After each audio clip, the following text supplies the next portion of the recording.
Welcome everyone to the Planning Commission meeting of the City of Calabasas for October 19th, 2023. All of the commissioners are present. And so the first thing after that on the agenda is the Pledge of Allegiance. So John, could you lead us in that?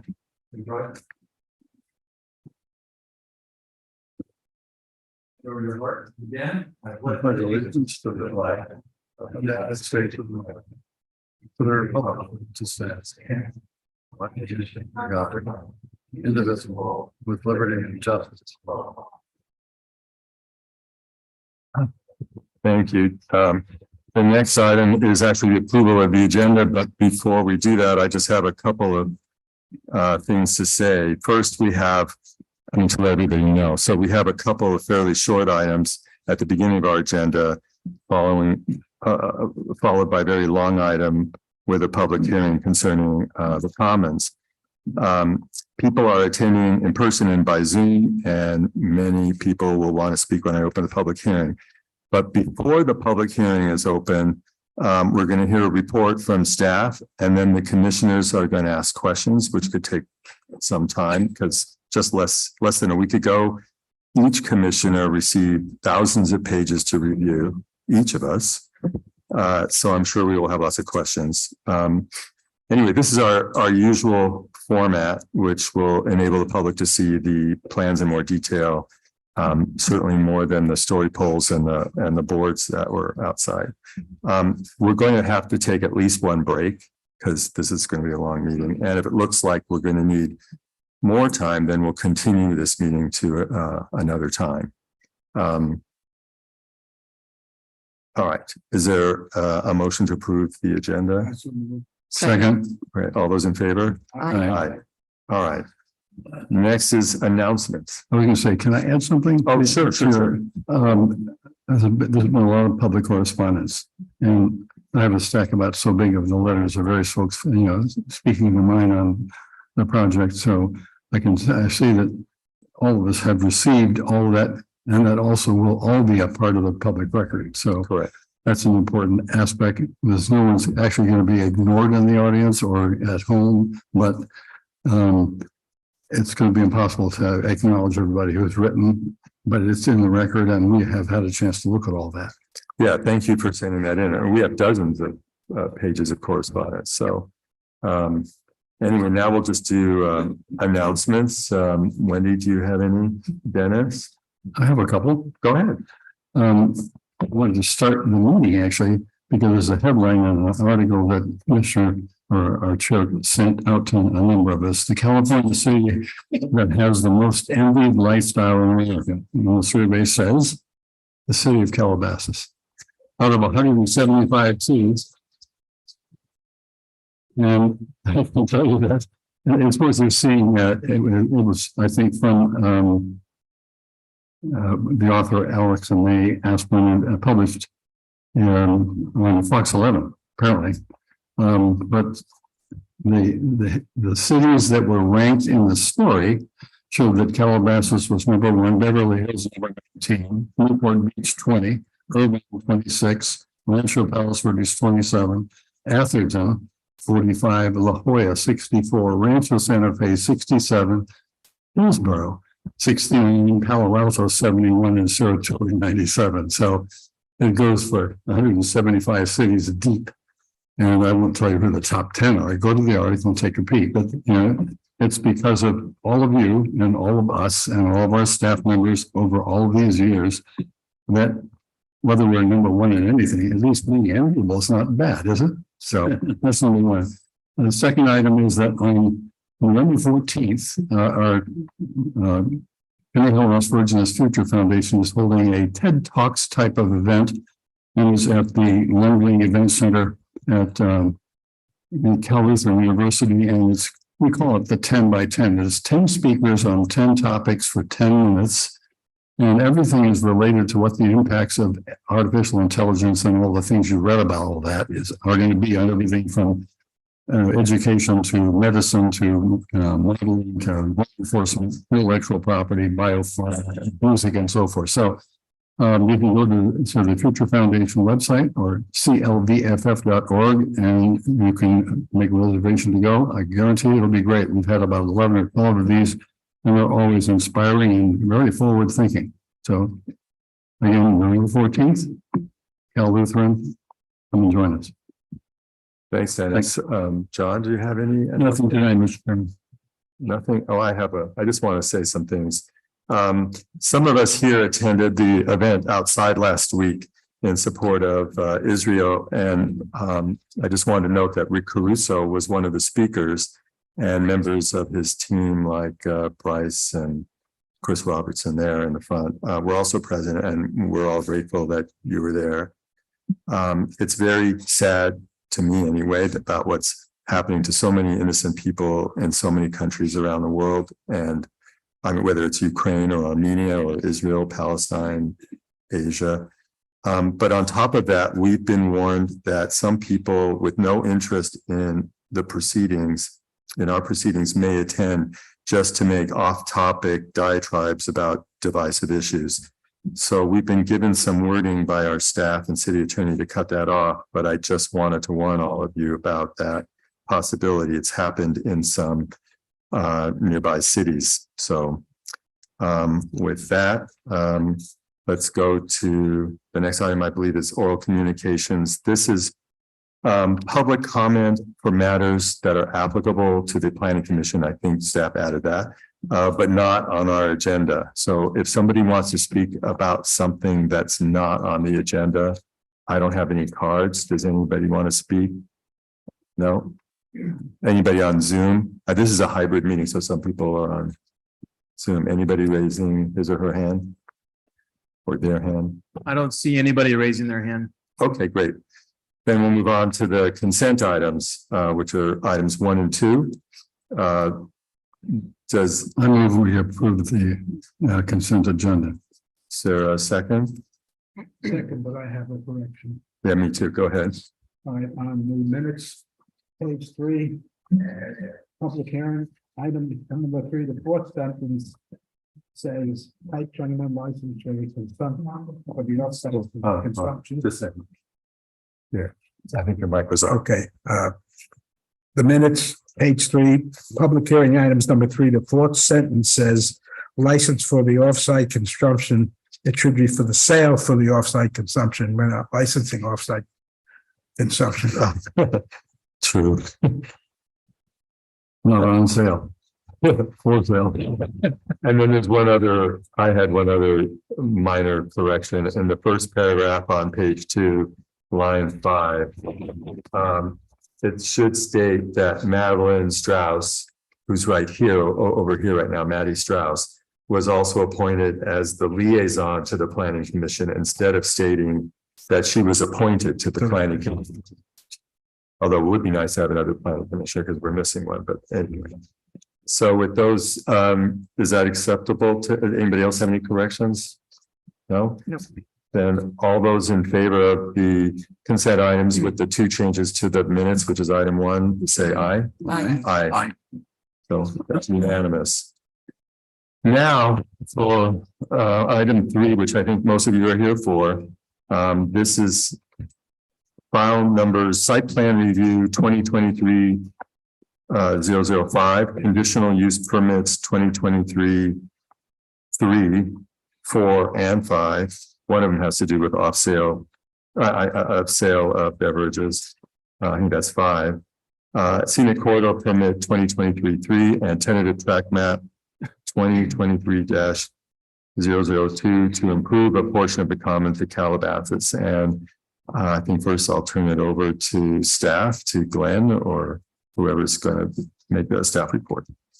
Thank you, Chair, members of the Planning Commission. It's nice to see so many people participating tonight. I plan on spending I'm going to try to keep it to 20 minutes, so I'll apologize if I go pretty quickly through some of these slides. I think you have copies and you can look at them that way, and I can certainly go back to them if we need to. So we are here to consider a series of applications to improve a portion of the commons with demoing the theater and constructing 2 new mixed-use buildings at the commons. And here's an overview of the area, and we see Old Town here, Collapse of Calabasas, Westridge, and Craftsman's Corner in relation to Calabasas Park Center, which is in red here. And tonight we'll be talking about the Commons, which is in blue.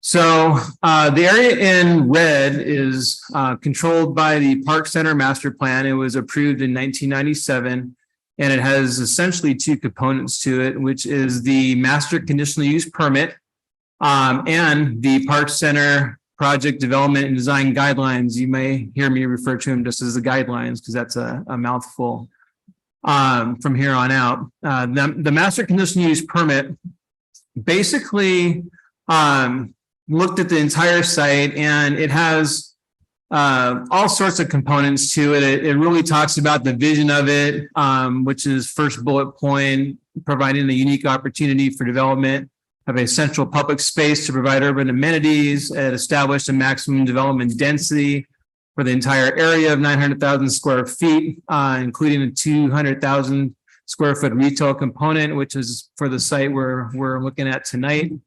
It established procedural requirements for the future projects. Those are approvals of implementing conditional use permits. It established the land uses, overnight accommodations, retail, office, public uses, and open space. And it looked at traffic regionally for the entire area, and actually capped the average daily trips at 15,665, after which a level of service study would be necessary. And then establish some area-wide design standards.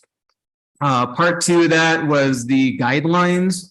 The guidelines do have identified land uses also for the entire mapped area, and some design standards that apply to the entire area. And then it kind of breaks it out into little sub areas that are called planning zones. And the subject property tonight is located in both planning zone 3 and 7. I've included a little map on here so you can kind of see where that is. And there it is. So this area is also guided by the East Village concept in our general plan that was approved in 2008 and then reaffirmed in our last housing element update. The East Village, as you can see here on the map, encompasses a somewhat larger area than just the Park Center area, and kind of pulls in the Craftsman Corner and the properties across Calabasas Road to the north. The vision of this area is really to create an expanded village environment by including the new professional offices, retail, commercial uses, visitor accommodations, cultural arts facilities, and residential development connected through pedestrian spaces, plazas, and parks. And we have a general plan policy that states to facilitate the establishment of a downtown district for Calabasas Road, east of Parkway Calabasas, emphasizing a pedestrian-oriented mix of retail, office, and residential uses, as well as pedestrian connections to adjacent residential areas. So that was the vision of the area, and obviously some of it's already developed.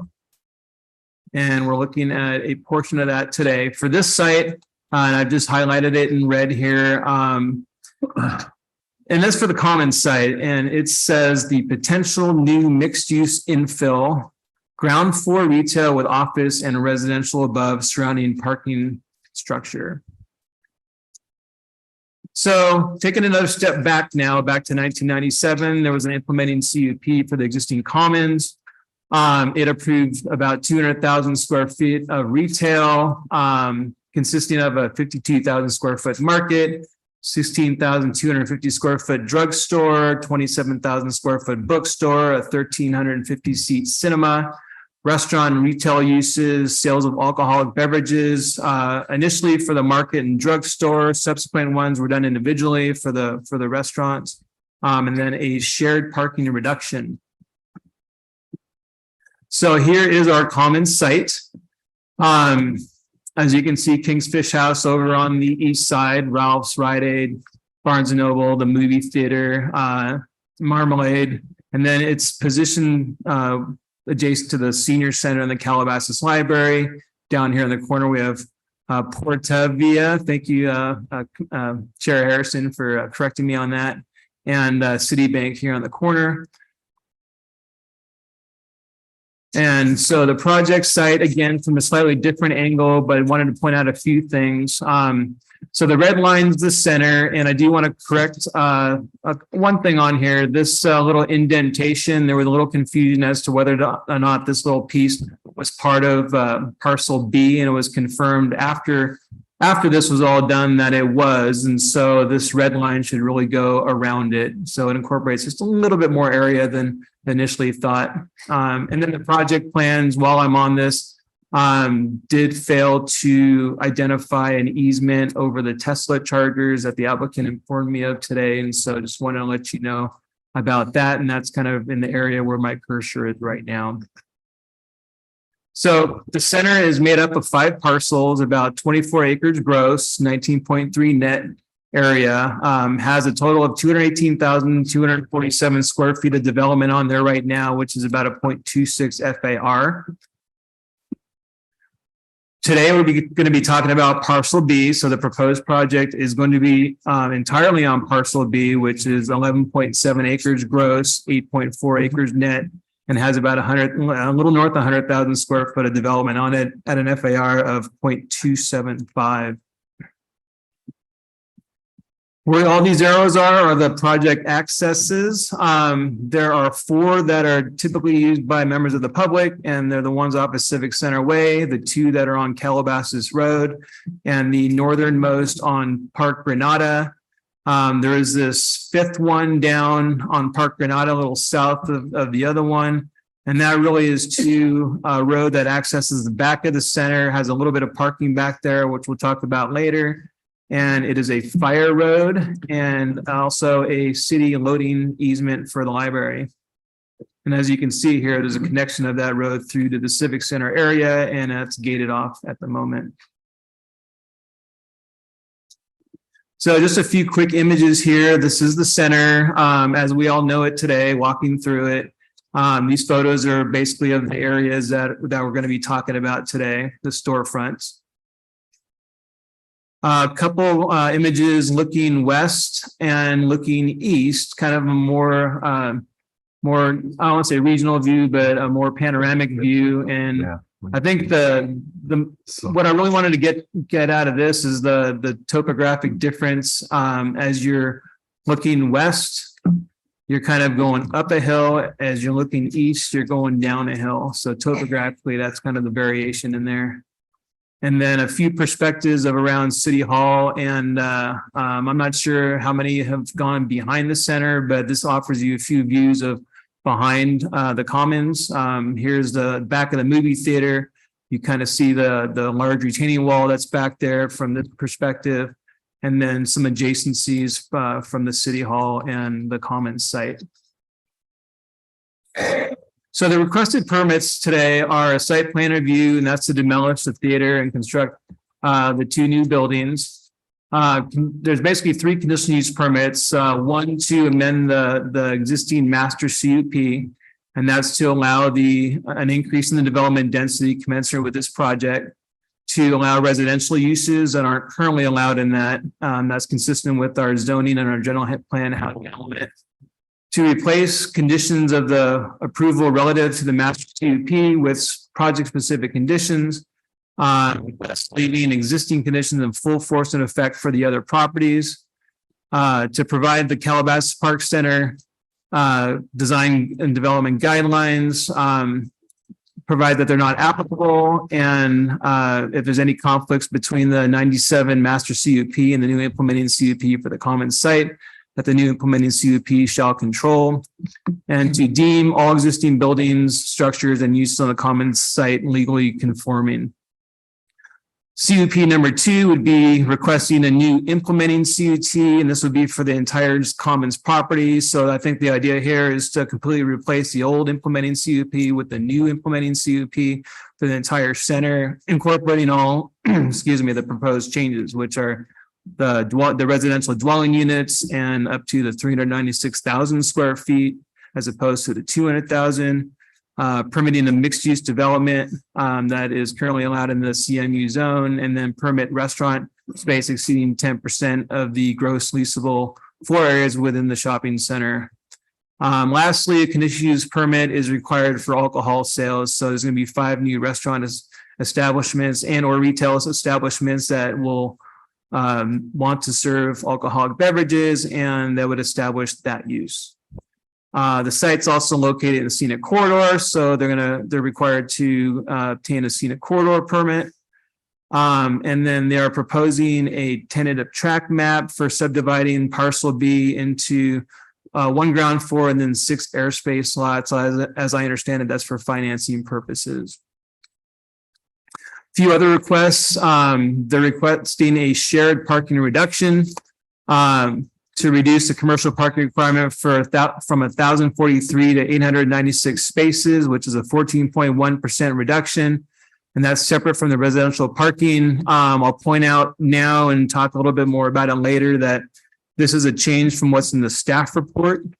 There was a misunderstanding because the number of spaces proposed we thought was the number that they were requesting, and the applicant clarified that they would like to request a reduction down to the 896 as opposed to, I think it's 931, to allow for some future flexibility.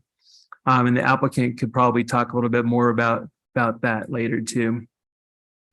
And then lastly, they have requested, due to the provision of affordable housing, they may request one incentive and waivers of development standards to be able to build the affordable housing.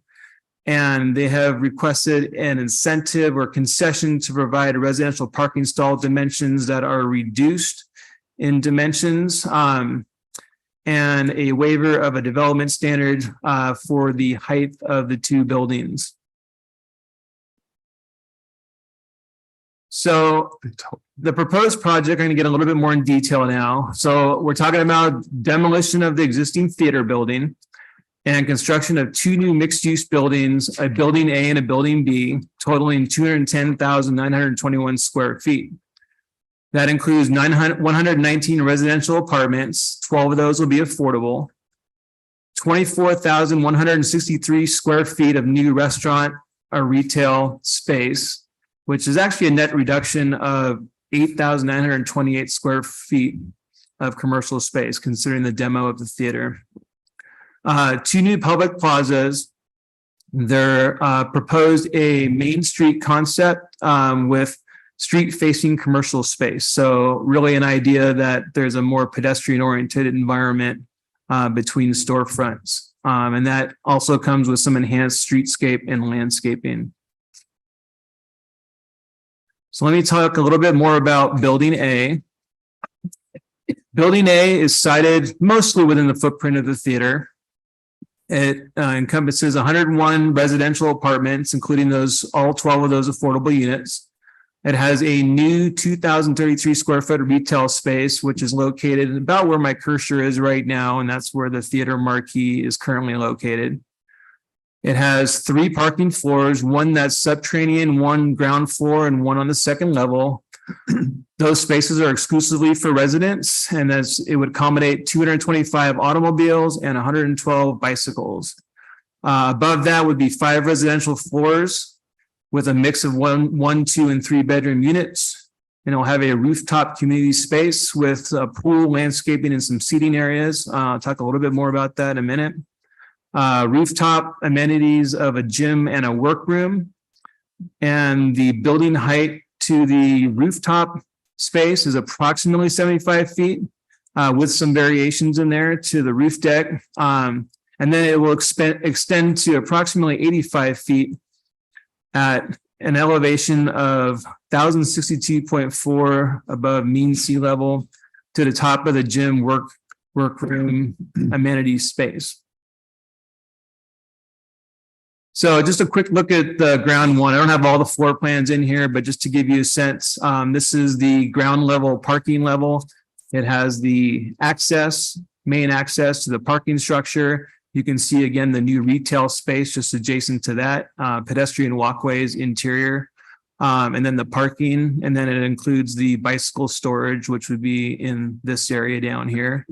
And then a reminder that per the government code, they're requesting a concession for the reduced parking stall dimensions. So all these dimensions are a little bit narrower than and a little shorter than would be required under our code. Here's a typical residential floor level. Not much to point out on here, except that it's a mix of 1, 2, and 3 bedroom units, and they include private balconies for private outdoor space. And then the rooftop level. So this is a common area amenity for residents. It's got a pool and spa, some landscape areas, bars, seating areas, a fire table, bocce court, gym, workroom, screen mechanical. And again, just to reiterate, the floor level is from plus 1046.8 to plus 1048.9. So variation of about 2 feet in there. I think the pool is raised. You see a couple steps on there by where the spa is. So that's approximately at 73 to 75 feet above grade. And then the enclosed fitness area, which is circled here in red, is the area that extends to the highest point of 1062.4 above sea level. And that's at approximately 85 feet above grade, the way we measure height. So here's a look at their elevations. Here's a northwest elevation on the top, south elevation on the bottom, just to kind of give you that perspective. Northeast elevation, again, on the top of this slide, and the west elevation on the bottom here. Here's a look at some building sections, and a couple of things I want to point out on this. I think this section D gives you a pretty good look at the retaining wall behind the fire road area, and you can see that's topographically higher than the floor levels out in front of the development. The area where the theater is proposed for the residential building. You can see the stacking of the parking floors in the residential. You see a stair overrun on top. It also points out the adjacency of the retail to the housing. So you can see that it's kind of offset a little bit and actually existing in front of that building. It also shows the adjacencies for the proposed building B and the kind of distance that's between the two. On the bottom, this cross section is through the amenity area. You don't have the retaining wall anymore because the grade's different down there. But again, kind of shows you the maximum height there. This blue line is that 85 foot mark, and how that kind of touches just the top of the amenity space there. And then lastly, this, you couldn't read it on the plan on the PowerPoint, so I just wanted to bring it out, just the various heights that the applicant provided for other development that would be located behind this. And then just as since they had that, I always want to give you more of a panoramic view. And again, here's the various heights of the different buildings that are kind of located behind. So now the building B complex is located across the street, or I should say the main drive aisle from building A. It will be called Commons Lane. It consists of 18 residential apartments, new 22,130 square foot retail space on the ground floor. It has a subterranean parking level exclusively for its residents, accommodating about 45 vehicles and 20 bicycles. And it's really comprised of 4 above ground buildings. So it's a little complicated to kind of explain this. I call it the building B complex because it has the 4 buildings. Building B2 through B4 are connected by the subterranean parking structure. They're all one, and I'll show you the cross section on that. It's 46 feet at its highest point. B1 over here is a standalone building. It's a restaurant space about 23 feet tall. B2 and B3, they include the ground floor commercial with 2 floors of residential above. They're connected on the second floor by a bridge and are respectively 43 and 46 foot tall. Building B4 is over here in the corner, and that's going to be a restaurant space with one floor of residential apartments above, approximately 41 feet high. And again, like I mentioned, Building B complex does include pedestrian walkways, landscaping. It's got the two plaza areas, a bocce court in there, and it's proposed to accommodate community events and be programmed for different things. Quick look at the floor plan for Building B. This is the second floor. Kind of just gives you a sense of the residences. They all have private balcony areas as well. Here's the elevations for Building B. There's the south elevation and the north elevation. And then quick look at the sections. Building the section H over here kind of gives you a good proximity of the one level restaurant space and its adjacency to Building B2. You can see the walkway areas in between and some landscape. Building B2 and B3, you can kind of see the parking structure underneath and how the commercial level and then the residential level stack on top. And then up here in the upper right corner is basically Building B4's cross section. It's the one level restaurant with only one level of residential above. And you can see how the parking structure is beneath that as well, connecting the buildings. So I'll talk about housing just a little bit. The subject property is identified in the city's general plan as a priority future housing site. And it's site number 11, possibly contributing up to 202 housing units toward the city's RENA. The proposed project would provide 119 residential units, including 12 that are affordable, which is 10% to qualifying low-income households. That equates to about a 4.77 unit per acre density of the allowed 24 units per acre maximum within the CMU zoning district. And then again, per government code, the provision of those 12 affordable units may qualify the project for a density bonus, as well as the ability to request up to the one concession I spoke about, and the ability to request waivers, which I spoke about for the height standards. In this case, the applicant has not requested a density bonus, but did request a concession to reduce the parking dimensions and the waiver for the building height.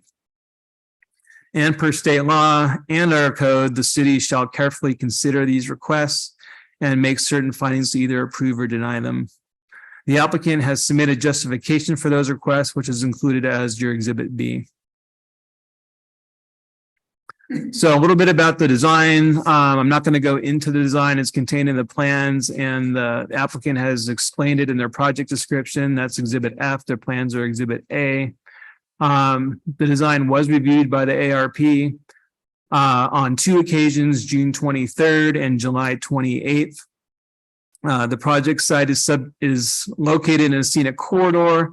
And of course, we talked about the Park Center master plan and the guidelines. And so all were considered by the ARP. There were initial comments at the June 23rd meeting that the applicant had responded to at the July 28th meeting. To my recollection, they had moved the amenity space on the roof floor to the east and spoke about a number of proposed features to help with the pedestrian and vehicle interaction in the quote unquote Main Street area. Their final recommendation was to create an engaging pedestrian atmosphere on all sides of the buildings and good connectivity between open spaces, create a better connection of visual character, materials, and building massing between existing and proposed development, and keep seeking opportunities to soften or reduce the massing of Building A in the area near the Civic Center. City required a traffic impact analysis that was submitted. It was dated July 21st, 2003. Just going to talk big picture here. It included both a sequel level vehicle miles traveled or VMT analysis and a level of service analysis that studied impacts to local area intersections. The project was found to have no significant traffic related impacts. And that was peer reviewed by the city's engineering department and found to be accurate. A little bit about parking. Again, here's the center. It has right now existing 1,059 parking spaces. 968 of those are between the development and Calabasas Road. And then you have 91 spaces behind the center. So the project involves the addition of 119 of the units, but an overall reduction of 8,928 square feet of commercial space. And they're essentially replacing a movie theater use with restaurant and retail uses. The construction of the Building B complex, along with some reconfiguration of the parking lot, are going to result in a net reduction of 128 commercial spaces for a total remaining of 931 spaces. The applicant has submitted a shared parking analysis that indicated a max demand of 896 and is therefore requesting, as I corrected earlier, a shared parking reduction to approve the reduction of the 163 spaces at a 14.1% reduction to that maximum demand total of 896 spaces. And that's compared to the code required 1,043 spaces. The city code section 1728.050B allows the city to consider and approve a shared parking reduction if the project provides a sufficient number of parking spaces to meet the demand of the participating uses. Evidence satisfactory to the review authority have been submitted, and any additional documents, covenants, deed restrictions, or other agreements as deemed necessary are executed and recorded with that. The justification was located in your packet in the findings for that reduction. A little bit about residential. Again, it's 119 new units, and they're proposing 270 new parking spaces that are exclusively for the residential tenants. Because the project is proposing the 12 affordable units, qualifies for incentivized parking rate, a little bit different from our code rate. And that turns out to be 164 spaces given the 119 residential units, and the project is proposing 270. So that would be a surplus of 106 spaces over the government code requirement. Real quick about landscaping. CMU zone requires a 38% of the gross lot area to be landscaped or have pervious surfaces. The existing center is below that 38% mark at 29.3%. And if you look just at the existing parcel B where the project is proposed is 33%. However, that's considered legal non-conforming. For the proposed center, they are going to increase the amount of landscaping. So we're going to make those better in both looking at the center as a whole and the proposed parcel B. Real quick about CEQA, the guidelines section 15164A, based on that, an addendum to the certified programmatic EIR for the city's general plan land use element, circulation safety element was prepared. The programmatic EIR for the housing element and related updates considered development of 12 sites with a total of 1,305 dwelling units and 148,853 square feet of new commercial space, and found there to be no significant unmitigable impact. The common site was site 11 and was analyzed to contribute up to 202 residential units and 44,393 square feet of new commercial space in that programmatic EIR. The proposed project is at 919 residential units and actually has a net reduction of commercial space. So the addendum found that this project to have either the same or lesser impact for all environmental factors as in the programmatic EIR. And those were based on site-specific studies for this project. So our conclusions are that the subject site is within the CMU zone, which permits a mix of residential and retail uses. The subject site is identified as a priority housing site in the city's general plan in both the housing and community design elements, and is identified to provide for up to 202 residential units. The project is eligible to request a density bonus, as well as one concession incentive and waivers for providing the 10% of the units as affordable. And an addendum to the programmatic EIR was prepared and determined that no new significant impact will result from this project that were not already identified and mitigated for in the programmatic EIR. So a recommended action is that you direct staff to prepare either a resolution to approve or recommending approval of the project and associated applications to the city council, or recommend denial of the project and associated applications to the city council. That ends my staff presentation. We're available for questions. Thank you very much for listening. Thank you very much, Glenn. And I'm sure we several of us have questions. So Wendy, do you have questions for staff? I'm going to reserve my questions until after we hear from the applicant. The applicant, yeah. And I think the applicant will be the first one in the public hearing, and we could have questions for them too. So John, do you have any questions? I do. Glenn, if you would look at Exhibit B, which is the conditional use permit findings. Who prepared those? The findings are prepared by the applicant. In the first, on the first page under paragraph number 1, which is entitled, for the folks out here who may not have a copy, these are findings that are necessary to be made in order for us to approve a conditional use permit. And one of those findings is that the proposed use is conditionally permitted within the subject zoning district and complies with all the applicable provisions of the development code. And in that first paragraph, there is reference, and this is repeated throughout these findings, where there is a reference to a new floor area with up to 119 residential units.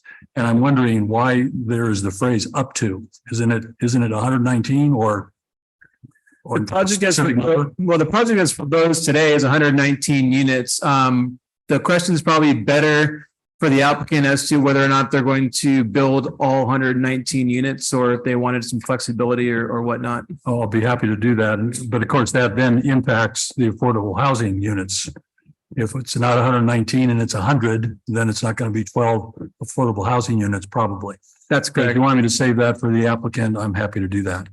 That would be my recommendation. I would note that the draft conditions, which were drafted by the city, provided, and I'm looking up for the exact number, provided that the affordability covenant number has to be adjusted if they adjust the project size. Okay, good. That's in condition 26. Okay, thank you. Glenn, on the second page of Exhibit B, which is within the same finding, at the top paragraph, there's a reference to alcoholic beverages for on-site or off-site consumption within 5 new restaurant and or retail spaces. And I didn't quite understand that. Is alcohol going to be consumed in retail spaces as opposed to restaurants? I'm not fully aware of that. That's a better question for the applicant as well. Okay. Apologies. I'll try to remember to save that for them. This one may be for you, and I'll be brief, Mr. Chairman. I'll just have a couple more. No, go ahead. On Exhibit C, which is called General Plan Objectives and Policies Consistency Analysis. Which I'll note was also prepared by the applicant, is their proposed set of findings for consistency, not by staff. Okay. There is on page 4 a reference to urban forestry, and it says that there's an objective of the general plan. I'm summarizing here, to create and sustain an urban forest that enhances the quality of life within Calabasas. One of the policies under that objective is to preserve existing mature trees unless they are detrimental to public health and safety.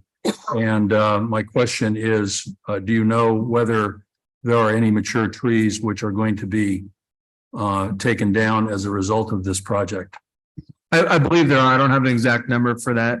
And if there are any mature trees that are going to be taken down, it would be interesting to know how that squares with a policy that says thou shalt maintain or thou shalt preserve existing mature trees. So maybe the applicant can address that as well. And then, unless you want to pass that to the applicant? Yes, please. No problem. Exhibit E is the draft conditions of approval and indemnification agreement. In condition 40. I'm sorry, the pages aren't numbered, but it's condition 40, which has to do with parking. And I am going to save some questions for the applicant's person from KOA or whoever can address the parking, but I think this one may be appropriate for you, Glenn. There is a indication that the applicant wants a minimum of 896 parking spots in perpetuity.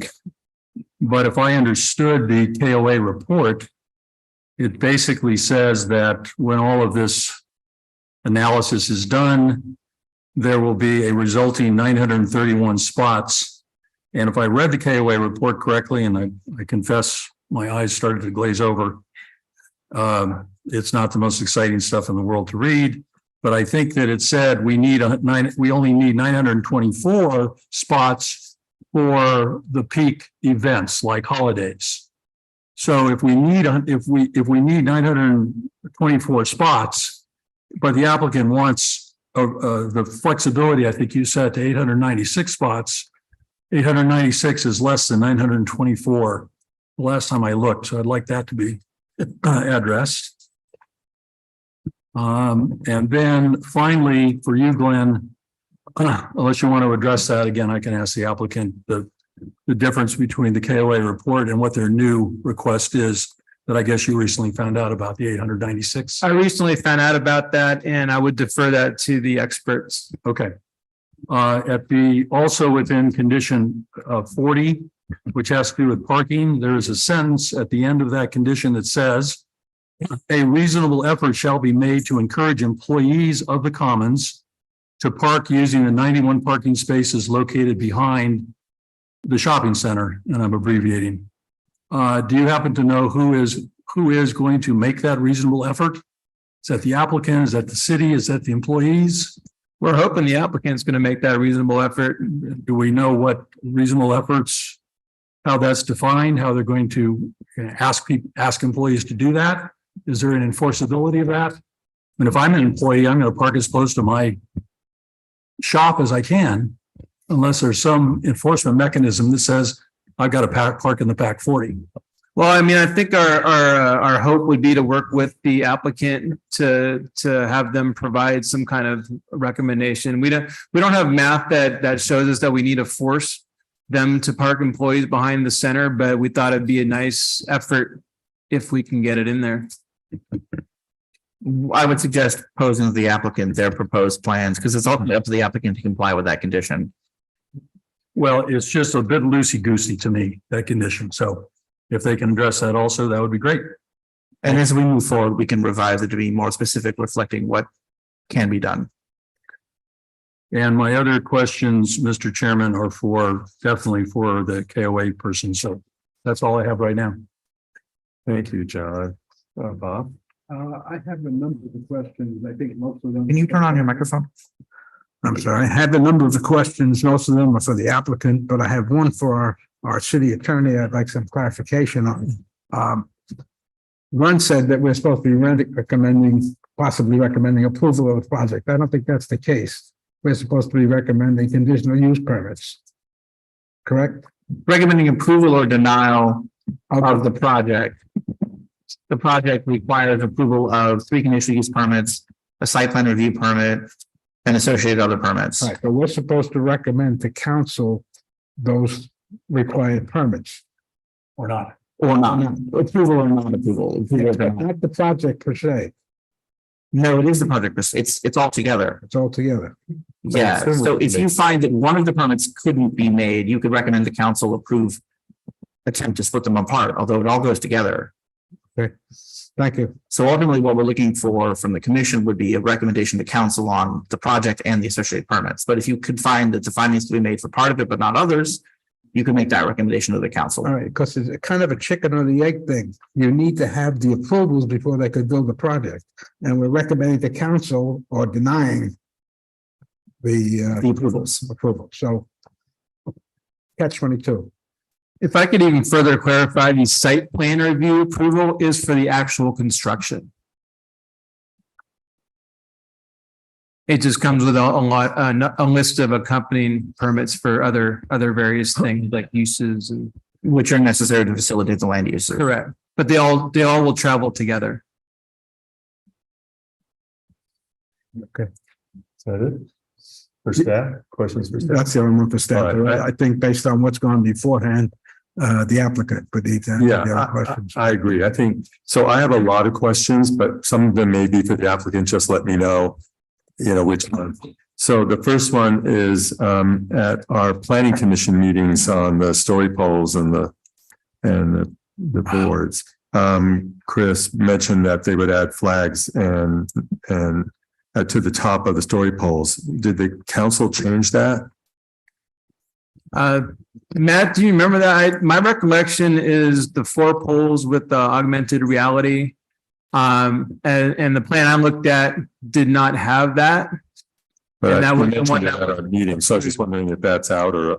It was mentioned at the planning commission meeting, but the ultimate city council approval did not require flags. That's what I wanted to know. Okay. And my understanding is what's on the ground per what staff has stated matches what the council approved. Okay, so I want to know that. Building A, I have a lot of questions about. On our PDF page 22, which is A211 of the plans, the top of the parapet wall is 90 feet above the ground level in the front of the building. It's 1062.4 minus 9072.4. That would be more obvious if we really had elevations, proper elevations, but there really aren't any elevations and there's certainly no south elevation. So my question, so it's really 90 feet, not the way we measure it for building purposes, because we look at the dirt underneath. But if you had a front elevation, like a drone sitting there, it would be 90 feet. But my question is on the 42-inch parapet, which is, I think there's some confusion. I don't think you present, I think the report was a little confusing on the levels. There are actually 9 levels of this building that are above ground. So as far as I know, so there's 2 levels of parking above ground. Then there's 5 levels of residential above ground. Then there's a rooftop level, which has a meeting room and a workout room. And then there's another level on top of those, which is a workout area. Yes, but there's a workout area and there's a parapet wall on top of the roof of the rooms on the pool deck level. So there are really 9 levels. But my question is that 42-inch parapet enough to protect the people working out on the 9th level? Is that okay? Is that our code? Working out on the 9th level, well, the amenity space is fully enclosed. No. The amenity space, no. So I think you didn't read the plans carefully. Maybe I should ask the applicant, but there's a workout room and there are meeting rooms on the same level as the pool. That's the pool deck, level 8. Level 9 is above that, on top of the roof of the meeting room and the fitness room. There's a workout area.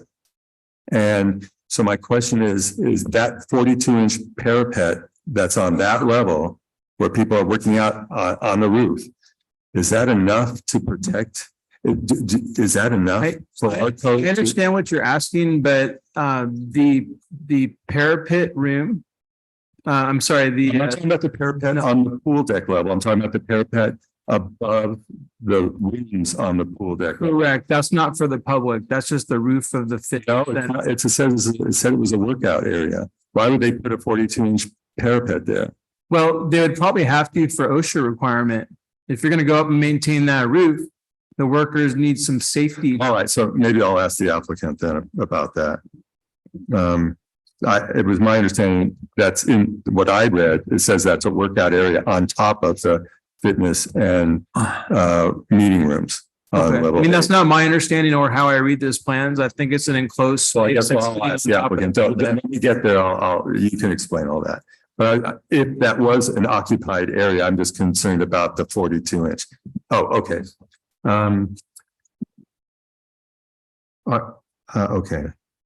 So all right, so I'll ask the applicant all these questions. The footprint of building A is much larger than the theater building, which will be torn down near the civic center.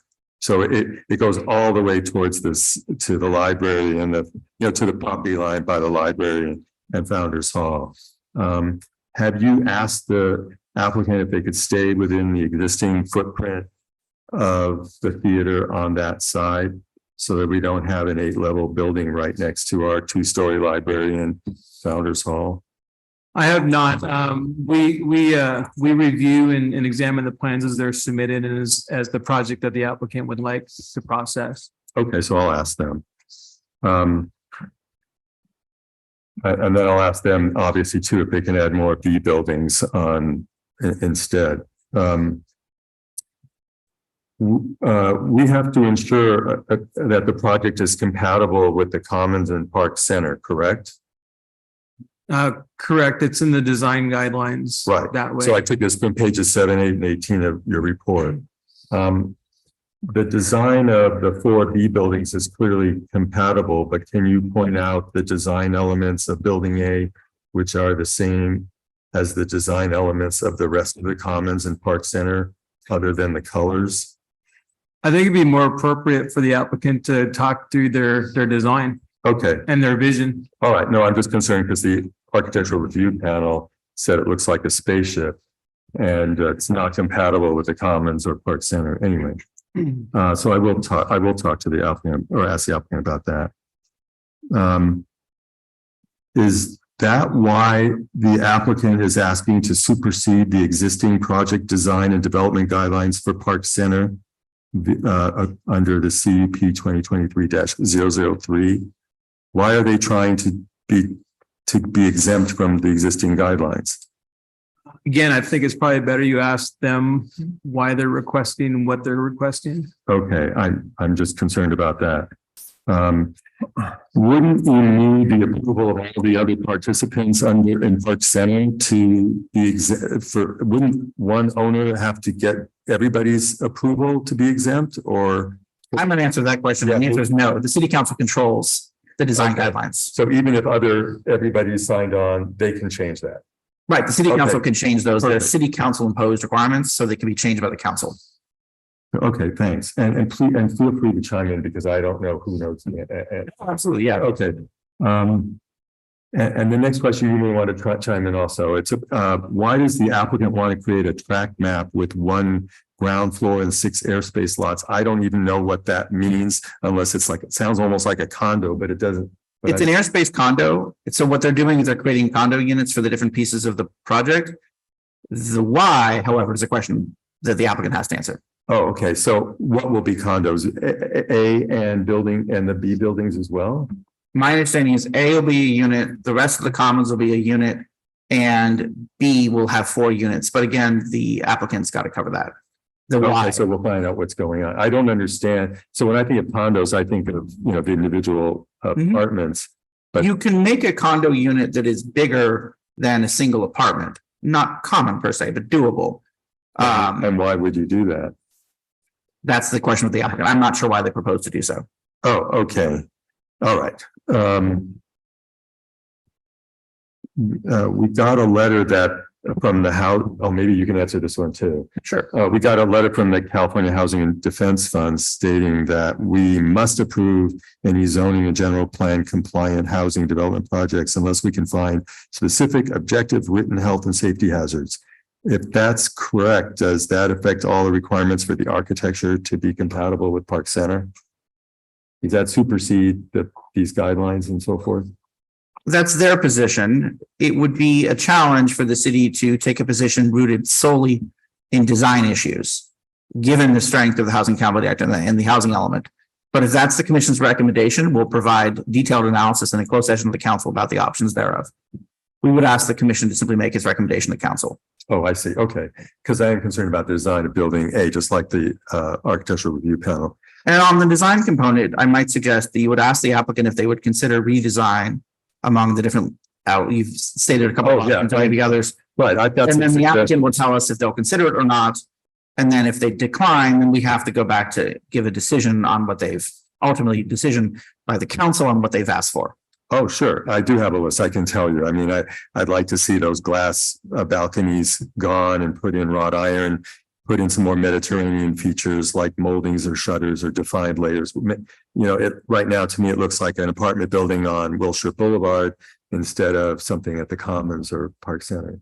But anyway, I'll ask the applicant. Questions for the applicant, exactly. Okay, on the parking, you know, regardless of all these studies, it's very difficult to find parking at certain times at the Commons, especially near the restaurants. And, you know, this proposal adds over 24,000 square feet of new retail, but takes out 128 spaces. So do you know what portion of residents and their guests will actually park in, you know, in the surface parking lot, and has the applicant taken this into account?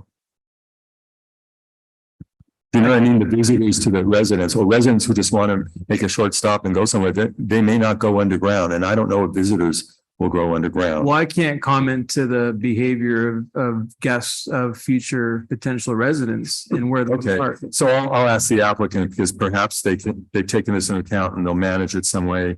Maybe they'll have valet parking or something like that. The applicant, I believe, has similar projects, similarly structured, so they might have experience they can speak to on that Right. front. I mean, because right now we've got 50, you know, people parking right here on Park Sereno, rather, and that's with 100, you know, and they're coming up with 128 fewer spaces. So for retail. So anyway. Mr. Chairman, can I just piggyback on your Sure. comment?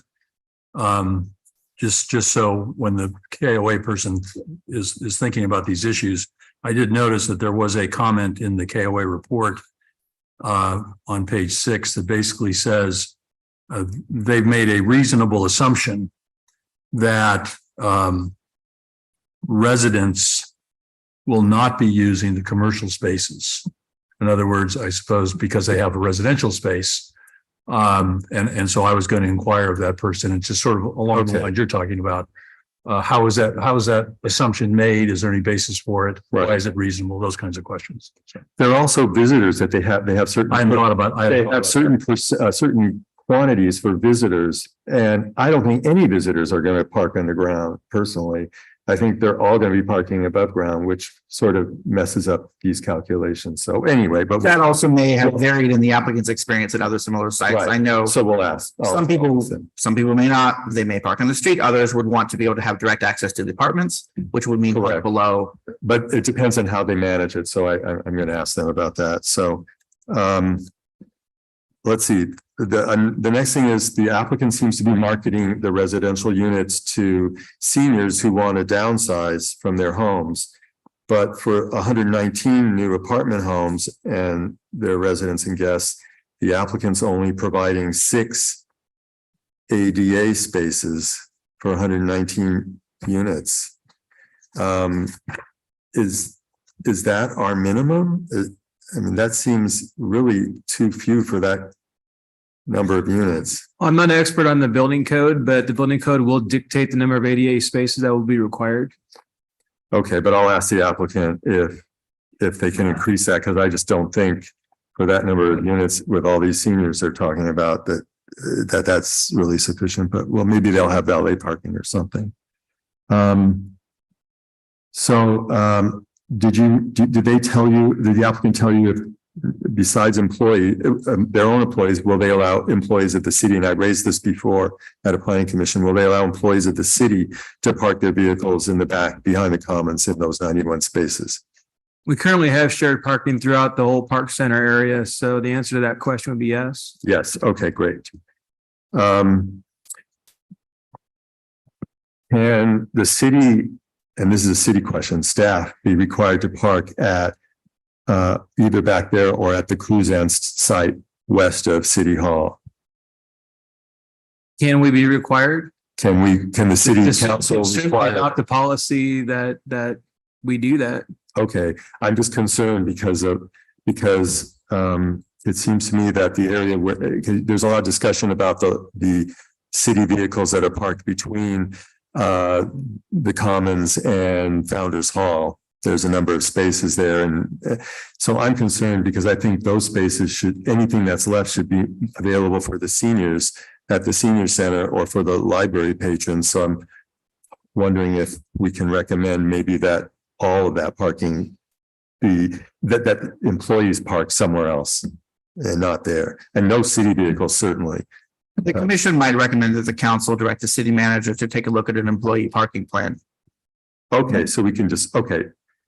But at least that decision to mandate it would have to come from the council of the city. No, I get it. No, Yeah. okay. And keep that separate from this particular project. Well, it's in this because they talk about replacing and it's reduced, those spaces and it's reduced, and I'm concerned. And we're going to reconfigure that. So I'm just concerned that there be enough spaces for the seniors and the library patrons, especially if Cruzan comes. On the landscaping, they have a list of 36 plants, but not one of them is native.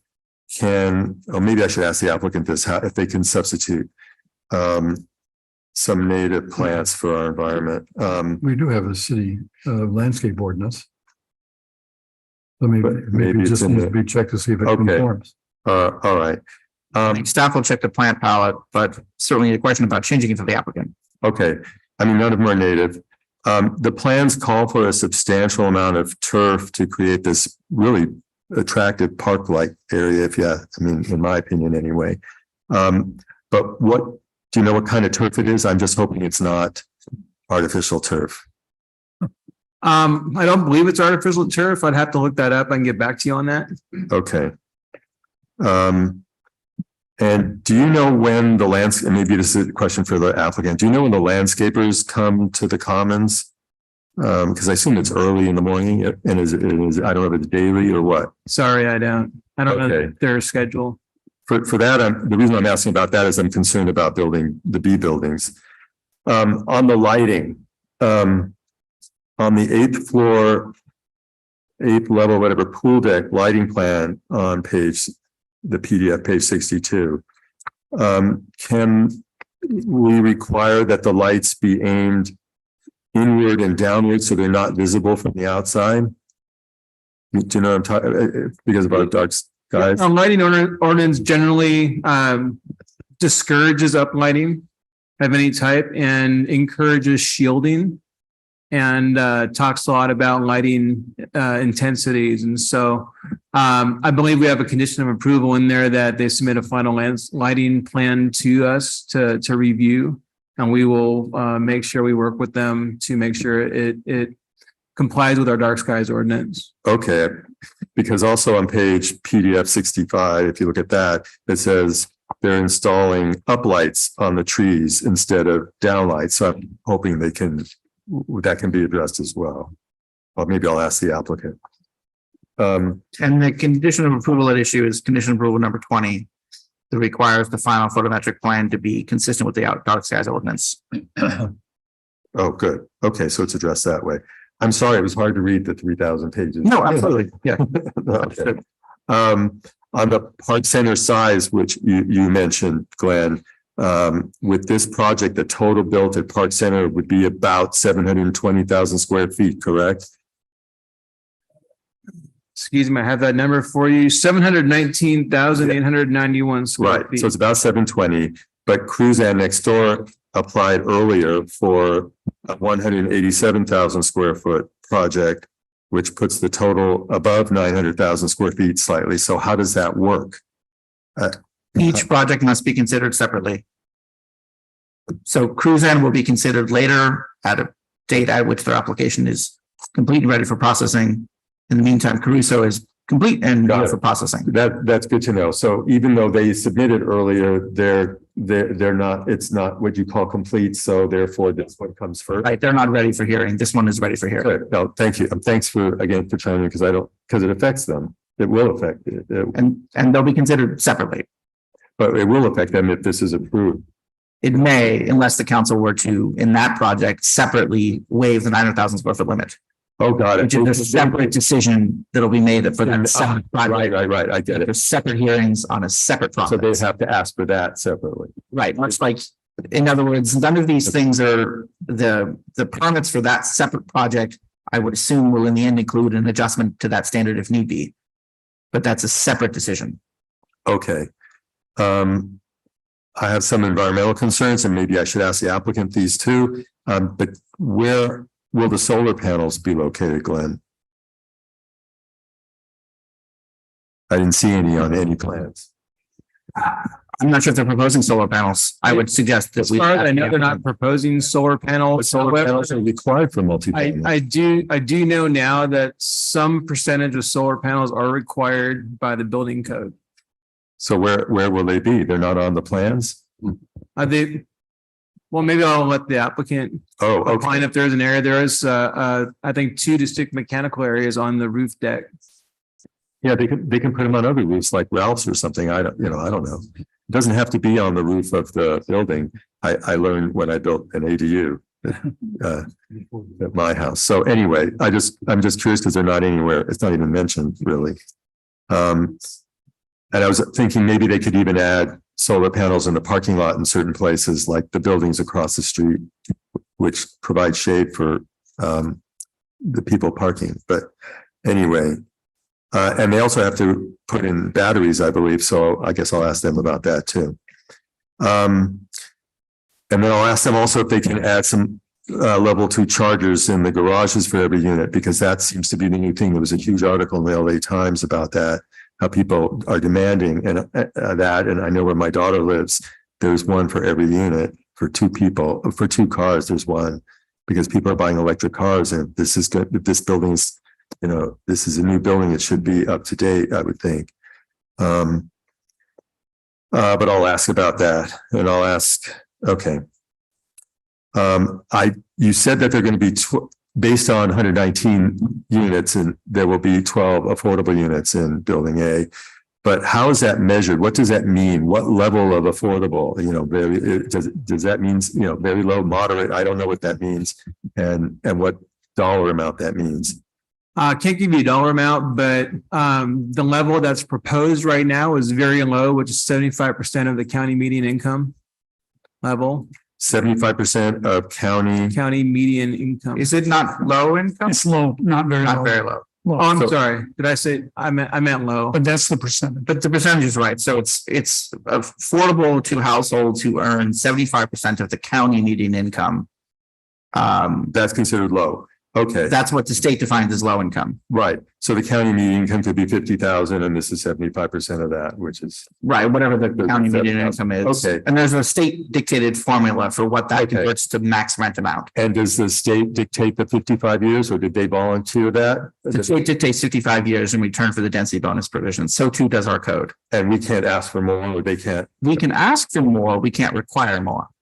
because I know I won't be alive in 55 years, but We may have, these have expired. In our city. right, it's, And well, the ones that expired were bond covenants, not. We haven't had any, the city hasn't been around long enough for any density bonus projects. In the 55 years, oh yeah, not the one you're thinking of wasn't density bonus. Yeah. That was a bond covenant, again, a different issue. Here, however, the requirement for state law is 55 years. Okay. We can ask for more, Okay, all right. and that maybe will be a good question to And that's also pose to the it. applicant. And that's it. Oh, go ahead. And I think Dennis has a lot of questions too. Go ahead. Okay. Thank you, Glenn. I had- And thank you, Matt. I had one additional question for you, Greg, although you may ask Matt to step in on your report. You said the guidelines were never formally adopted by the city council. Draft version by the PC has been accepted as the official document. By what body and what effect does it have? That may be a better question for Matt.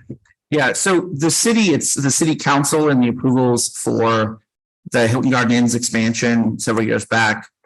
Most recently, and the city planning commission and the approvals for the bank building at the sort of front west of the common site, both accepted the guidelines X years ago when those 2 projects were approved. So they are in effect law. That's what I'm. We treat them as law, and all parties are working with them as if they were enforced, but they were never technically adopted back in the 90s. Okay. Thank you. I'm sorry, Dennis. I think it's. No, that's okay. Dennis? Well, just a few, and I'm sure some of these will be addressed by the applicant. I am concerned about the EV charging plans because I didn't see much in here about it. Did staff or do any of our, I guess, policies or guidelines request that in a project of this nature that we do provide for EV charging? I mean, there clearly are Tesla charging stations there, but not everybody drives a Tesla. You got scooters and electric bikes and all of this other stuff. So how is that being handled now at staff level? We didn't look for it in this series of plans. I do believe there are TDM requirements for certain projects in our code. And they probably be, I could try to look to see if there's anything specific in there for it. The reality is these projects typically will supply EV chargers because of the cars people drive nowadays. Are you saying that's expected by us at the city? Well, I'm suggesting maybe you ask the applicant to see what their plan is for the EV chargers. Michael's already done this, so okay. Well, and if I may just add, I mean, and I believe the question was going to go to the applicant anyway, because Chair Harrison brought up a similar concern. The applicant really would be good to answer a little bit of this because you've got a demand from the people that are going to be housing that will look for that. So it's quite possible they'll supply it just because it's going to be expected, but let's see what they have to say. I'm just wondering if it's our responsibility to kind of check that box to make sure that we're covered, not just for this project, but the other aspects of the development of our community. So our code has certain requirements that staff will check on, but I think this is a situation where the applicant's market realities are going to provide better EV charging than our code requires.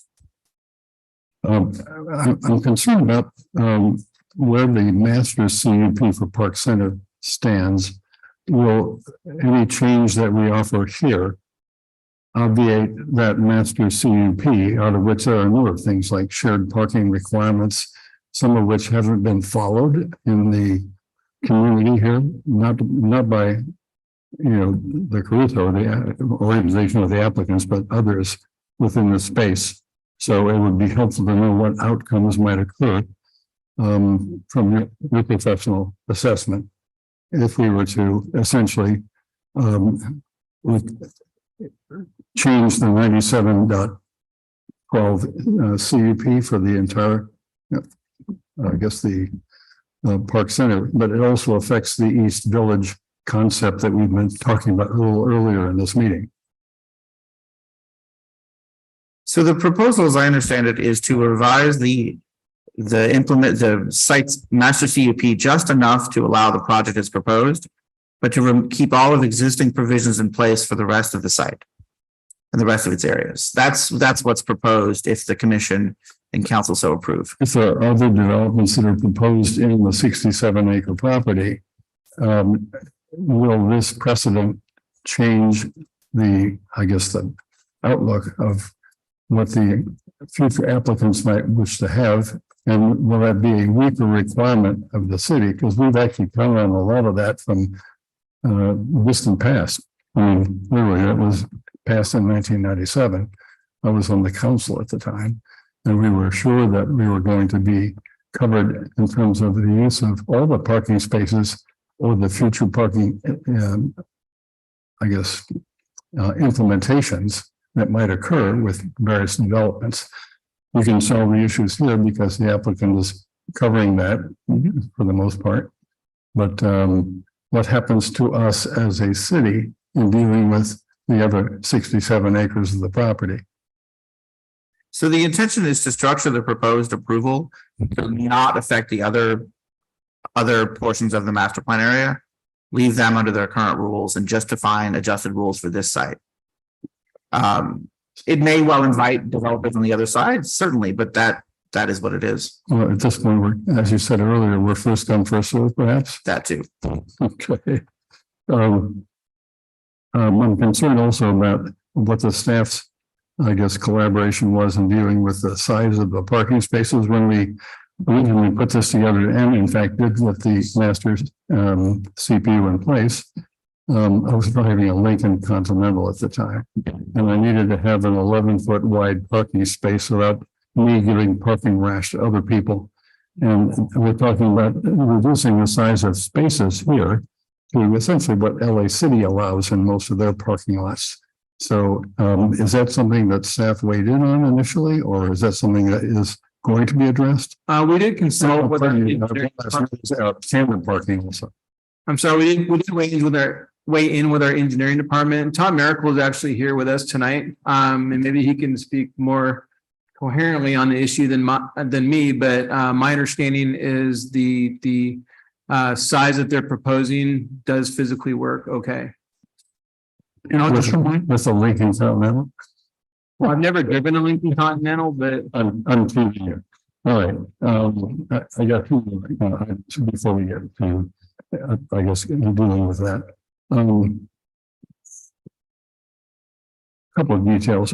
I noticed on page 18 of the staff report that the outcome of the architectural review panels comments on the image of the project itself. The last bullet says rich cast concrete or terracotta ornament. And I've been involved recently with the issues that concrete and the making of cement and the use of cement is one of the biggest problems in our, climate change world these days. And if there was a low carbon concrete, is that something that the city can suggest that the developer include in their planning? I mean, there's a lot of considerations at the building department level. Fire safety, of course, is one. Energy efficiency is another. And I think there's a whole range of building materials that are fire rated and or energy efficient that can be considered and encouraged. Remember, I extrapolated these from the 1997 master plan, Right. 25 years old.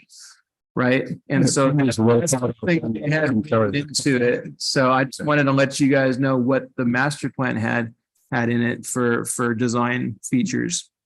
But yeah, I think we can work with them on that. And I think they'll have to meet the code and it will be energy efficient and fire safe. Okay. And this building and the library and the senior center are all gold LEEDs certified. And this building was, and the library were initially aimed at getting platinum.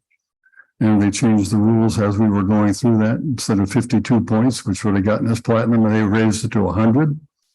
So while we were putting in low carbon concrete and pavers and various wood products and things like that for the construction of this very city hall we're in, we sought every possible way to achieve the points necessary to at least make an attempt to be platinum. We wound up with gold. And is there such a thing for constructing apartment housing in either the world or in this city? Well, it does exist in the world. We do not have that as an ordinance in this city yet. Our lead ordinances just direct any non-residential development needs to meet a minimum LEED silver equivalent, which I usually do those. At this point, we haven't asked anybody to do anything beyond that. Correct. Okay. Correct. And I have one last comment, actually. It's a kind of a question.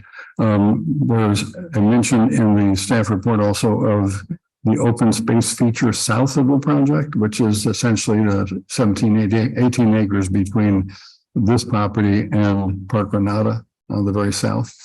Was there any requirement involved during your planning processes to deal with or address or incorporate elements to preserve and utilize that space properly? The space behind there doesn't belong to Caruso. It belongs actually, I believe, to Cruzan at the moment. And it was Kilroy before Cruzan bought out Kilroy. My understanding from the old master plan, it was supposed to be transferred to the city. It never was. I remember having meetings to try to encourage Kilroy to transfer it to the city, but it is open space. It's already development retired. Tell us what the deed restriction is on that property currently.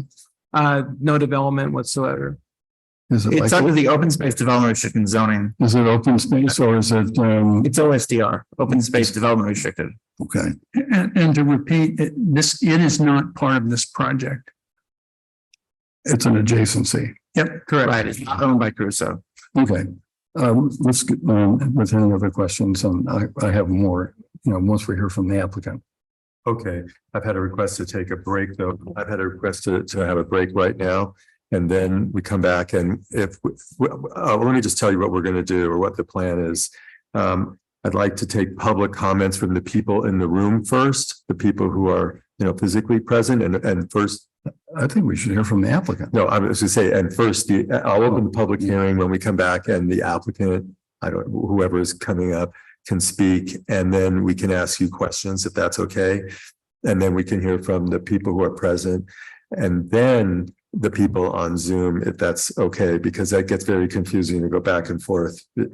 And I don't know who's on Zoom. Who's handling the people on Zoom? Tom or? I can handle them. And we concur with that approach. The people in the room first, Zoom second. Yeah, because they've all come. So let's take like a short 5-minute break or so, and then we'll come back with the open the public hearing and have the applicant speak, if that's okay. Okay, all right. They've got minimums. We're back on the air. Thank you, everyone. So if anybody wishes to speak who has not submitted a card, one of these speaker cards, please do so. And, write your name and what your position is for, against, questions or whatever. And so right now I'm going to open the public hearing in this matter and ask that the applicant come up and make presentations and perhaps answer some of our questions. And I don't know how many people are here besides Chris Robertson. So just let us know who you are and what your city of residence is, by the way.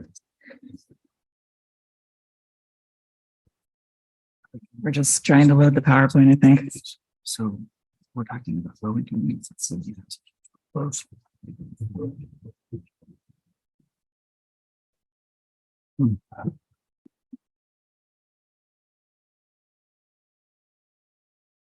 Oh, you have a presentation. Okay. There we go. Okay, great. Thank you so much. Good evening, Mr. Chair, members of the commission. It's really great to be here with you tonight. For the record, my name is Chris Robertson. I'm Vice President of Planning, Government, and Community Relations for Caruso. Thank you very much to staff for their presentation and a thorough staff report. So I think, as everybody knows by now, we are in the process of celebrating our 25th anniversary. 25 years as part of this great, special, unique community. We opened our doors to the community just 7 years after the city incorporated. So the two of us have really grown up together. This is a great picture on the right there of our chairman and founder, Rick Caruso, 25 years ago, just before we hoisted up the Rolex clock face on what's now the Politics Tower. Which, by the way, is the largest Rolex watch clock in the world. It is. So we were founded on the belief of serving our communities through the power of connection to offer people a way to gather, connect, and celebrate. And what better way to connect than to gather together and celebrate the last 25 years together. We are incredibly thrilled to celebrate our shared past with the community and start to work together towards an even better future. On the slide here, you can see some images from some of the community events we've held over the last year in honor of our 25th anniversary. Everything from our annual menorah lighting to our holiday stroll, which we launched last year. Our first summer barbecue, which was in July, which I know some of you were able to attend, and then some various programming with the kids throughout the year. So as we've been approaching our 25th anniversary and thinking a lot about the last 25 years and starting to think ahead towards the next 25 years and beyond, it's helpful to think back about how the world has changed since we first opened our doors in 1998. The way that we shop has changed a lot, right? Every time we needed to buy something, we would go into the store, into a brick and mortar environment. And now we're used to adding things to our cart and maybe having them delivered the next day. We don't think that brick and mortar is going anywhere because people still want that tangible experience where they can go out and touch things and meet people. But it has shifted the way that we plan for our spaces. Also, the way that we communicate has changed. In the late 90s, I think some of us were starting to have cell phones, but they weren't the norm, and they were also very large. Nowadays, we all carry miniature computers in our pockets. We're connected with phone, text, email constantly. We can jump on a video conference and meet with anyone around the world. And that was changed more dynamically as a result of the pandemic. The way that we consume entertainment, of course, has shifted. So in the late 90s, I remember going to Blockbuster and grabbing a pizza, and that was a Friday, Saturday night, or going out to the movies. Back in the late 90s, a theater in a suburban market made a lot of sense, but we know that the way people consume entertainment has shifted so dramatically as a result of streaming services and slowed production with the studios. So a lot of us now have access to large screen TVs in our homes. We can pretty much stream any kind of film that we want from any number of streaming services that we subscribe to. And a lot of us are subscribing to multiple streaming services. And of course, the need for housing has increased. The California overall is facing a housing shortage, and that includes the city of Calabasas as well. So a lot has changed, but the one thing that hasn't changed is our need to connect and be together to celebrate, the big milestones like anniversaries, birthdays, retirement, whatever it is, and also to just come together to enjoy the everyday little sparks of joy that make life really interesting. So for nearly 2 years now, we've been engaged in an extensive community outreach process because we view the residents of Calabasas as the experts of their own community. We really want to make sure that as we think towards the next 25 years, the Commons remains just as vibrant then as it has been for the last 25 years. So we always start by going out to the community. Our community outreach process really started, I'd say, mid-2021. We started by going out to key community leaders to better understand what they saw as the key important issues facing the city. And then we sort of drilled down into what role the Commons played in their lives, what role the Commons played in the community's lives, in their opinion, and what we might be able to look towards as we plan for the future. After we met with a lot of community leaders, we wanted to go out to the entire community citywide. So we reached out to every resident and business in the entire city of Calabasas, over 11,000 addresses, and invited them to participate in a series of visioning workshops or listening sessions, which were held at King's Fish House, the Senior Center, and over Zoom meetings back in June 2022. We asked questions like, why did you come to Calabasas? What makes Calabasas so unique and special to you? Why do you choose to stay here? What makes it different from any other community nearby? What role does the Commons play in your everyday life? What do you love that we're doing? And what can we do even better? And if you had a magic wand, as you're thinking about the next 25 years, what uses would you like to bring here? So it was really a blue sky listening session. We wanted to get as much brainstorming going on as possible. After we had enough of those meetings, we compiled a series of images that were meant to reflect the key feedback or the key themes that we had heard as a result of the outreach we'd done.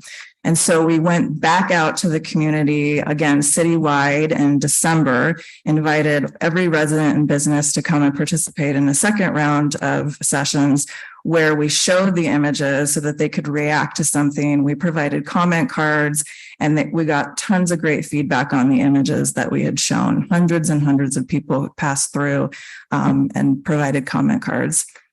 And we essentially took all the feedback that we collected during that time and evolved the plan that's essentially before you tonight.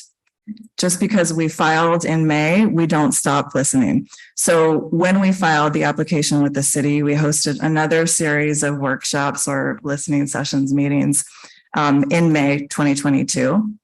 I'm sorry, this May 2023, I'm in the wrong year.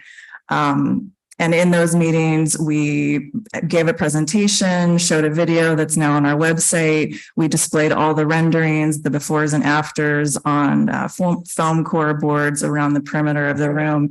People could ask questions and answers, and then we broke out into like little individual listening sessions. We also launched a project website where we featured the renderings we had shown, the video. We had a FAQ section with a lot of different information about the project. We had a contact us section where any member of the community could directly connect with us. And then we ultimately showed our augmented reality on the website as well. So we're thrilled that we've had thousands and thousands of visitors to our website. We saw an uptick in that when we launched the AR, which, as you know, has signage around the property. We've got the 8-foot by 4-foot billboards on the property. It was on the city's homepage, blasted out in the mayor's newsletter. We got a lot of great community engagement as a result of that. We also worked with the city to post the entire project plan application set on their website. It's a large set, but we wanted to make sure that we are entirely transparent in the process and that the community had an opportunity to review each and every page that we had submitted to the city.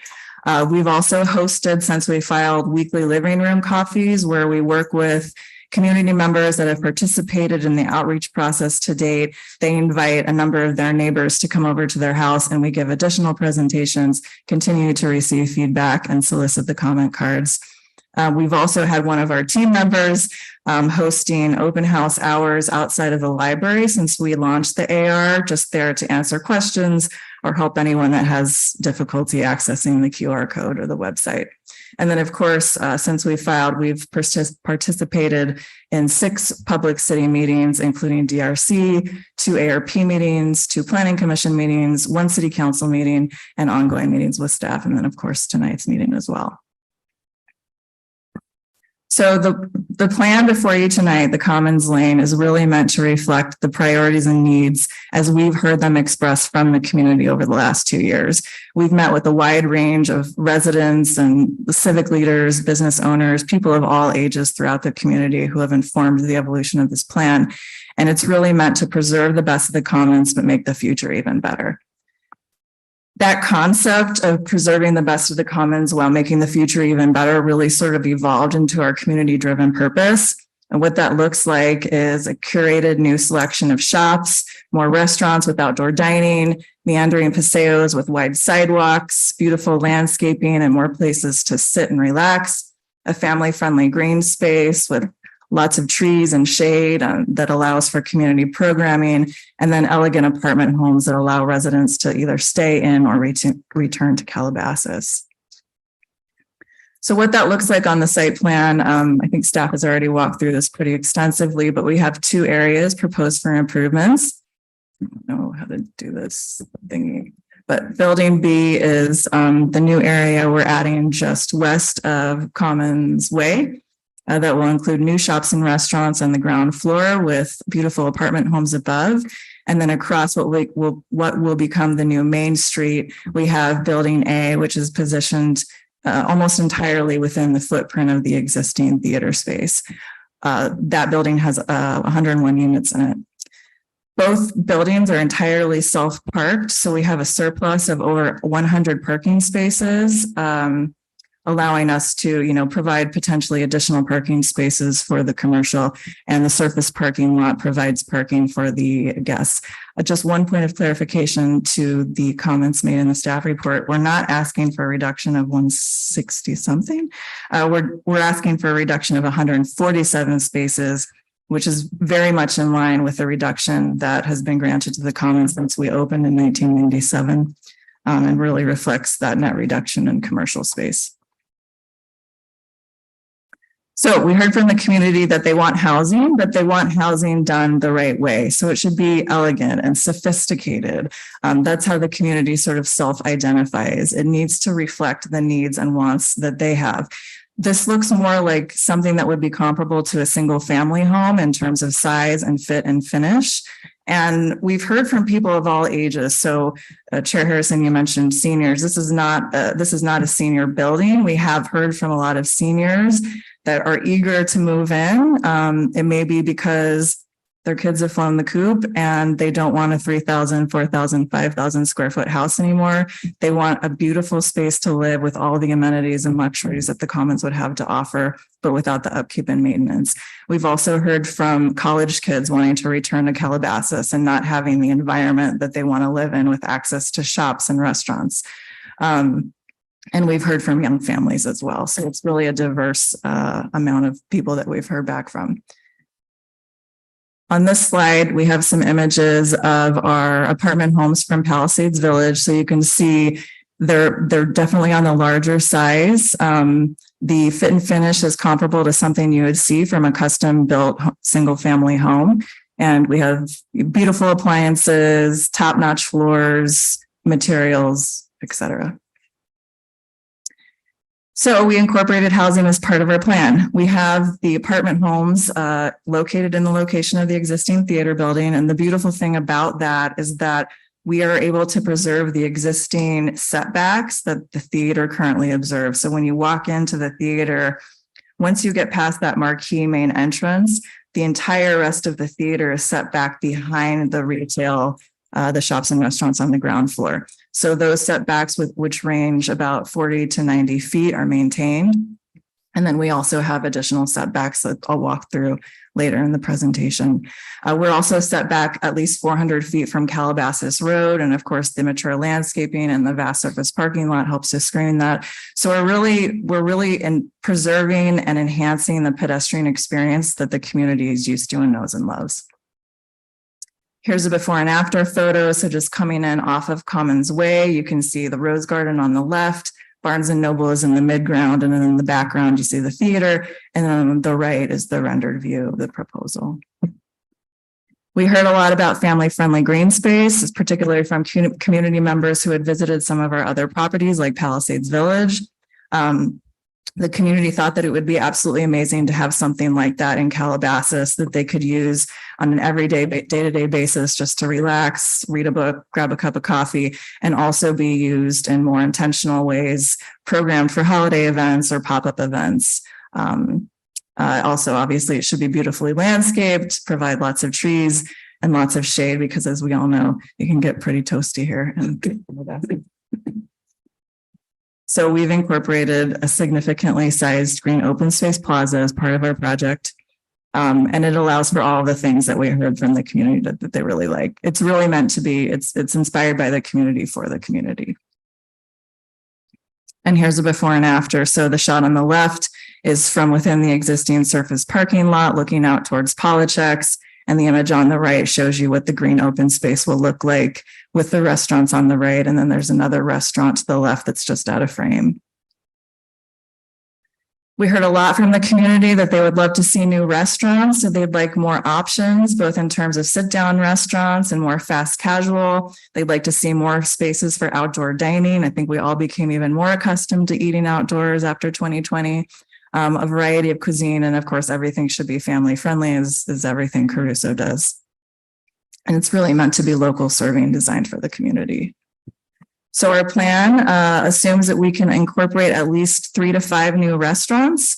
It allows for a mixture of the fast casual in addition to sit down. You can see that there are a couple of restaurants orchestrated around the outdoor dining area. So again, if the kids are getting rowdy and mom and dad are trying to have a nice meal, the kids can run around and get out some of their energy. And then we have an expanded cuisine option by virtue of bringing in the additional restaurants. Here's a before and after. Just looking out at that area on the left, you can sort of see the theater just slightly out of frame. And then on the right, the restaurant surrounded by the green open space. And then we heard a lot about new shopping options, particularly new boutique shops that were unique and curated for Calabasas. And then we talked a lot about the smaller storefronts. As we know, since so much shopping is done online, a lot of our tenants are moving towards a more curated experience when you're in store, which creates smaller footprints, smaller storefronts, more walkable environment. So it's really contributing more to what you might find in a European village type setting, but very walkable. So our plan incorporates space for new shops, up to 8 to 10 new shops. small storefronts for the boutique experience. And again, really creating that pedestrian friendly experience with wide sidewalks, lush landscaping. Here's a before and after. So on the image on the left is hovering just above the theater marquee, looking out towards Barnes and Noble, and then Politics in the background. And then on the image on the right is the rendered perspective. You can see the shops and retails on the left on the ground floor, and then the residential apartment homes on the right, tucked behind the ground floor shops and restaurants. So when it came to site planning design, after we gathered a lot of feedback from the community, we really wanted to focus on creating this multimodal pedestrian first Main Street. So you can see the idea is that you come down off of Commons Way, you're greeted by the Rose Garden, which everyone's familiar with. On your right will be the new open space plaza surrounded by restaurants. And then you enter down this Main Street environment where you have shops and restaurants on both sides of the street, really creating that active environment. And then it ends basically where the turtle pond is and feeds into the ponds. It's really also designed to be organized around the open space that we have at the Commons and the new open space that we contemplate as part of this plan. And of course, when we're trying to create that Main Street feel, we're very focused on safety and convenience. So these are some inspiration images of some of the design features that we have incorporated as part of our plan. We presented these to ARP. So you can see some of the ideas are elevated crosswalks with decorative paving, which provides a physical barrier and also a visual cue that there's the multimodal movement in this area.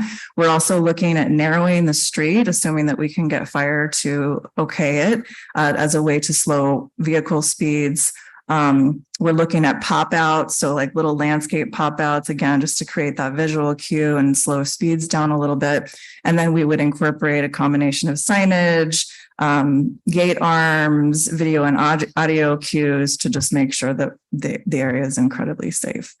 So this is a concept rendering that we walked through with ARP and kind of gives you an example of that elevated crosswalk area or elevated feature in front of the Rose Garden, decorative paving. You can see the wide crosswalks, very wide sidewalks, lush landscaping.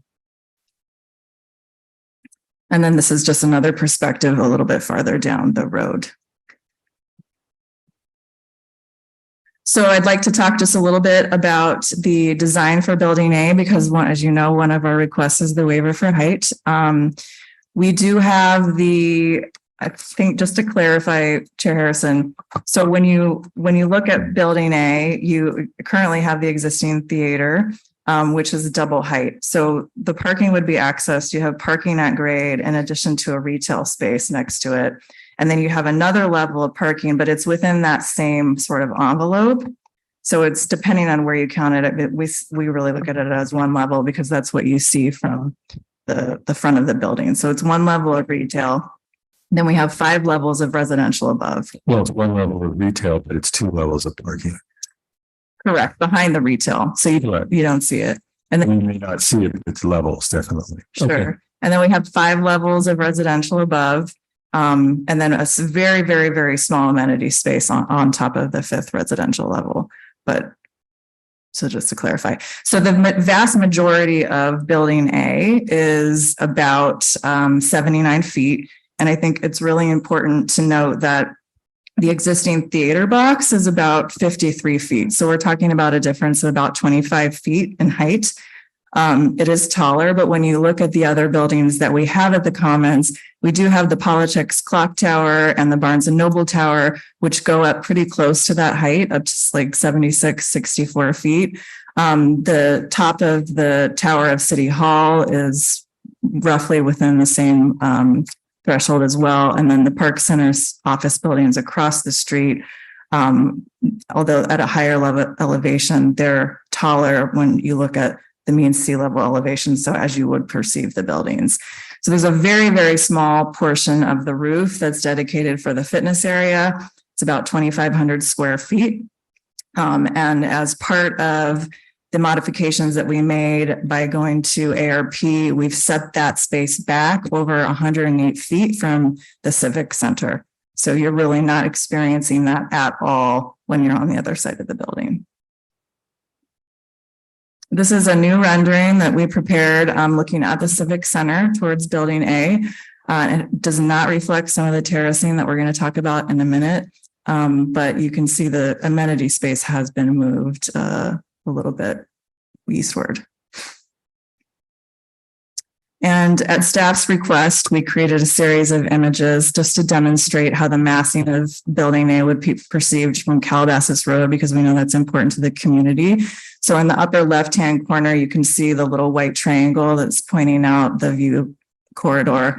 That white dashed line is meant to represent the portion of the building that you would be able to see. The light gray dashed line is meant to demonstrate where the building is, but you would not be able to see it because there's existing landscaping there that would screen it. And then you can see that we have a light transparent fill there showing the building. This is just moving a little bit westward. So now we're at the main entrance to the commons, and same thing here. The white dashed line is showing the portion of the building you would see just a tiny bit poking out above that little green tree on the left, and then a little bit more as you go to the right. And then this is from the main entry just up in front of Citibank. So you can see this is where Building A would be most visible, but because of the mature trees and the landscaping and the size of the parking lot, it's really very much concealed. And we went ahead and rendered this in the same format as our augmented reality, just to give you a better idea of that massing. But again, it's set back about 400 feet from the road. So when it comes to Building B, it's, as staff mentioned, it's a series of buildings, and they're well under the height of the existing buildings that we have at the Commons. Building B1 is about 21 feet, Building B2 and 3 about 40 feet, and then B4, as you look at it from the front, is about 29 feet. So for reference, again, the theater is 53 feet, Barnes and Noble's 45 feet, and then we have the adjacent buildings that are all higher. This is a rendered view from in front of Calabasas Civic Center, looking out towards Building A.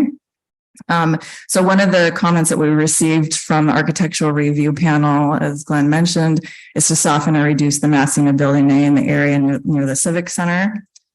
The image on the left is the amenity space that we filed with our original application in May. You can see it's not labeled, but the white box is meant to illustrate the amenity space. So it's much, much closer to the Civic Center. The image on the right is the modified location. So again, we're set back about over 108 feet from the Civic Center edge. In addition to those design changes, we're volunteering a number of conditions to address the comment from ARP, which will require us to set back a minimum of 10 feet 6 inches from the outermost facade next to the Civic Center at grade, and then each ascending level will be set back at least an additional 3 feet. So terracing the building or setting it back overall for all levels of the building, just to address those concerns. And then we heard additionally from the ARP that they asked that we create a better connection of visual character, materials, and building massing between existing and proposed development, and create an engaging pedestrian atmosphere on all sides of buildings and good connectivity between open spaces. So the image on the screen is meant to show the entranceway from the back of Building B, so closer to Calabasas Road. You can see we've integrated wide paseos with lush landscaping, different pavement or tiles, lighting, lots of storefront windows to add to the engagement. And then you pop out and see Barnes and Noble, which everybody is used to seeing.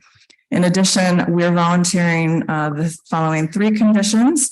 We're committed to setting the residential back a minimum of 12 feet from the edge of the face of retail when you're along a paseo. We're also committing to maintaining the space between the paseos to a minimum of 20 feet, and then incorporating different architectural elements just to make sure that those areas are activated, and we're making sure that the areas are seamlessly integrated as ARP had suggested. So in summary, we are inspired and grateful to be embraced so warmly by Calabasas. It really has been heartwarming to hear everybody's stories over the last 2 years. We are just as committed to this community as we were 25 years ago. The plan that's before you tonight really is meant to preserve the best of the commons while making it even better. It's meant to enhance the quality of life that's so special and unique to Calabasas, and specifically designed to meet the needs and wants of the community. So in closing, to quote our founder and chairman, when you're surrounded by beauty and feel like you belong, you feel happier, more inspired, and more connected to those around you. We are just as committed to this community as we were 25 years ago. We are committed to building a beautiful place for the community to enjoy for the next 25 years and beyond. And with that, I thank you. I'm available for any questions. I know you have a lot. I think we're going to listen. Thank you so much, Chris. We do have a lot of questions, but I think we've been told that it's better, since it's already fairly late, to hear from those members of the public who wish to speak. And then if you could stay and your group, because we do have a lot of questions for all of you. I'm And that will absolutely help clarify some things, I think. That sounds good. Thank you. Thank you very much. So with that in mind, I've got a number of cards with people here who want to speak. We're going to take you first and then the people online. So I'm just going to read off a couple of names. If you would come up and wait behind the person who's speaking, that would expedite things, and we'll each have 3 minutes. But if you tend to agree with the person before you, just say you agree and you like this or that. That's just Chris. Just one quick note. We of course have a lot of people who are online as well, and I just want them to know that we aren't forgetting about them, but they'll be asked to speak. They'll be asked to speak people who after the people who have come, who made the, who have come here. Yeah, the track and listen. All right. So I'm going to call it first three. It's Daniel, is it Rastine, and then John Trident and Gary Burns. So if you just sort of line up in order, and just tell us what your city of residence is. Planning Commission Chairman. I don't do this usually. That's okay. I have my comments written down. Okay, go ahead. You're Daniel? Yes, I'm Daniel Rothstein. I live in Calabasas. I'm sorry for mispronouncing it. Oh, no problem. I'm here tonight on behalf of my family to share support for the Commons Lane, as we all are here. We're all very excited that I speak for my family. My wife could be here right now, and the kids. Be a wonderful additional destination, because it is a destination for us, but for many years to come. We've been coming here ever since it was built. Well, I was, and then my kids recently, of course, are 10 or 14. The Caruso team has worked very hard to gather input from the whole community. I was one of the ones who received the invitations, and I said, yeah, that's nice that they're not just bulldozing ahead. They want to hear from the community, which is always a very nice touch. And I went, and then they listened to everything, any comment I had or feedback and suggestions. They put it on boards, and even mentioned some here tonight. There's a lot of people have asked about parking and worried about parking. I don't think it's going to be an issue. I've never had a problem with parking personally. Sometimes you drive around a little, but it's so big that some people leave when you park. So even on Friday nights and Saturday nights, I think there'll be plenty of parking. I don't think it'll be an issue. And I've followed the Caruso team and the company for many, many years. And I'm a big fan of all their projects, and I think they're going to do an amazing job. They're very experienced. Everything they've done has been beautiful and life-changing, pretty much. We moved here from Malibu to start a family. And so that was like 15 years ago, and purely to be near the Commons. That was one of the main points that we had, and any kind of improvement is welcome. And I think we're in good hands, and I want to thank you very much for your time. Thank you very much. John Trident. Good evening, planning commissioners. Mr. Chairman, my name is John Tredent. 24352 Dino Court. I've lived in Vista Point 33 plus years. I know many of you. I've seen you for many years grow this city. You and Dennis, great jobs. The new people. This gentleman here, phenomenal. I'm representing myself and my wife, Gloria. We've always felt lucky that we've lived in a city where town center was a Crusoe development. Sorry, that's left over from Mr. Ross. Do I get spare time now? Yeah. Okay. We've always admired, Rick's sense of architecture, design, his landscaping of his projects. Just recently, we checked out the Pacific Palisades development, and we came away with the same feeling that the Crusoe designs continue to evolve to match the needs of our ever-changing world. In the summer, we were invited by a longtime Vista Point resident, Annette Cardish, and her husband, Jonah Cardish, her daughter, Rachel, sitting right here. They've been residents of Vista Point for many years, along with myself. And we met Blake from Crusoe's development team. And we met in a living room gallery gathering, and Blake presented the entire concept.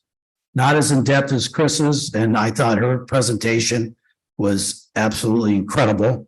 But Blake presented the entire concept of the proposed Commons Lane, and he spent a lot of time taking a lot of questions from us. So after listening to the presentation, I spoke with Blake a few times after driving the project and evaluating the placement of story poles, because one of my concerns is it was butting up too close to the senior center. My vision of the project is that they incorporate with the city of Calabasas and its residents need as we enter the next 25 years. We are fortunate. We have a great partner in Crusoe, great commissioners like yourself, Dennis, all the new people, Matthew, Wendy. This is a big job. You guys do a lot of work. When I heard what you have to do, read 3,000 pages. I've been on HOA boards for years. It's nothing like what you guys have to do. And I really admire what you do for the city, and thank you. The bottom line is, I believe that you guys will all put the pieces together and you're going to create and update the commons that will all be cherished by all of us for years to come. And thank you for your service. Thank you, Caruso, for everything you've done for this city. And let's keep marching forward to be number one. Why not? Thank you. Thank you. Gary Burns, followed by Susan Squirrel and Luis Backus. Well, I'm Gary Burns. I am the president of Mulholland Heights Homeowners Association. Sorry for the homeowners associations you've been associated with. We try to do the best. I know many of you here, and I thank all of you for the hard work. We all know that those of us who give freely of our time say that we are never given requited love for it. And I really appreciate it when our homeowners and when people say that they thank us for all the work that we've done. I moved here in 1989, and I can say I've lived in Calabasas since 1991, even though when I moved here, it was Woodland Hills. And then my neighbors or my relatives back east didn't understand how my zip code and my phone number changed, but my address didn't. And it's been a wonderful 35 years to be here. And I remember, well, where was the city center? Where did I go? Well, I went down to Woodland Hills. And then when the Commons got built, I spent my time going to the movies, going to dinner, coming back to the area that was our town. And I think it's going to be even better. You also stole my thunder. I visited the Palisades recently too. And the green grass area, the kids running around, it's very nice. And it's something I think that's always been missing, because we tend to go over towards the ponds and watch the turtles and go over to the restaurants. It's just a little nicer area. And I think it's going to look really terrific. I'd like to see some of the parking be arranged as best as possible so that we really do get a feel for being able to feel free and comfortable. And I expect that Rick Caruso is going to do a great job, because I think he cares very much about the projects. And I'll say that it's the same thing. I care about what I do, whatever board I'm on, wherever I am working on at the HOA. We try to make sure that it's as good as you'd want it for yourself. And I think he's going to do that. So I thank you for considering it. It's a lot of issues that you have to contend with. And I too know what that's like. So thank you very much. Thank you. I asked if Susan Scuro, is she here? And then if you could all come up, Elise Backus and Randy Filish. I'm Elise. I don't know if Susan is here. Susan may not be here. Okay. My name is Elise Backus. I've lived here in Calabasas for 26 years and raised my son. I'm now an empty nester. And one of the things that we love doing is when he now brings his family is we come to the Commons and we sit outside. The kids look at the turtles. We get ice cream cones. We people watch. It's such a wonderful place. I'm proud of it. I'm proud to live in this city. I was thrilled to hear we were chosen #1. I want to keep it #1. I was so impressed with all the drawings, all the visualizations. It's going to feel like a little European community, even more so than it does now. And I think it's going to improve all of our property values to live in such a wonderful place. And I worked in the city of LA for so many years and commuted into town on the 101. And now I just want to stay. I'm retired. I want to stay here on the weekends. I want to eat here. I want to shop here. I don't want to go into LA for anything except going to a game or going to the airport. I love this town. And I think the Caruso organization is planning on building such a utopian shopping and environmental experience. And my support is fully behind it. Thank you. Thank you. Then Randy Filish, followed by Brad Hirsch, if you could come up. Good evening. I'm Randy Filish. I'm a Westridge resident, and I've been a resident of Calabasas since 1992. So I guess that's 31 years. I was at the grand opening party for the Commons 25 years ago. And when Eddie Money performed, and it was a great event and lots of good memories. I support the project as a wildlife advocate. I like the fact that they're not heading into the open space. They're not heading into the mountain. They're going to preserve our local wildlife habitat and our local ecosystem, which is very important. Caruso Management has reached out to us and done a phenomenal job in community outreach. They have an amazing architect, Dave Williams, Bryce, Blake, and Randy, and the whole team have been exceptional. I support the project, and I will cede my time to the next person. Thank you. Thank you.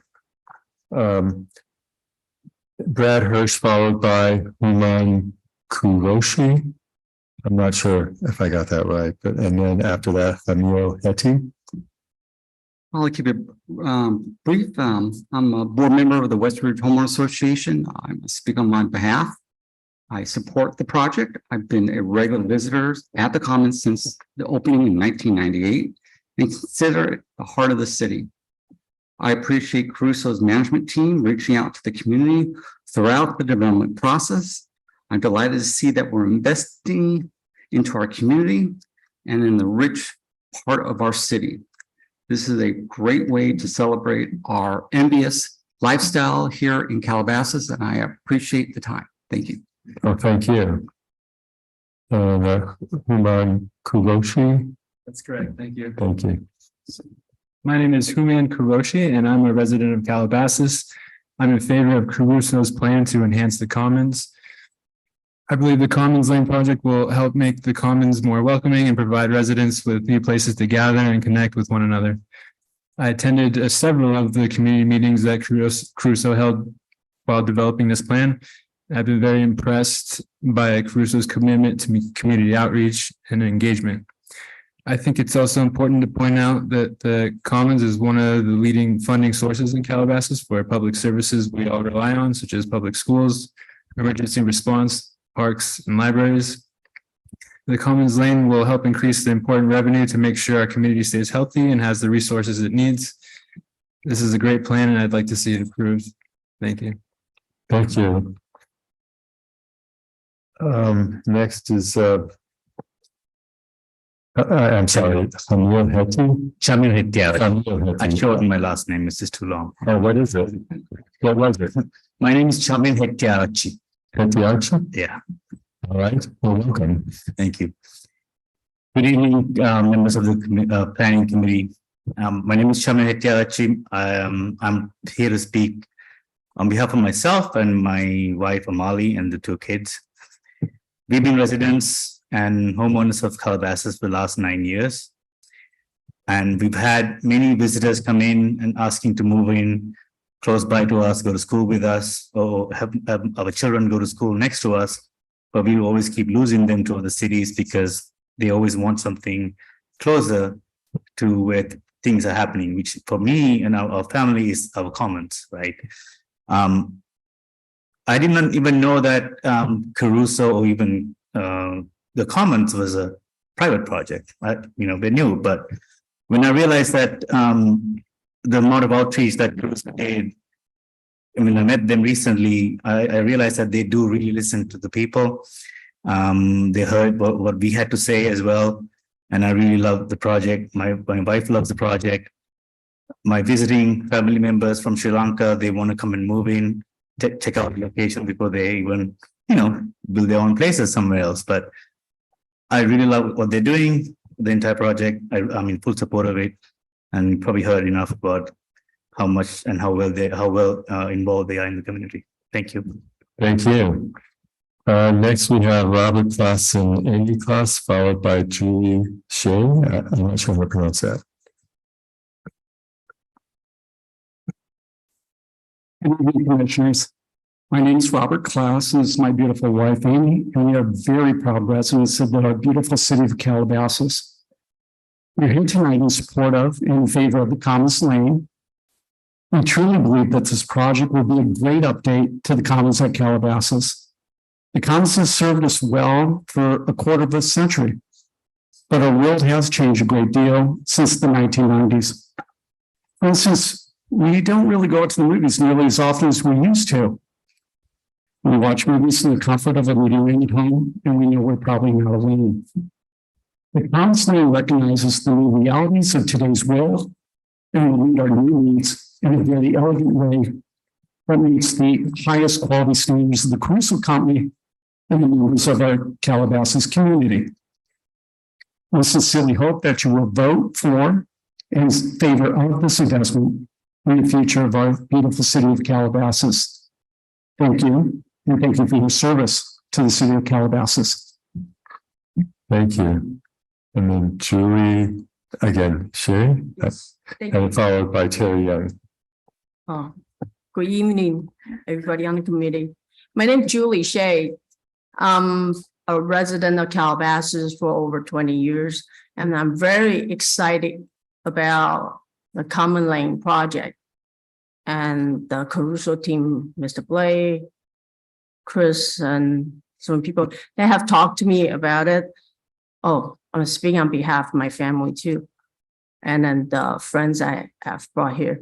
So the project, I think with the changing lifestyle and the digital revolution, I think the Common is evolving, and my kids grew up. It's like the Common is the core of the whole Calabasas. Doesn't matter you live on the west side or east side or over. We love to come to the Commons. Everybody, pretty much. So it's a place that the family grow, community grow, business grow too. I'm thinking of bringing my company, the headquarters, we're going to move to the Commons.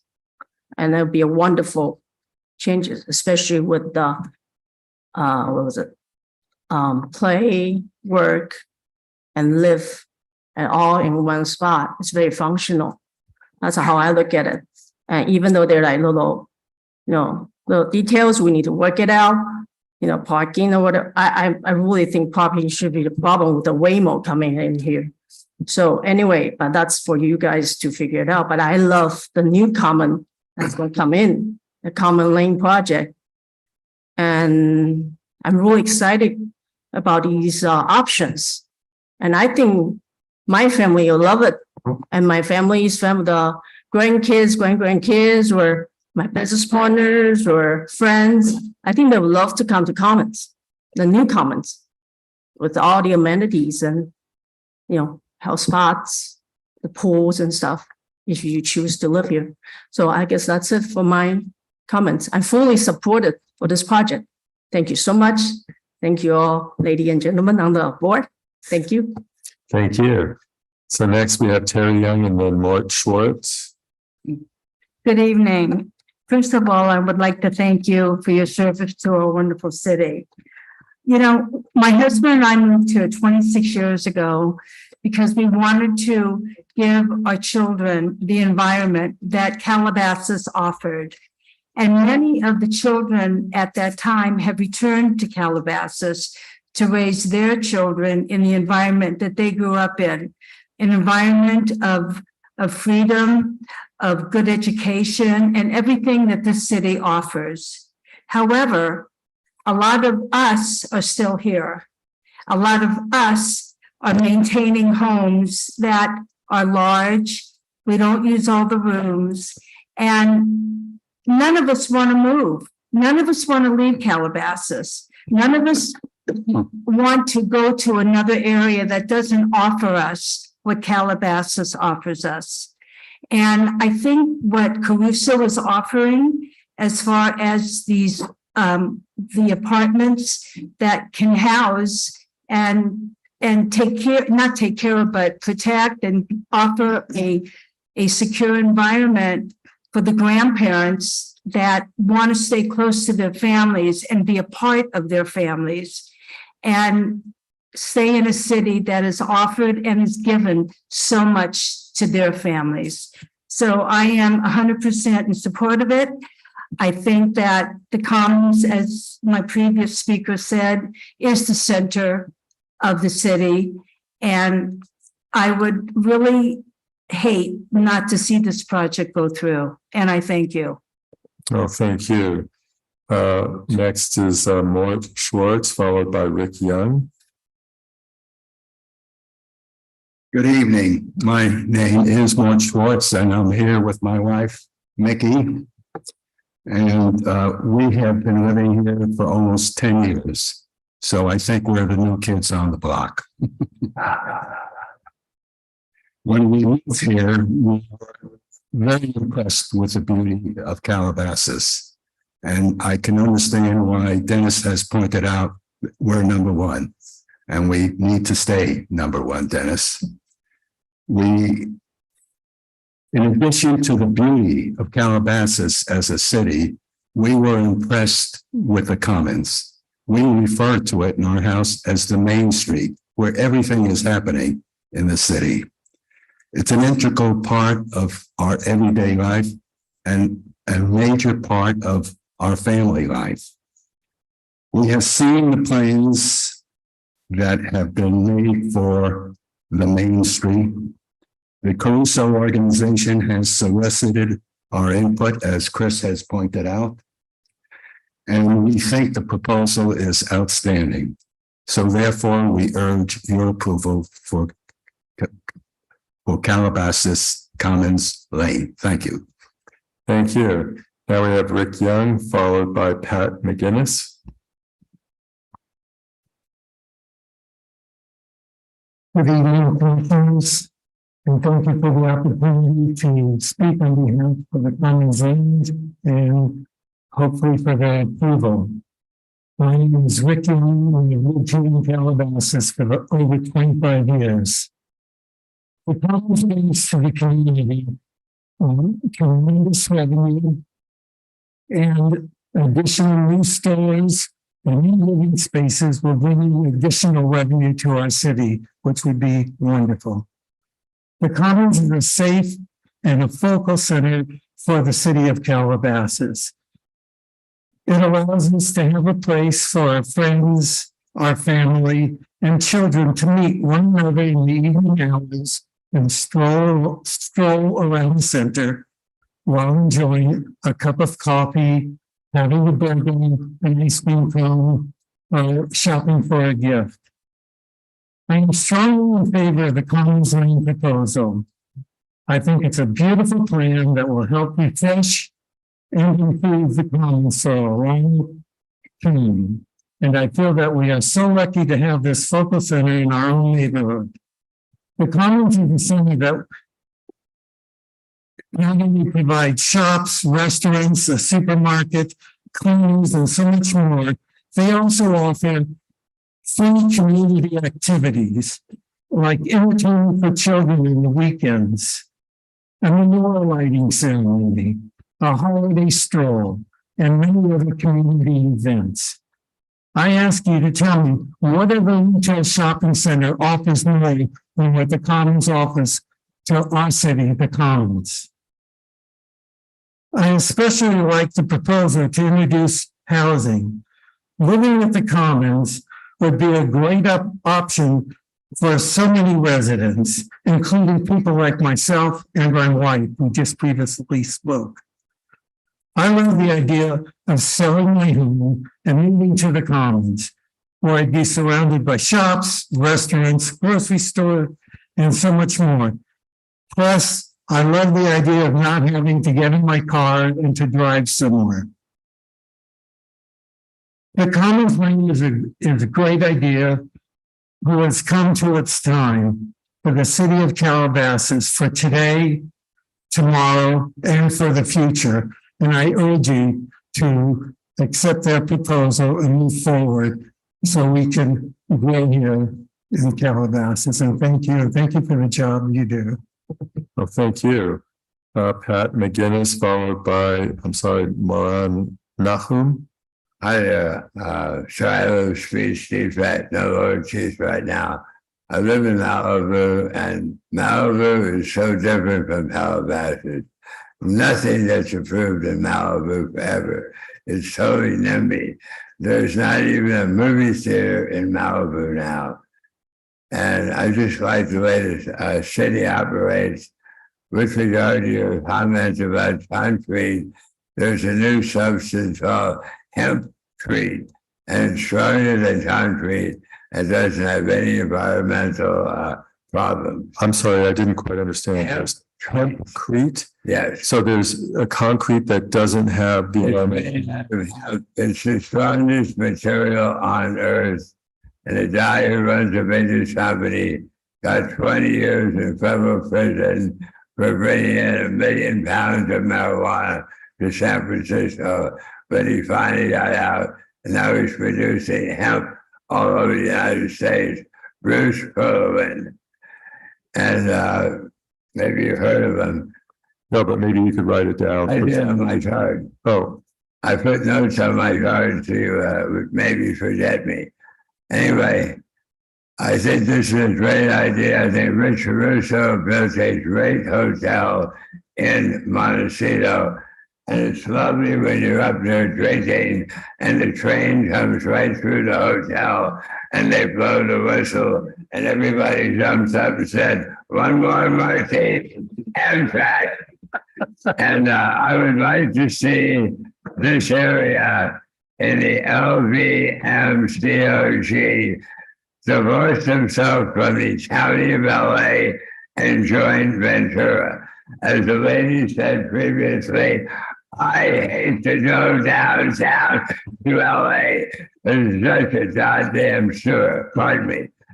But the problem is when you go downtown now to the nicest part, Japantown, it's one homeless person after another. And it's not that they're homeless, because I've hung out with a lot of them to see why they do it. They don't want any discipline, and that's the problem. They want to smoke, they want to drink, they want to let's stick to the topic. I'm just saying, that's why I think there's 5 cities out here in LVMCOG should absolutely think about divorcing themselves from LA and moving to Ventura County. Anyway, things are done very quickly in Ventura County, not like down here. I would suggest one thing with the Ukrainian and with the Israeli situation. Maybe it's a good idea to have a fundraiser in the All right, commons. I think your time's up and we have many, I'm. Saying, have a sushi and sake festival in Calabasas. Sushi and sake, okay, thank you, thank you. I'm sorry, I don't know how to pronounce this right, but Moran Nahum. He's gonna be on Zoom. Oh, well, I don't know how we filled out a card, that's good. Rachel Tabak. Followed by Tammy Hathaway. Hi, good evening. My name is Rachel Tabak. I'm speaking on behalf of my parents, Annette and Jonah Kardish, who weren't able to come this evening. Thank you all for your service. We moved to Calabasas in 1992 for the Los Virgenes School District. And we were here when the Commons was just mountains and dirt.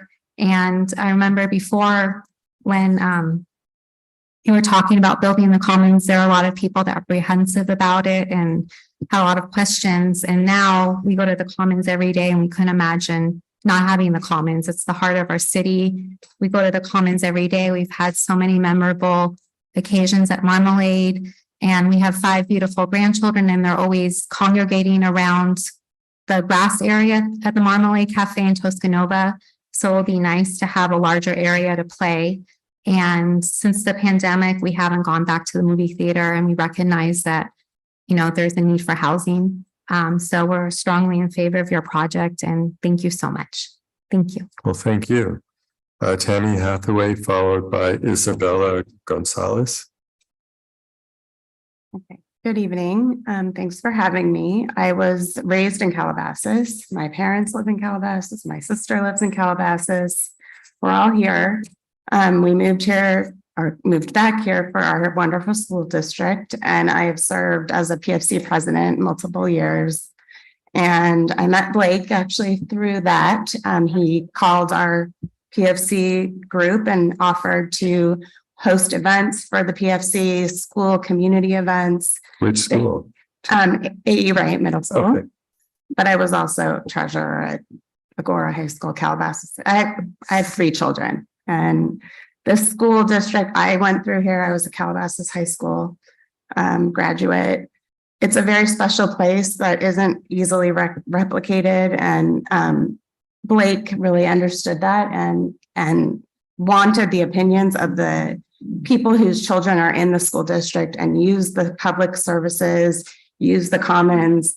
We're most excited about new restaurants. We're excited about a space that even the schools can maybe use for events and really bring the community together in a positive way. And I also think that the tax revenue that will come in from some of these new businesses would help support the school system. Calabasas, the city, always gives every year to our PFC, and we depend on the money, and we are partners with the city. And I believe that Caruso and his team and that the project is going to bring the community together and create more community events and help with school, which is what I care about with my children.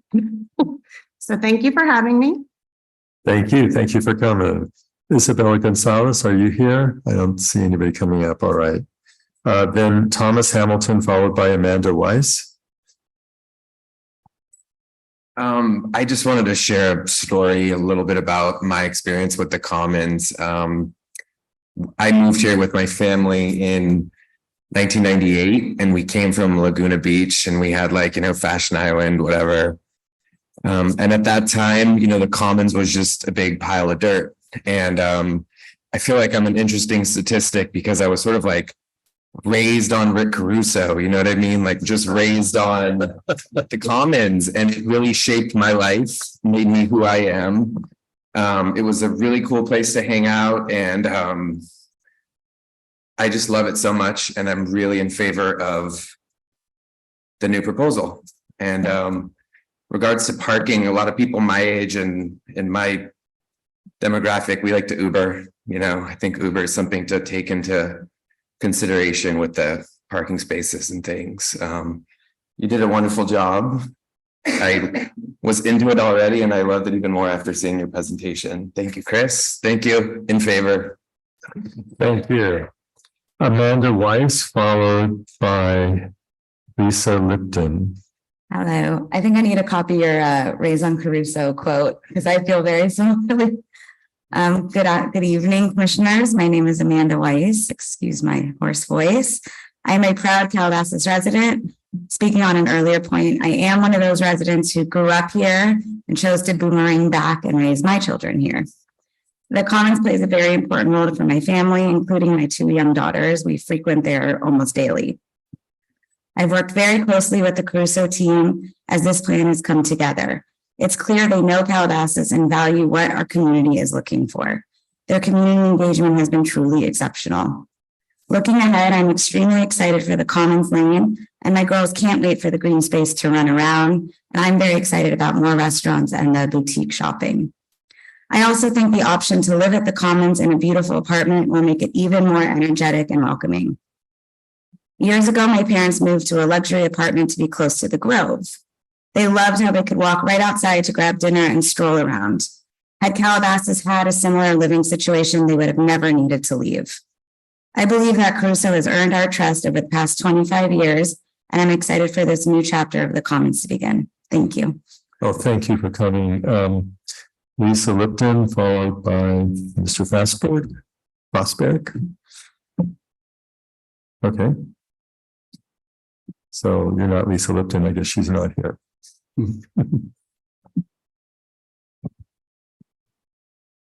Hello, I'm Adrian Fosberg, resident of Calabasas. My wife is, as you can see, she's a commissioner, but I don't speak on her behalf. And we do not discuss any of their doing or my business. Excuse me. I don't know. You did such a great job here that I don't know what I'm doing here because I'm against. I feel a little out of place. Wow. Anyhow, it was a small little town. I'm not adverse to changes, even though I've seen that the 2 street lights became 5 street lights for me to get to the freeway, and the wagon wheel, as you remember, disappeared. And what was the last one? The last of the Old West? Yes, the last of the Old West. That's it. The last of the Old West. Okay, this is gone. It's no longer here, and we understand it. I'm very familiar with the Caruso project and with this piece of property. In fact, there was an architect that I worked with, and I built the UCLA housing on Veteran. My company did, and it was an architect by the name of Jan van Tilburg, and it was the proposal was for housing. Everything was housing, and Dennis at that time and others approved the housing proposal. One morning I woke up to find out that Caruso built the property, I think for about $3.5 million at the time, believe it or not. In the property, I was out. I was somewhat ashamed, and I was out, and I was not happy. However, when I saw the plans, I was excited. It was a small village, commercial, beautiful, planned, and I was really for it.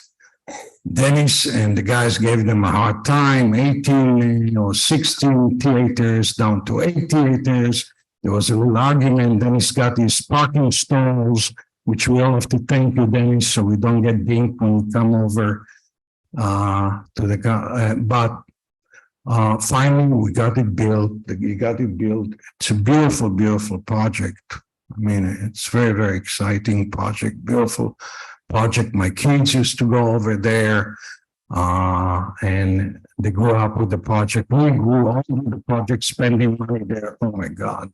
When you say there, are you talking about the Commons? Yes. Oh, okay. Yes. It sounded like it was in a different project. Yes. No. Well, it's the commons. It is. Wrap up and just say, The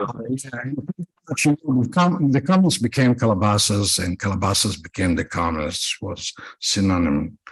Now, however, Caruso is using a technicality. He's using the housing element, RENA, SBC 35, to force us to really change the general plans that we have spent substantial amount of monies to develop a general plans. And now it's all like gone.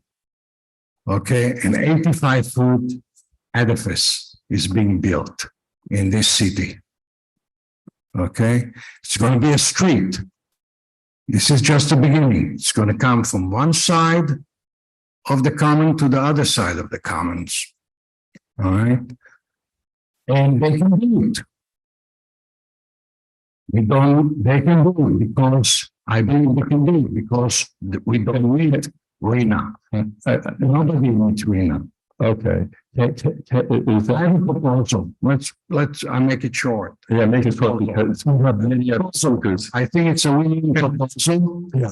I think it's a winning proposal, okay? First of all, we are not ready for this building. The city is not ready. We are not ready.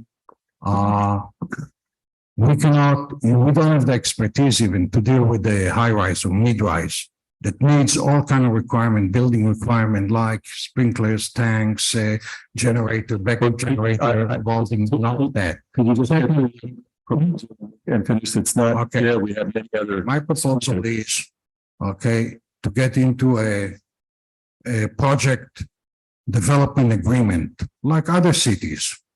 Okay, whereas we can increase the height from 35 feet to 45 feet. We can increase maybe the R5. We can increase the number of units because we are giving just much too much for only a 12 units affordable housing. This is, I don't know if it's possible to get there at this point of time. Oh, okay. That was a great suggestion. Could you email us or put this in writing in some way so that, because it's rather detailed and we don't have the time right now. The other thing is, the height. Nobody's talking about, all right. Thank you. Put it in writing, very much. Oh, thank you. I will. Thank you. I'm Ryan MB and I don't have any other cards after Ryan. But you have an internet. What? No, I know we have the Zoom. Thank you very much. I'd like equal time. I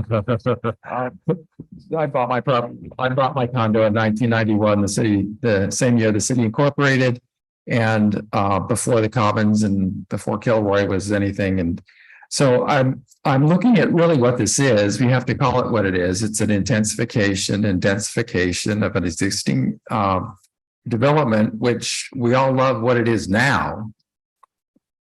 But you can't say it's not going to change if you dump a whole bunch of residential in there at the same time. The whole point of Calabasas is it kind of goes to sleep around 9:30, 10:30, 11 o'clock at night. If you put a bunch of housing on top of retail, it's never going to go to sleep. It's just going to be a constant zoo, and the densification is going to make it, the anonymity sets in. And that's exactly not what's been described of what the Commons has been for 25 years and that we know and love. And I love it. It's great. But you see the same people, you see people you know.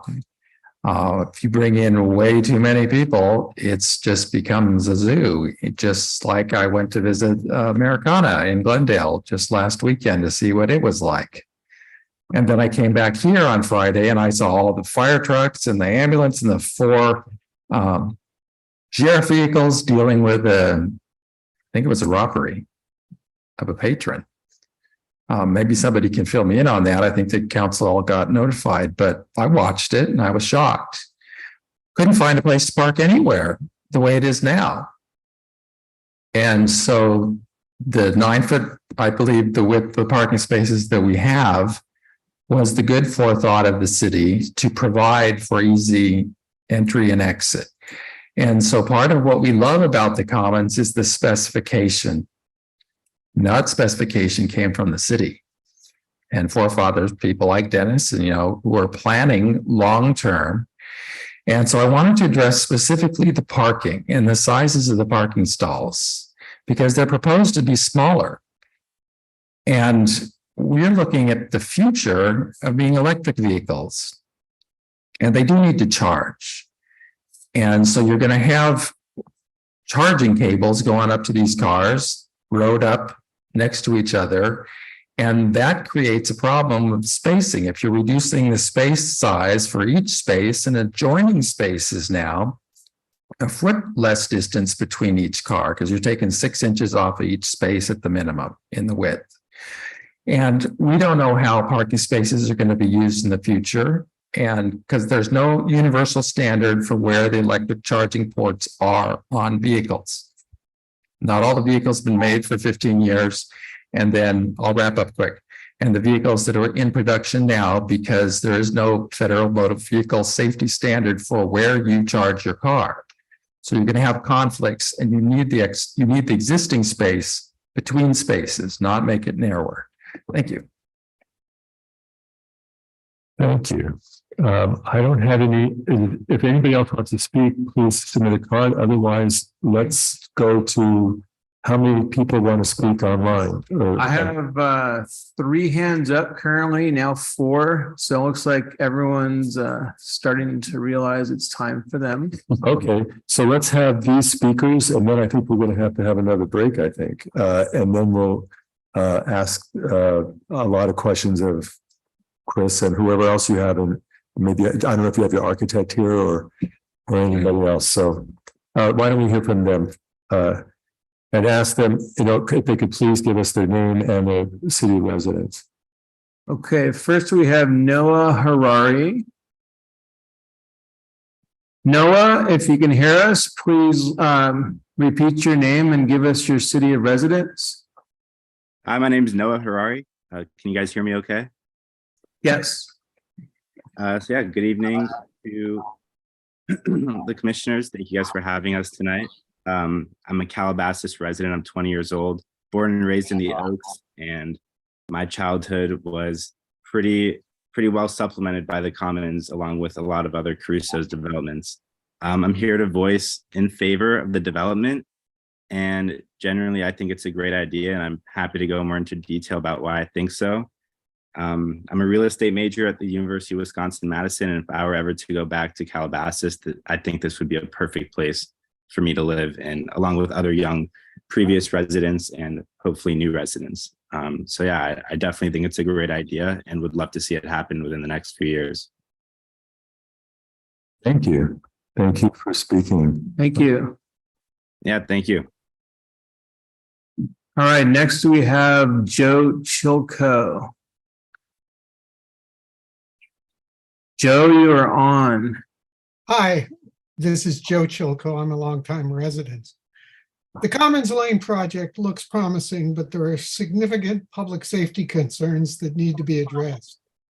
While I appreciate the Crusoe team's commitment to a safe environment, I would like the specifics to be nailed down. The volume of vehicular traffic crossing paths with pedestrians is a unique situation that requires careful planning. The safety of our residents is paramount in carrying out these plans. Conditions must be attached to any approval to address the public safety concerns, especially during the construction phase. Of particular concern are the driveway entrance to residential building A and any roadway crossing points to access the recreation areas and the retail shops in the building B complex, particularly because it will attract families with young children. I saw from Chris's presentation there are features proposed. I'm concerned that there was no mention of a human element in any of those safety features. Crossing guards and traffic control officers are suggestions to add greater protection for pedestrians. Beyond the public safety concerns, there is the impact Building A will have on the view and the character of our downtown area.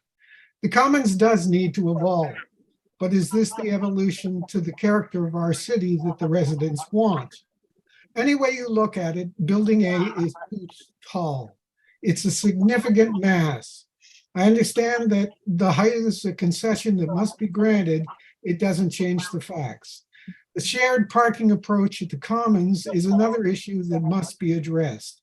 How will all surface parking spots be reserved for retail customers' use and be prohibited for any of the on-site residential residents? I ask that the Planning Commission give serious consideration to all of the above in making their determination. I will say that I think the Caruso team did a fabulous job of outreach. I just ask them to keep listening. Thank you. Thank you very much. Thank you. All right, we have next, Moran. Moran, please state your name and city of residence. This is the person I called before. Yeah, this is me. Can you guys hear me? Yes. Hello, Planning Commission. My name is Moran Nachum, and I am a Calabasas resident. I'm here to voice my support for the Commons Lane project.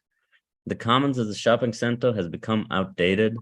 Modern malls have started to include mixed-use elements, green spaces, closed-off pedestrian areas, and more boutique-style shops.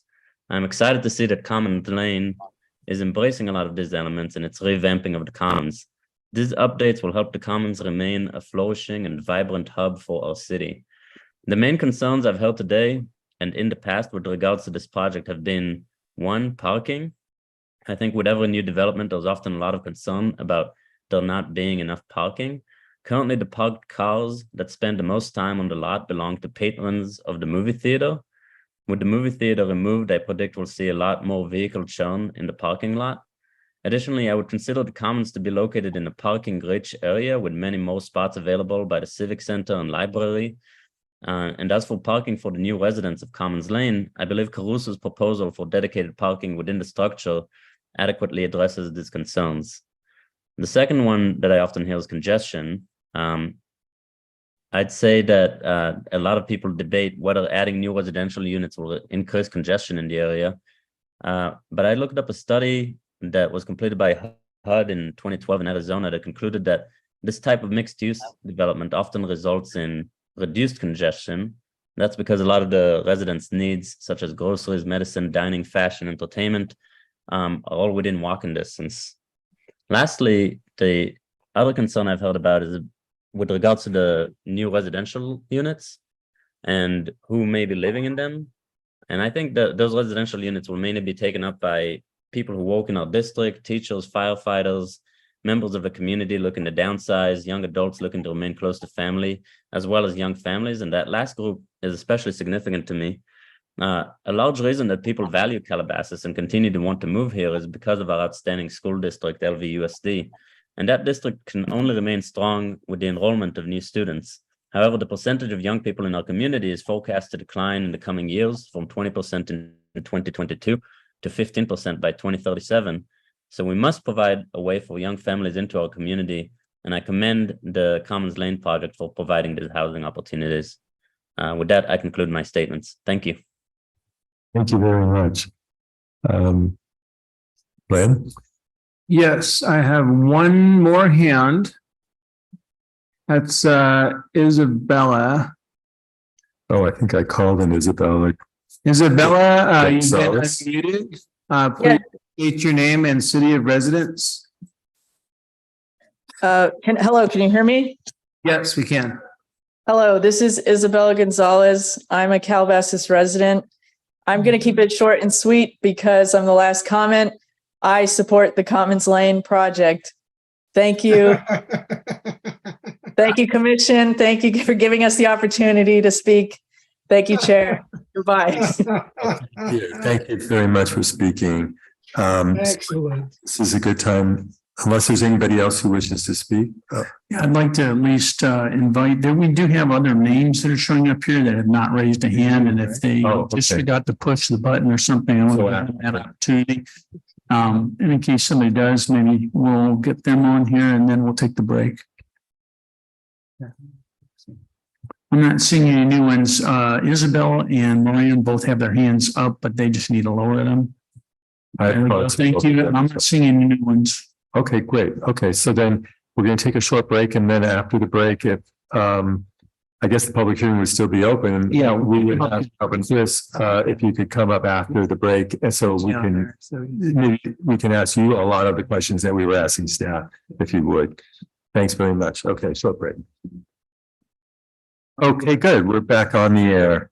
And thank you for coming up, Chris. I believe we have a lot of questions. And so Wendy, do you have any questions of the applicant? I do.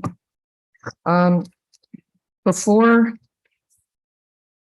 I ask my questions, I do want to say that it's very refreshing to actually have a project like this that has so much support from the community. I know it doesn't happen that often. It's usually the other way around. And I think that part of that is a function of the fact that you've done a tremendous job with outreach to the community and you've listened to the community. And you've been responsive, to their feedback. Overall, I think you're creating a beautiful project that will continue the Commons' special place in our city, while also helping us to fulfill the challenges of meeting our RENA requirements. Now, some are concerned about the height of Building A. Some are concerned about the height of buildings, period, but especially Building A. I'm not so concerned about the height in and of itself, because I think there's good shielding by the mature landscaping. And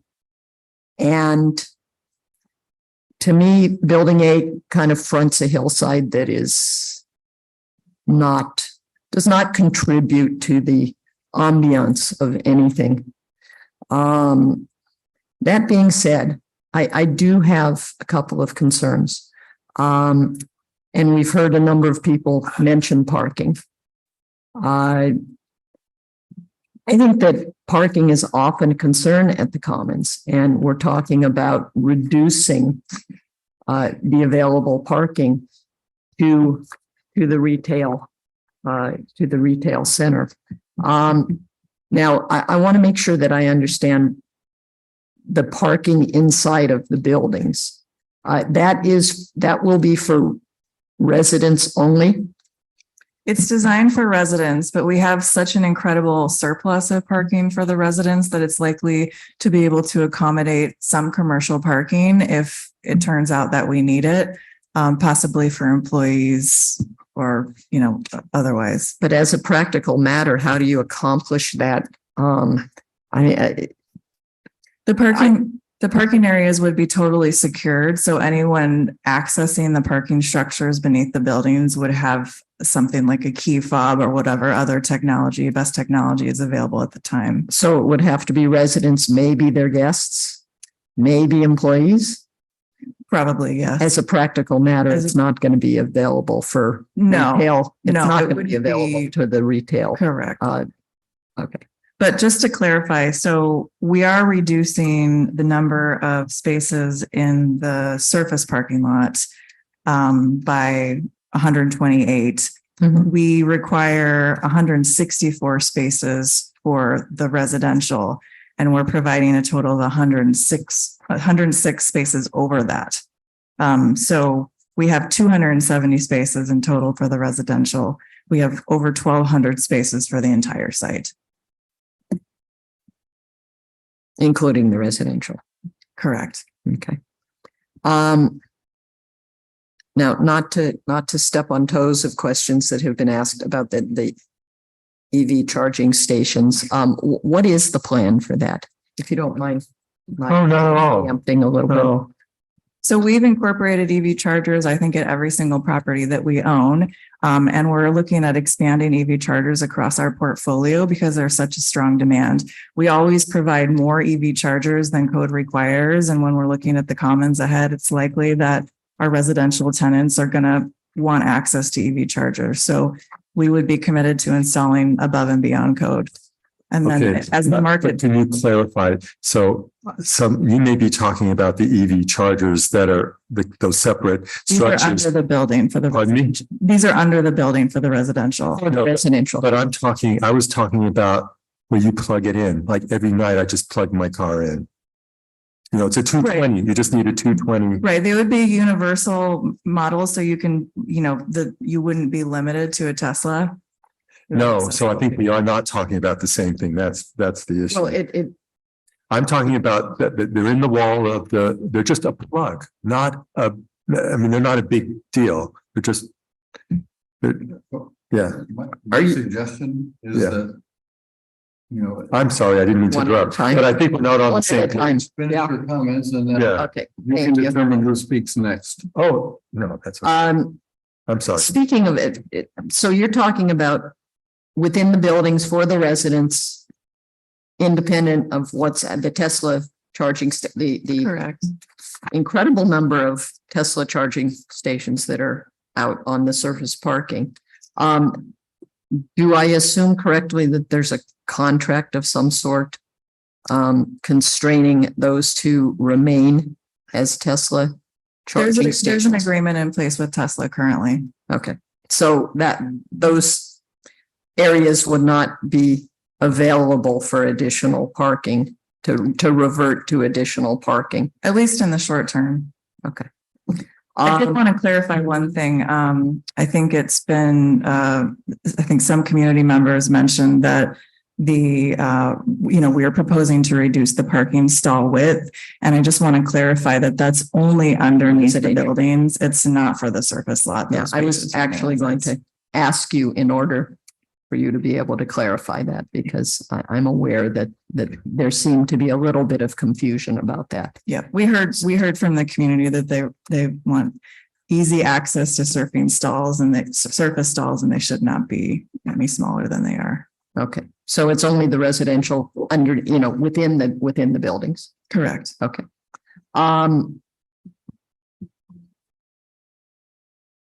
I'm curious why the facade of building A is so different from building B. I'm going to call it building B, and basically the rest of the commons. Why was the decision made to have such a departure from the design element? I think there's a couple things. So for one thing, we want the new buildings to feel like they've sort of evolved organically over time, something similar that you would see in the downtown area. Another thing, we've tried to pull similar materials and colors from the center into building A. It does have a more contemporary aesthetic. There's no question to that. I think that's an issue of function informing form. So we know that as we've brought in new commercial tenants, they're really looking to access larger window spaces with more access to light and air and views. And a more contemporary design really allows for that. And you didn't feel that you could do something a little more contemporary in the retail area and not carry it up to the residential space, somehow delineate between. Do you mean for building A or building B? Building A. Building A. Well, it depends which facade you're looking at. I mean, it is a slightly more contemporary facade when you're looking at the new retail at the base of building A, which is really kind of underneath the existing marquee. Yeah. As well as the lobby that's accessed next to the oval. But as we've seen with some of our newer tenants coming in during the re-tenanting process, there is a tendency to sort of modernize to a certain extent, just because they are looking for that sort of, upgraded, elevated experience. Okay. Just actually one other question. There was reference to the fact that there are mature trees that are going to be removed. Is that accurate? So we are proposing to remove a couple of trees. What I will say is we are 100% committed to mature trees. We invest a lot of resources to bring them in when they're needed. So we're not going to remove any mature tree without replanting it unless it's absolutely necessary. The majority of trees that we need to move, we're planning to retain either on-site or off-site and then replant them. Replant them on-site? Yes, correct. Okay. So you're not looking at permanently removing any mature trees? Is that what you're saying? Or there are a couple that would be the intent. I have to take a look at the tract where we show the trees that we're removing. So I can have my team look at that and we can follow up with you. All right. Thank you. I appreciate it. Thank you. Thanks, Wendy. Go that way. Yeah, go that way and then you'll be last. Okay, John. I know you had some questions that weren't answered, that couldn't answer. Just to follow up on Commissioner Fosberg's questions a little bit, I guess I'm still confused. I did understand and still understand that the reduction in the stall size is for the residential parking. Is it for all of the slots? No, it's primarily for the spaces that are adjacent to a column. Okay, that's sort of what I'd say. It's a limited number. It's a limited number. They may be slightly smaller in some situations. If I'm sorry, now I'm going to step on my apologies. That's actually not what it says. It says that the spaces adjacent to a wall or a column will be even a little smaller. But that all of the spaces will be reduced from the standard. By 6 inches. Let me take a quick look. Yeah, at I mean, no, to me, it's not significant. Yeah, to me, it's not significant. I just want to clarify. Stays. Remember? It's the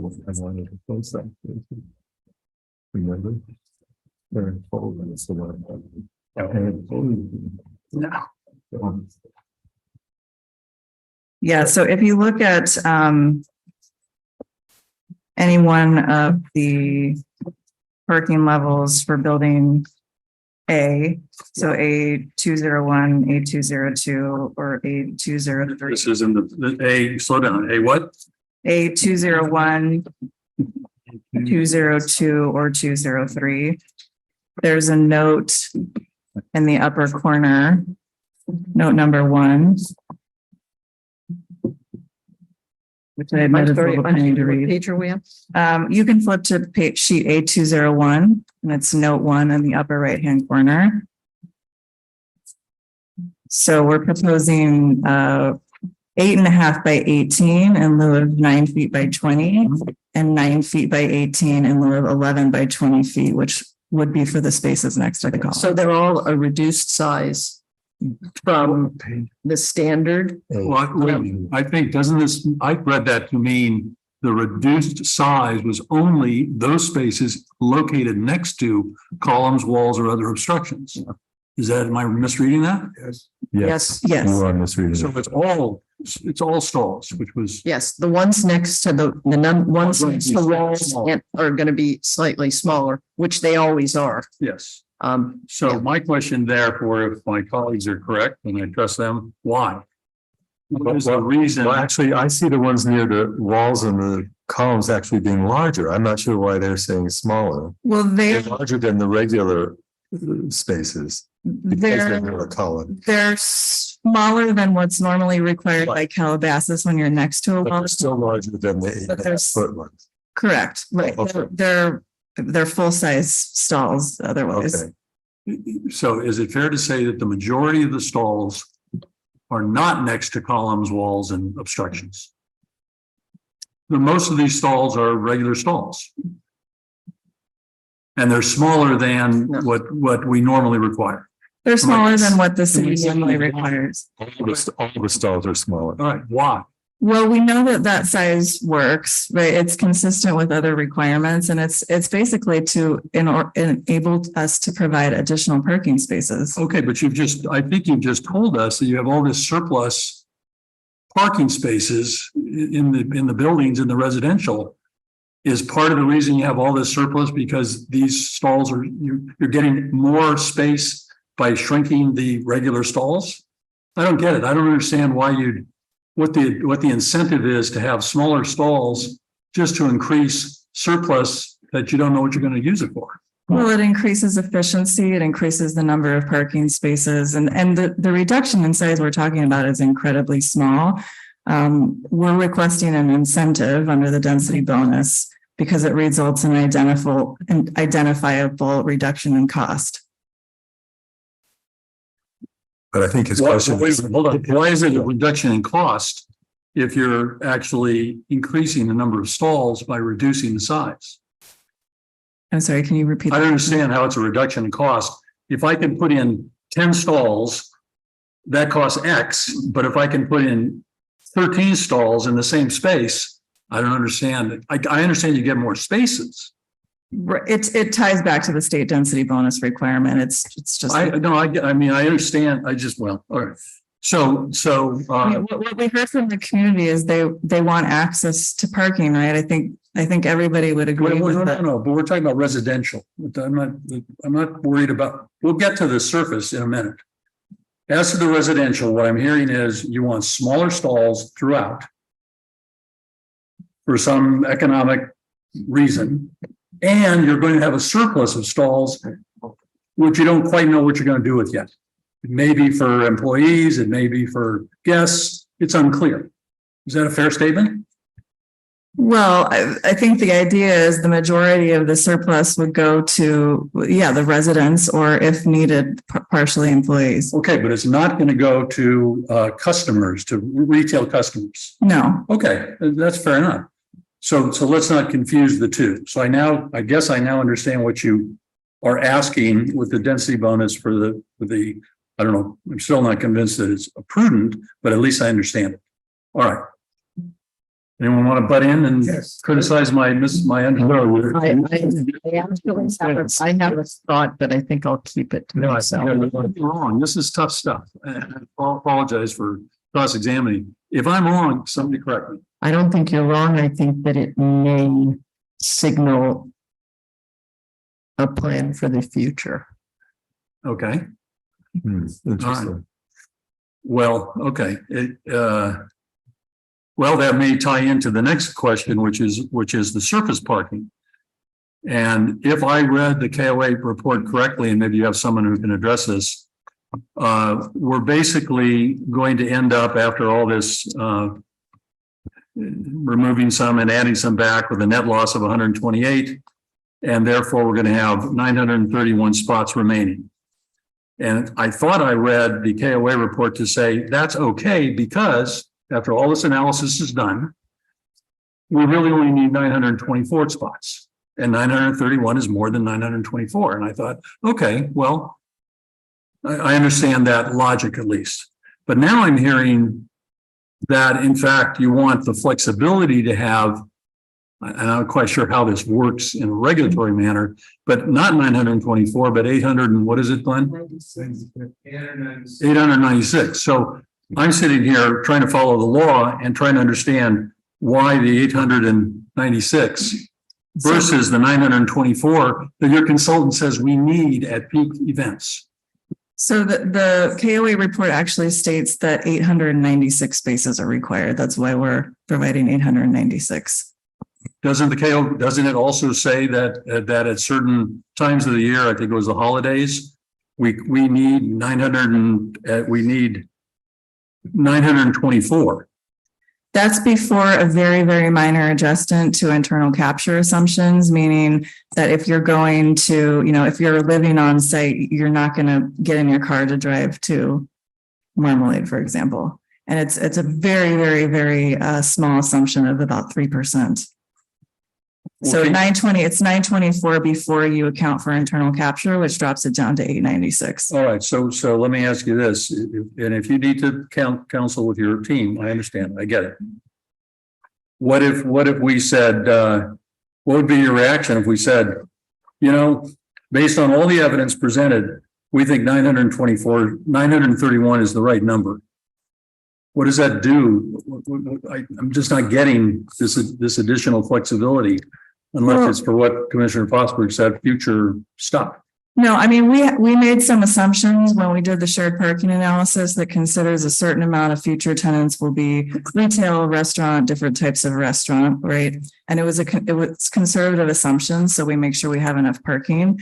What I would say is what we've heard from the community is parking is incredibly important to them. And I can assure you unequivocally, it's equally as important to us, if not more so, because if we don't have enough parking, the commons won't be the vibrant place that we've created. And that's not an option.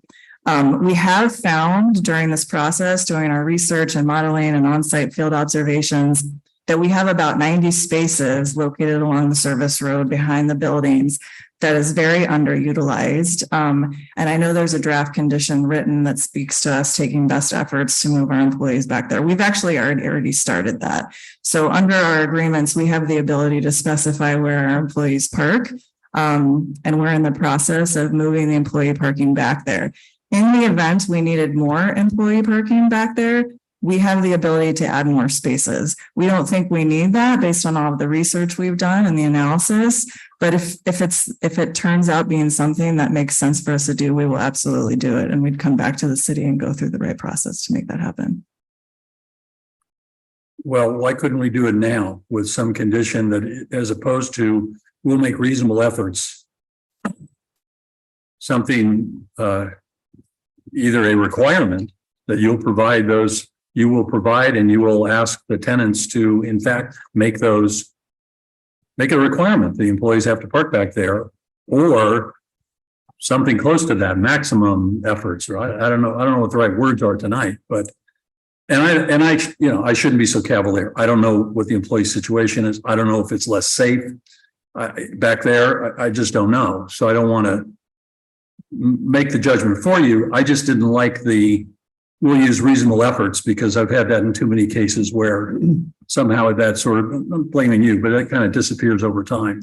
Those efforts. Right. Well, like I said, so I want to quantify this. I want to make it real somehow. We're already working on it. Yeah, but it's not in the paper. I believe you, but it's not in the condition. The condition is this loosey-goosey reasonable efforts. And that's, to me, not John, very compelling. John, yes, and Matt, could we make it a condition that they place in their leases, their commercial leases, a requirement that employees park in the back? My only concern is I'm not sure if the 91 spaces is enough to fit all the employees. And I don't know if we can yet know what their employee count, because that's going to depend on what spaces are this or that. But we could work, maybe not in this moment, wordsmith the condition though to delete the reasonable effort component, because we hear you. Reasonable effort is not testable, and revise it to be something testable with a goal of having as many employees as is achievable park in the back, and set it as a standard that's something the city can test, completed or not completed by the applicant. And I think it might well be something tied to their leases, something we can enforce, but I just don't know if we can. I don't think 91 may not be enough to fit all the employees. Does that make sense? So we can revise it. It does. And you can accommodate. But I also want the applicant to understand if there are good and sufficient reasons why what I'm suggesting is not a good idea. Please come back and tell us. I mean, if it's bad lighting, I don't know what. Yeah, no, I mean, I think Mr. Summers makes a good point. We'd be happy to look at modified language and make sure that it's something that will work for us and our 30 plus agreements that we have in place. All right. I thank you. I appreciate that. There was that other question I had in the KOA report on page 3, where it talks about, no, I'm sorry. Let me get that report out real quick. Here it is.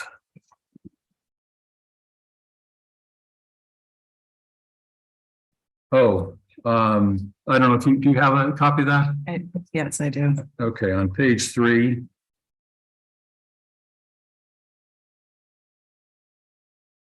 That's exhibit K, right?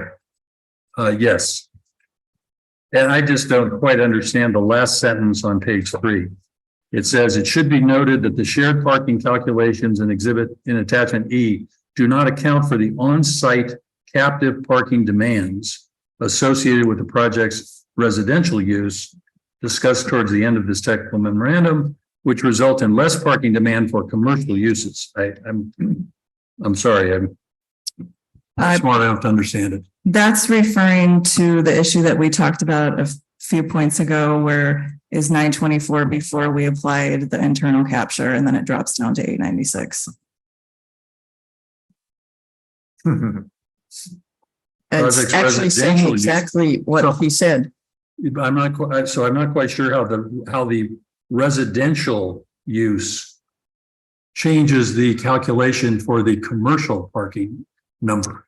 Because if there's residences located on site, some of those trips are coming from the residential. So like I said, you're not gonna get in your car and drive to Marmalade. You're gonna, do a lot of your shopping and everyday errands at the Commons at Calabasas, which is why, a lot of people would be attracted to live at the Commons at Calabasas, but it's a very, very, very conservative number.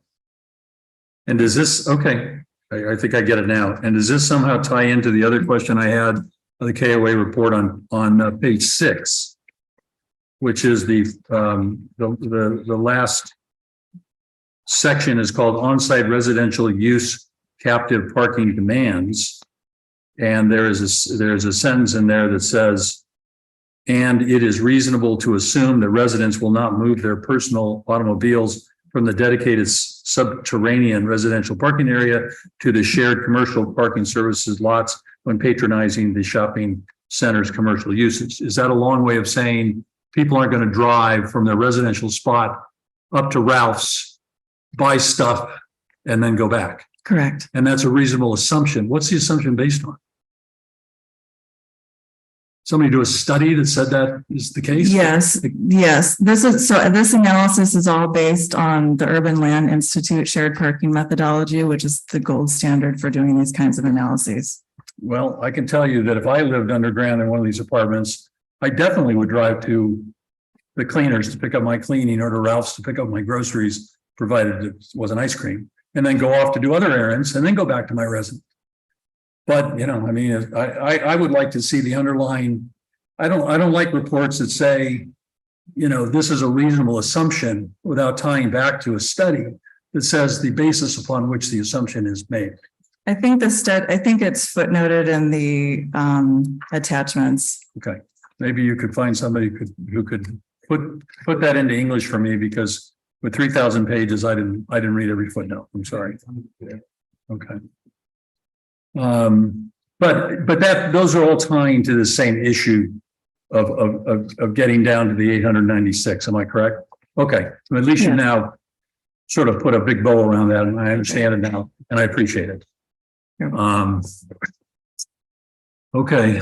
Did I have anything else, Mr. Chairman, that she didn't? I think she talked about the trees.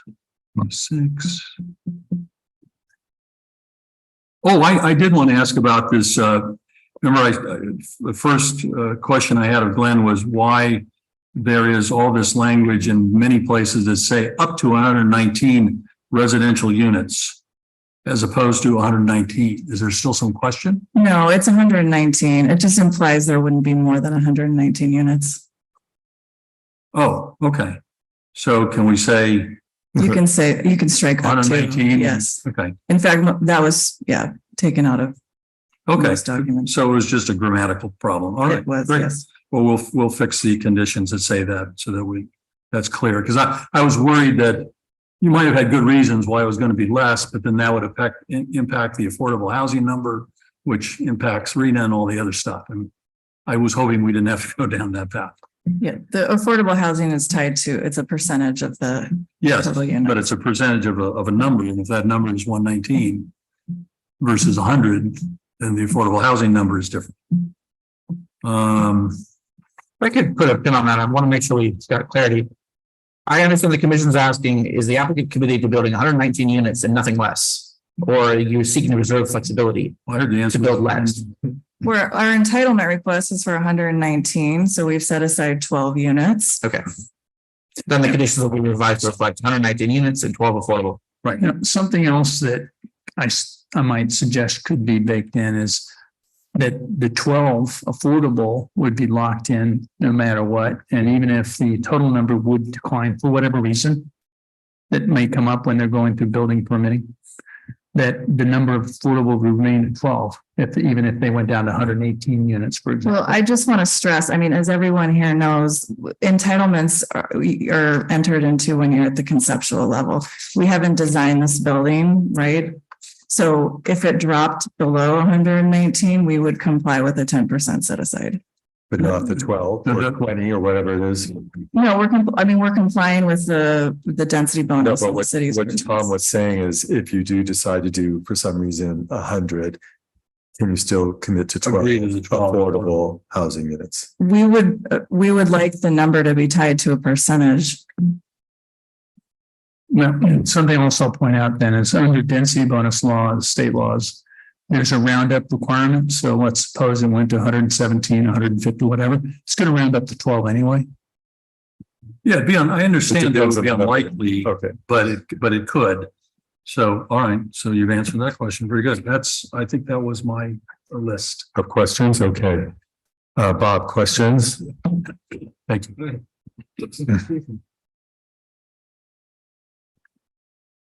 I want to continue on parking, starting with the residential, and I want to clarify some thoughts that I had. Are residential parking stalls assigned to specific units? We haven't gotten to that level of design yet. Most likely they will be, yes. Well, that becomes critical, as you'll see as we go on. Tandem stalls, are they going to be assigned to the same unit? Yes. Okay. Can residents park in the commercial spaces? Obviously, they can. No, we would restrict that in our lease agreements. So how would you do that? Someone they pull in a commercial spot. How are you going to restrict that? Well, we have our operations team on site doing site walks and doing observations already. So we would probably capture it into that process. I would also say that if you have an easily accessible space identified for you underneath the building, I don't see why someone would want to park. Well, I can see a lot of reasons why they may not want to go in. I think what we heard during our community outreach is that when it comes to accessing the center, the community wants easy access to surface parking, but when it comes to the residential building, they want secured parking underneath the building. I understand that makes sense, but I'm worried about the residents who may park in the commercial area, which we'll get to when we get to the commercial parking. And that is really a concern. Guests of the residents, where are they supposed to park? In the commercial area, obviously. No, we have enough spaces that we could accommodate guest parking as well underneath the building. How will they get into the building? We would have a system in place where the guests could pull a ticket if they're seeing someone, but we would have someone filtering the people coming into the building for security purposes. I think we need to see specifics because this is critical and it impacts the commercial parking, which is really dicey right now. That's a level of detail that we would probably work out when we're getting closer to operations, right? We're just in the concept phase right now. We still have at least a year of design to go through before we even think about moving forward with construction. Yes, but you're asking us to approve with numbers here. And you're saying, hey, but those numbers may not be any good. So it leaves us in a very awkward position. Well, so the density bonus component of the request includes the reduced parking stalls and a certain number of parking stalls, which we're exceeding, right? And then, so we have a surplus of parking for residential and commercial. I I want to stress that I understand that the commission is concerned about parking, and we understand some community members are concerned about parking, but again, we are even more focused on parking. The Commons does not work if we don't have enough parking. We've been part of this community for 25 years. We plan to be here for another 25 years, God willing. If we need more parking, we will provide it. Interesting. All right, let me go on. The shrinkage of parking stalls is limited to the residential, correct? Okay. You have some that are going to only be 8 foot wide. 8.5. 8.5. You put an SUV in there, you can't open the door. You will not be able to open the door and get in and out. It's a typical compact size. This is Calabasas. They don't drive around in compact size cars. They drive large SUVs. If they happen to drive a pickup, they wouldn't even be able to get into the store, let alone open a door. These are serious problems. And unlike someone who's just going to the Commons and he can't get a parking space, okay, I'll go to the courtyard. If you live there, you got to be able to get into those stalls and get out of them with a bag of groceries or a child in your arms. And these shrinkage sizes make it very, very difficult. And in some cases, impossible, depending on the vehicle. You really need to look at that. We have looked at it, and we will make sure that we have enough parking for the residential. With respect, I don't think that everyone in Calabasas drives an SUV. And I think that the way we're headed, more and more people. Sure, some people do. But I think what we talked about a lot earlier is that there is a tendency for more and more people to use smaller cars that are energy efficient, and there's an increased demand for EV. So I think that's really where we're headed. Okay. All of this impacts the commercial, which I think is scarce. There is not enough commercial parking. I go to the Commons and you have to search all over to find a parking spot. I don't want to have to park my Rouse if I'm going to the Marmalade or the restaurants over here, but sometimes you're forced that way. So there is not enough commercial parking. That's something you really need to address. Okay, that's. Well, thank you. I think you're right about that. It's the distribution of parking, because there may be 40 cars on Park Sereno because they can't find parking near the restaurants that are there now. And that's on set Friday, Saturdays. I mean, it's not holidays. But let me go through my questions, because I think you have the answers that the staff didn't have. On the levels, I was asking about the level above the room and the fitness room and meeting rooms on level 8. Seems to be an elevator that goes up to that level, or at least a stairway. It's not clear. The plans say both. What is on that level? Is it just roof? Yeah, so it goes up to the roof deck where we have the pool and landscaping, and then the amenity space. No, I'm talking about the next level. No, there is no next level. There is a next level. You can just look on any of the pages. What sheet are you looking at? Like A211. So there is a level above, but I don't know if that's just for equipment or what that is, because that's the one level that has the 42-inch parapet that you're using as the top number. Yeah, so if I could jump in here briefly, I think there's some clarity if we look at sheet A208. 208. A208, the roof plan. But I'm specifically asking what's on the roof level above. If the applicant could explain what's on that space that's labeled fitness/workroom roof on sheet A208, I think that would answer the question you're talking about. Exactly. What is that space? And it seems to say that there's an elevator and a stair, and that's on that same page, in 2 places. So I don't quite understand that. So that's okay. So the elevator stair roof, that's just the roof providing access to the roof deck. This is the roof of the fitness workout room. The parapet you were looking at for this building is only meant, I believe, to screen mechanical equipment and the event that we were. That's putting it up okay. there. So If we that's needed it, fair. we wouldn't put it on. Good. So if that's only mechanical equipment, and but you're gonna have an elevator going up to that level? To the roof deck. When you say roof deck, is that the pool deck? or That's is the that? pool deck, yes. Okay, now I'm talking about this level. This page shows elevator stair roof is, Well, it's the same level. So on the pool deck, you have the pool, the landscaping, the chairs. but how do you get up to the roof then? I think this space won't be publicly accessible, except for repair personnel who will use a ladder. But that's what they're saying. That's a good thing. I just can't tell from this drawing. So my understanding is if you think about the building, there's the pool deck. Yes, Then there's a little building on top that's the that's not that low. It's bigger than my house. There's a fitness space. 2,500 square. Relative to the size of the roof. Correct. So there's a fitness room.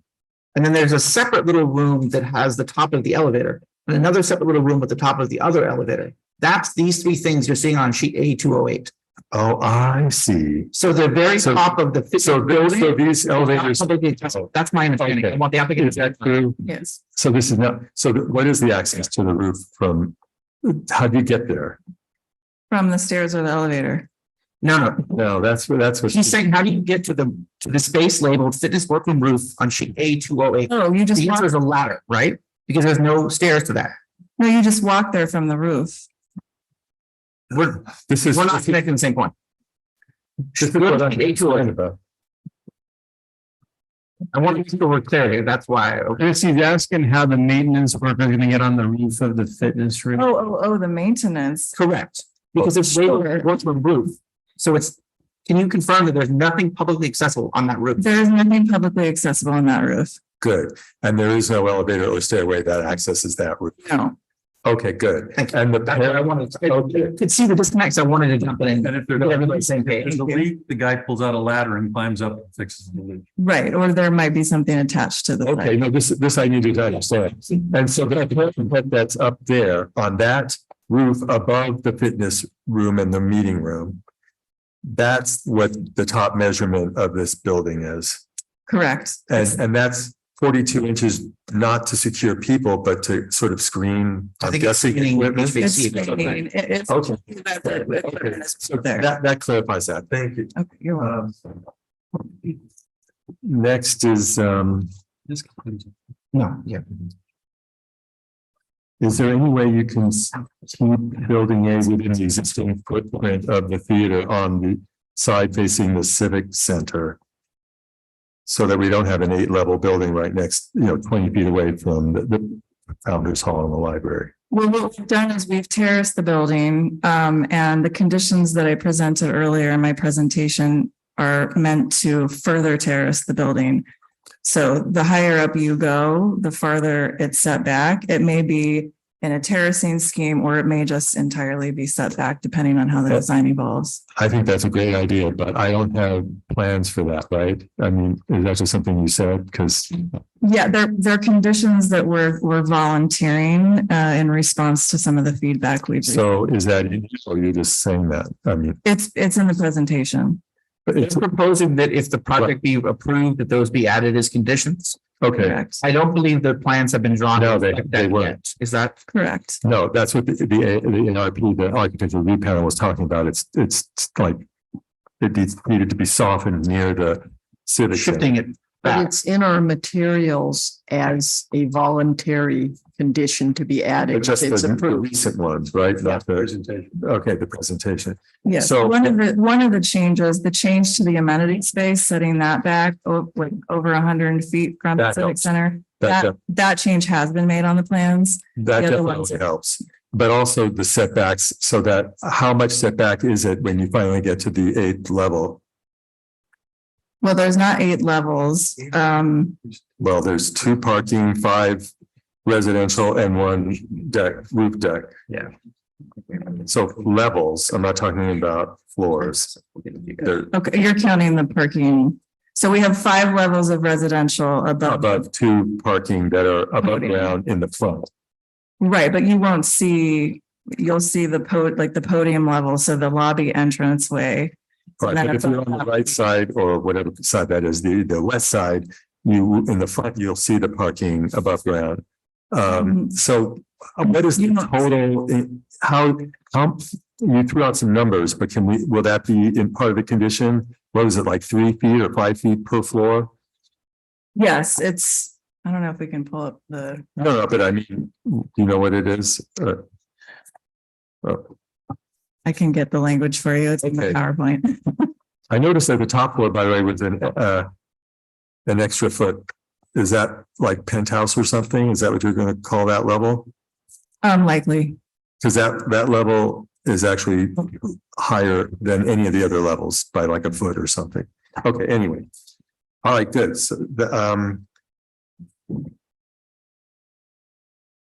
So my other concern is, have you thought about adding another B building or more, to reduce the mass of the A building? Well, because you only got the B buildings on one side of Commons Way instead of Commons. What's the center street? Commons Way. You only have them on one side of Commons Way, but nothing on the other side of Commons Way to really make more of a street.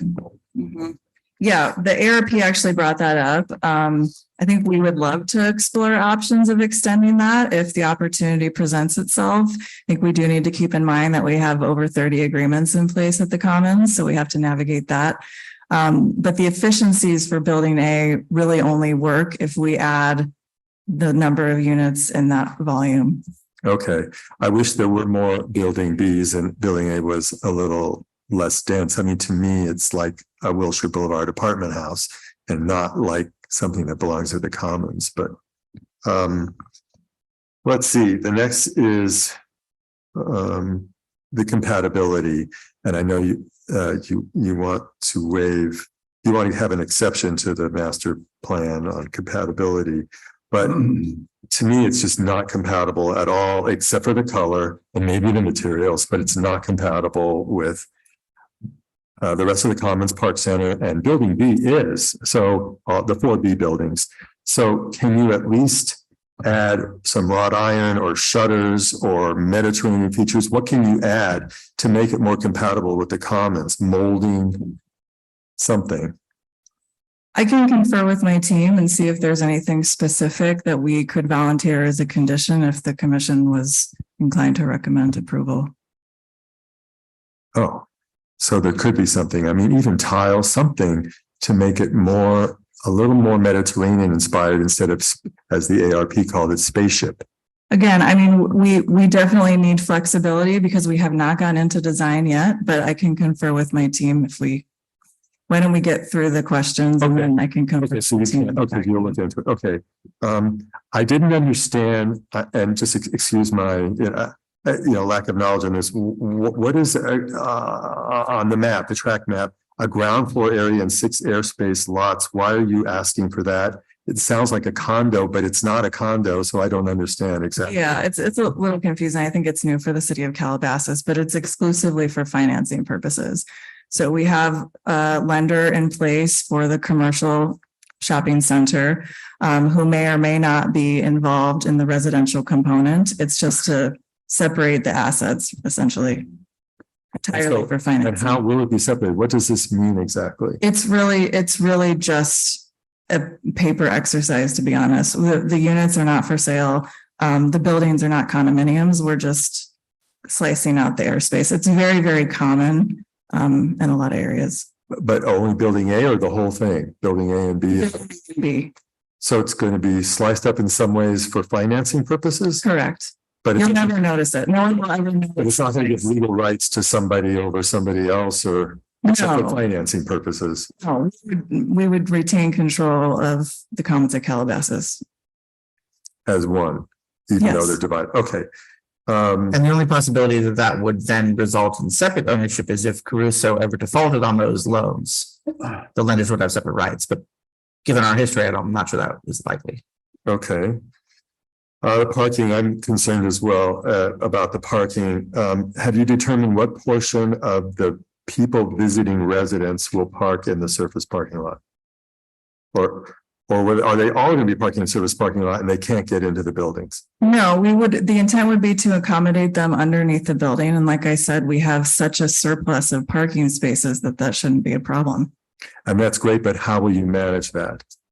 Through controls like we do, like we manage access to our parking structures across our portfolio and into our buildings. And what are those? How does that work? It's a controlled system where you either have a key fob or you're pre-screened and someone's checking you in.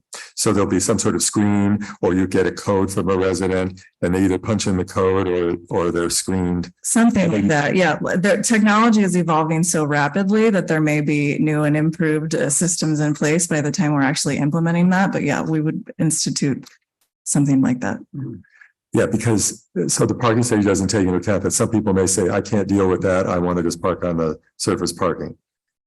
And again, we would incorporate parking restrictions into our agreements with our residential tenants, just like we do for our commercial tenants. Oh, I see. So you would tell them they have to have their guests park in these hopefully surplus spaces. Right. And they need access. The guests wouldn't just be able to walk into the building, right? They need access into the residential building. So we would be able to confirm that they're parking where they're supposed to park.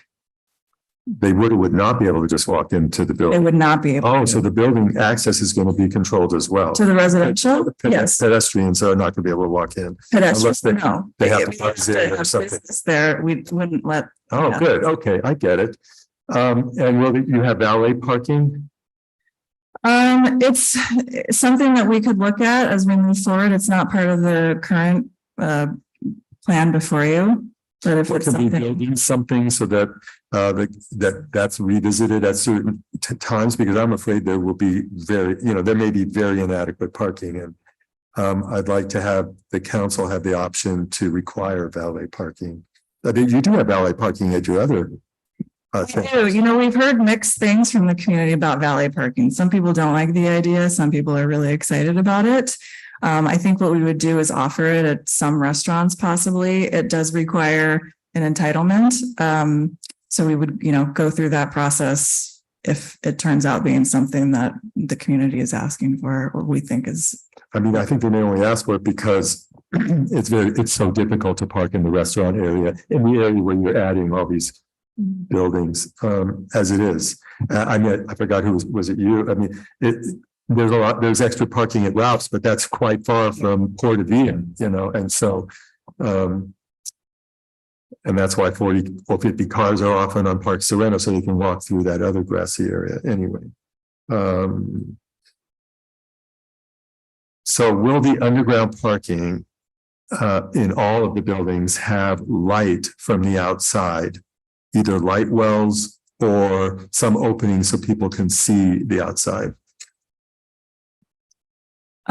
What do you mean, for safety concerns?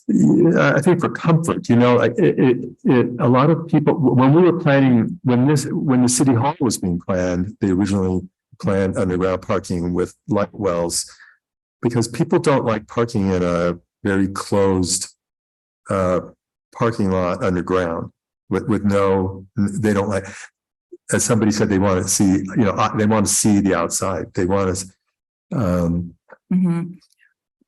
Oh, there's daylight, right? Yeah, they want to see daylight. Actually, this happened to me when I was a freshman at UCLA. Somebody was murdered from my high school, believe it or not, in a parking garage. And UCLA after like 1969 stopped building garages that didn't have visibility to the outside, because it's less secure. Well, security is paramount to us, so we would make sure that the structures are entirely secure and safe. Building B is only partially subterranean because of the grade difference, so that may not, but portions of the lot for building A would have daylight going into them. Well, certainly the front will of the but I don't know about the bottom level, the totally underground level. Right. Can you add some kind of light wells or lights so people feel a little more secure? Lighting and other, security features. Kaiser has this also, by the way. They have underground parking, but you can see the light, coming in. All right. And you think 6 ADA spaces is enough? We'll comply with the ADA requirements, but But that, if that's 6, is that enough, really? we'd have to look at the demand. I mean, Oh, we would definitely comply with the law, and if we need to provide additional ones, we would. That'll be determined with building and safety as we move forward in design. Regarding the 91 spaces behind, and I just drove it the other day just to see what was going on again, and found that hidden story pole. Without the flags that no one can see. Anyway, it's not very well marked, and there's a lot of loading trucks. So there's a park sideways. There's a lot of empty spaces. I think you could easily increase the number of spaces, 10, 20, even more if you configure it more. Can that be made a requirement? Can you say it again?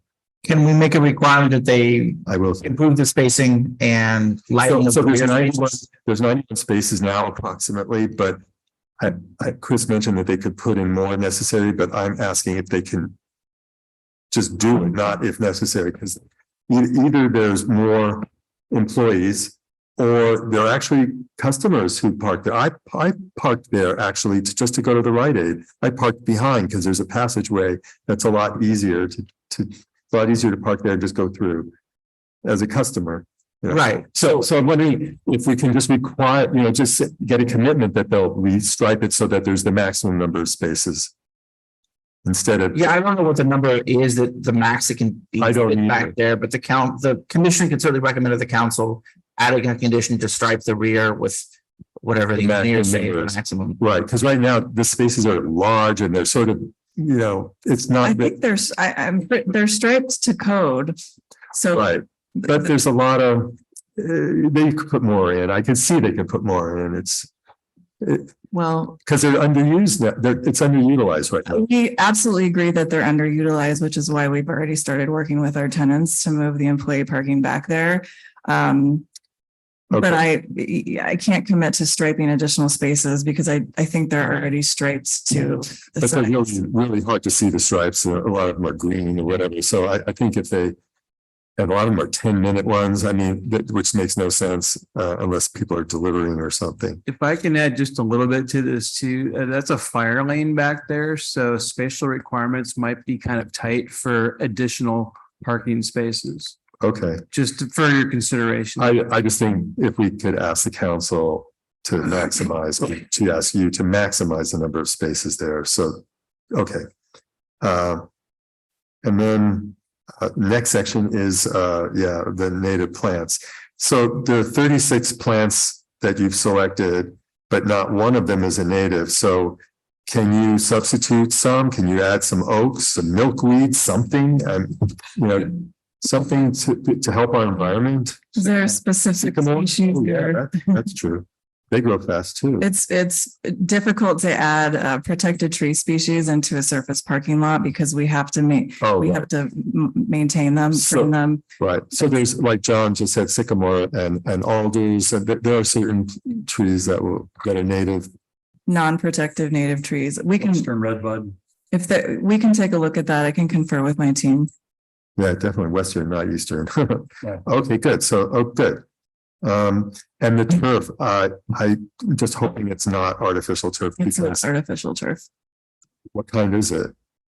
It would probably be natural. It's drought tolerant type of grass. It has to comply with the city's landscaping requirements. Okay, good. No, I was going to announce, but I'll announce it at the next meeting, but the cities are now allowed to ban plastic grass, artificial turf.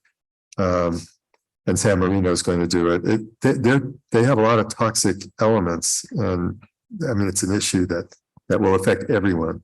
Okay, good. That's good news. What do you know what the landscaping schedule is? Because this is going to me impact the people in building B, perhaps. So I wanted to know when they come and how often they come. Oh, you mean operationally?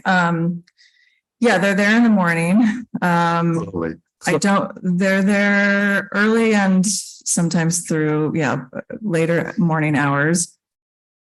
Don't know if I know offhand how many days they come, but I know they're there multiple days a week. I'd have to confer with our operations team. The reason why I asked is, are you, I mean, do you know of any other place that has, I mean, I like the B buildings, but do you know any place has buildings in the middle of a parking, residences in the middle of a parking lot?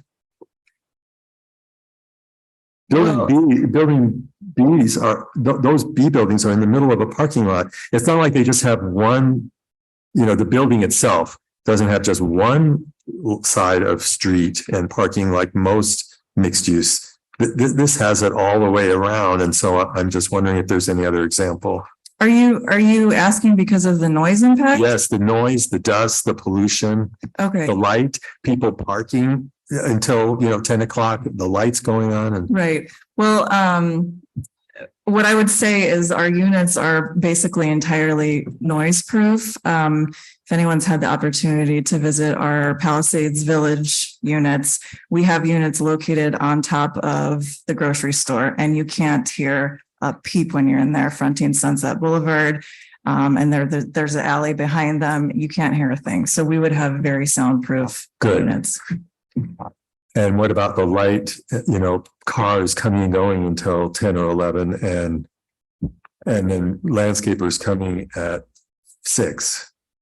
Well, I mean, I think most people are asleep by then, so they would have their shades down. They would be light blocking. They wouldn't be impacted by that. So you will provide light blocking. Yeah, I mean, we have to make sure our residents are comfortable there, right? Or they don't want to live there. It doesn't Okay, so for us. there'll be light blocking window coverings, whatever they are. Sure, yes. Okay. On the pool deck, what kind of lighting, can you have lighting that's away, that doesn't shine to the exterior at all? I mean, so that isn't visible from the exterior, it shines only inward and downward? Yeah, I think there's a note on the landscaping plan or the lighting plan for the roof deck.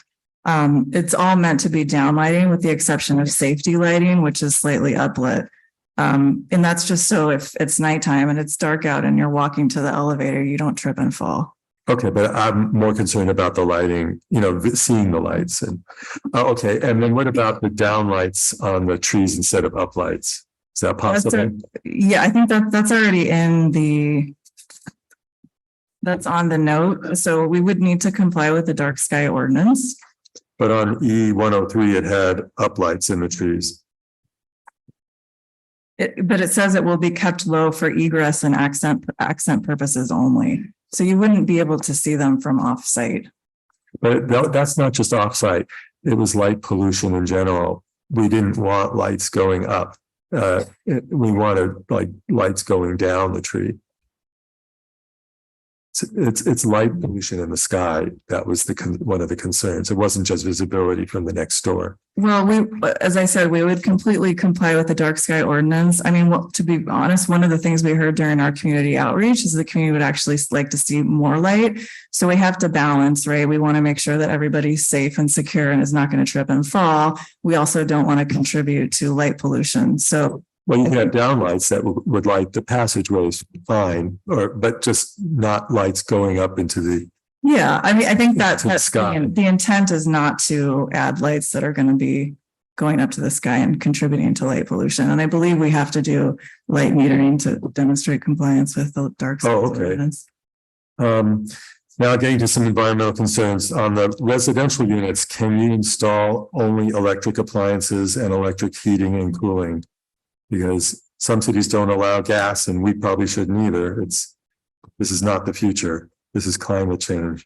I think we are working on putting a list of environmental features together that we can commit to. The commission is inclined to support the project. If there's no gas, I'm not moving.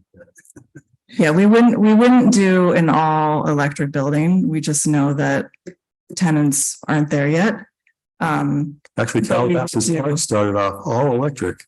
It was they were called anymore though. No, not anymore, but they were called medallion homes, and they were all electric. That is the future. And that is the future. So anyway, well, I hope you can make it as electric as possible. What about solar panels? Staff didn't know where you were going to put them and the batteries. So we will be solar ready on building A. We may or may not install solar panels. We have to look to see what evolves during the design process. I believe for building B, we will be solar ready with solar panels installed. Okay, but again, you can put them somewhere else. Have you thought, the required amount you can put somewhere else? Have you thought about putting any solar panels like the two buildings across the street that have panels in the parking lot which provide electricity and shade? Oh, we're interested in increasing our solar panels across our portfolio. So it's definitely something we can take a look at. I can't commit to it tonight as part of this plan, but it's something that we're already focused on and committed to. I'm sure there's some places you could do that. I know Rick always wanted people to be able to see all the buildings, but so I've discussed this with him 30 years ago or whatever it was, 20 years ago. About the level, I want to clarify the level 2 chargers or the outlets for the parking spaces in the residential buildings. I wasn't referring to like a bank of chargers like the Tesla chargers that exist now. I was talking about in the parking areas underneath buildings A and B. Like in my daughter's building, every single space has, the level 2 charger. That's what people do want. It's a new building. It's in Silver Lake. So that is the future. Well, can you do something like that? Not as a group, but each space, or at least one for 2 spaces. I mean, is that what you're requesting? Yeah, I am requesting. As I said, there was a big LA Times article on this where one builder downtown, was forced to do this by the LA Planning Commission. And now he has people who want more. They all want it. It's not just, this is happening. I can confer with my team on that. Okay, all right. Let's see, we're almost there. Oh. Commissioner Washburn hasn't gone yet. No, he wanted to go last. Sorry. Last but not least. The 12 units that are affordable, or whatever number it is, for 55 years, can you extend or take out that limitation, and can you add more affordable units, or you just want to do the minimum that's required? We're committed to complying with state law. So you won't extend the 55 years or the number? For right now, we're complying with the 55-year term. Okay. Those are the questions I had of staff and you. Thank you so much for your patience. Thank you. Dennis. We feel like you just passed your PhD or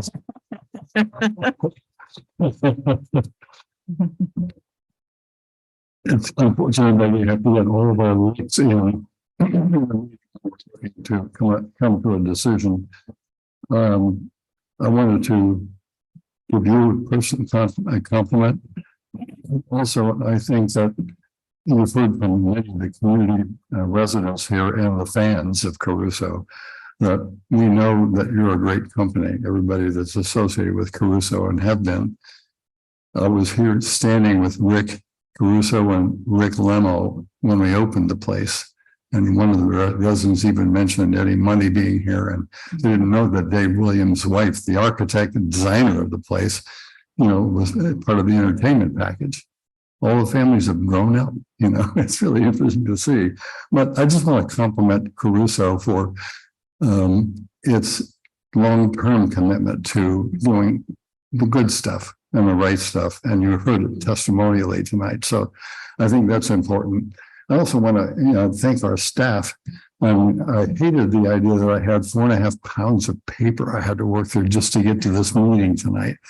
I have things I'd like to actually show and share and have comments on, but it's 10:35. And after the compliments, I want to indicate to you that you've heard the community ideals and you've met with all of us.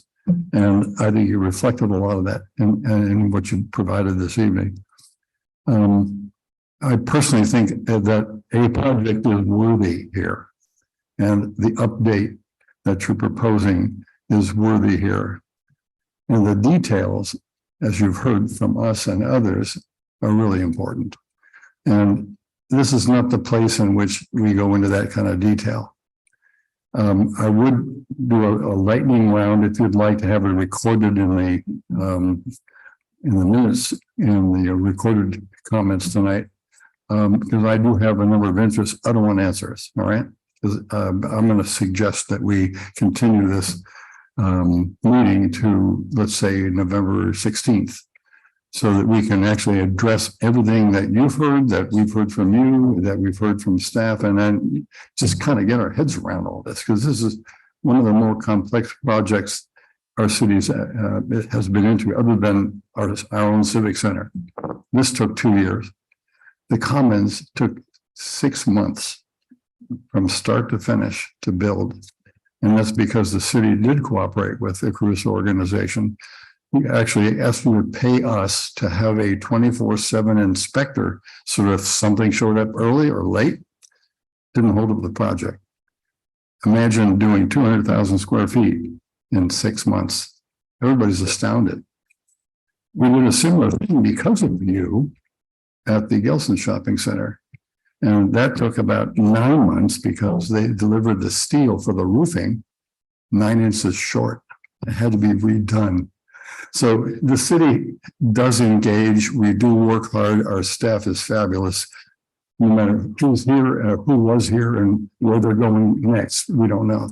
The city is committed to doing the right things, as you do as well.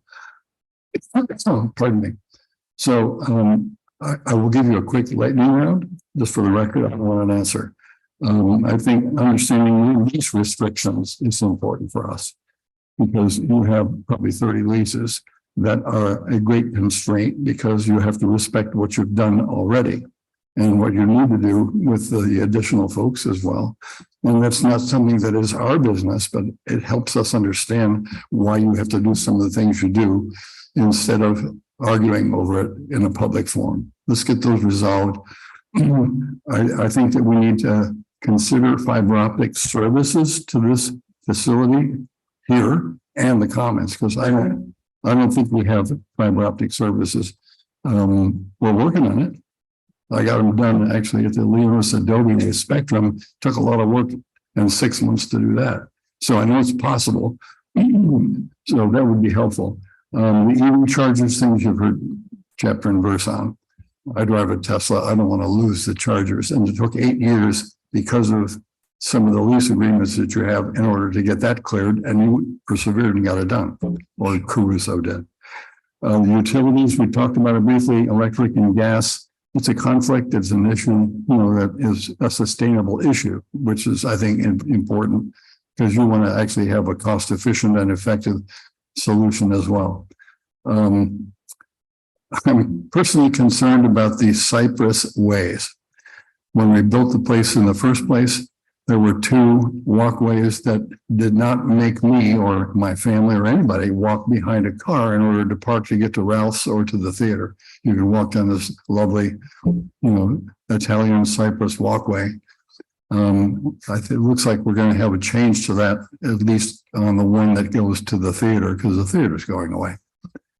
But it would be helpful to know what's happening with that. The parking stall sizes are a hang up for me. And that's not just because of what we've said. I'd like to talk about that some more. I'm concerned about the master CUP, and I got a partial answer from our staff during one of the breaks.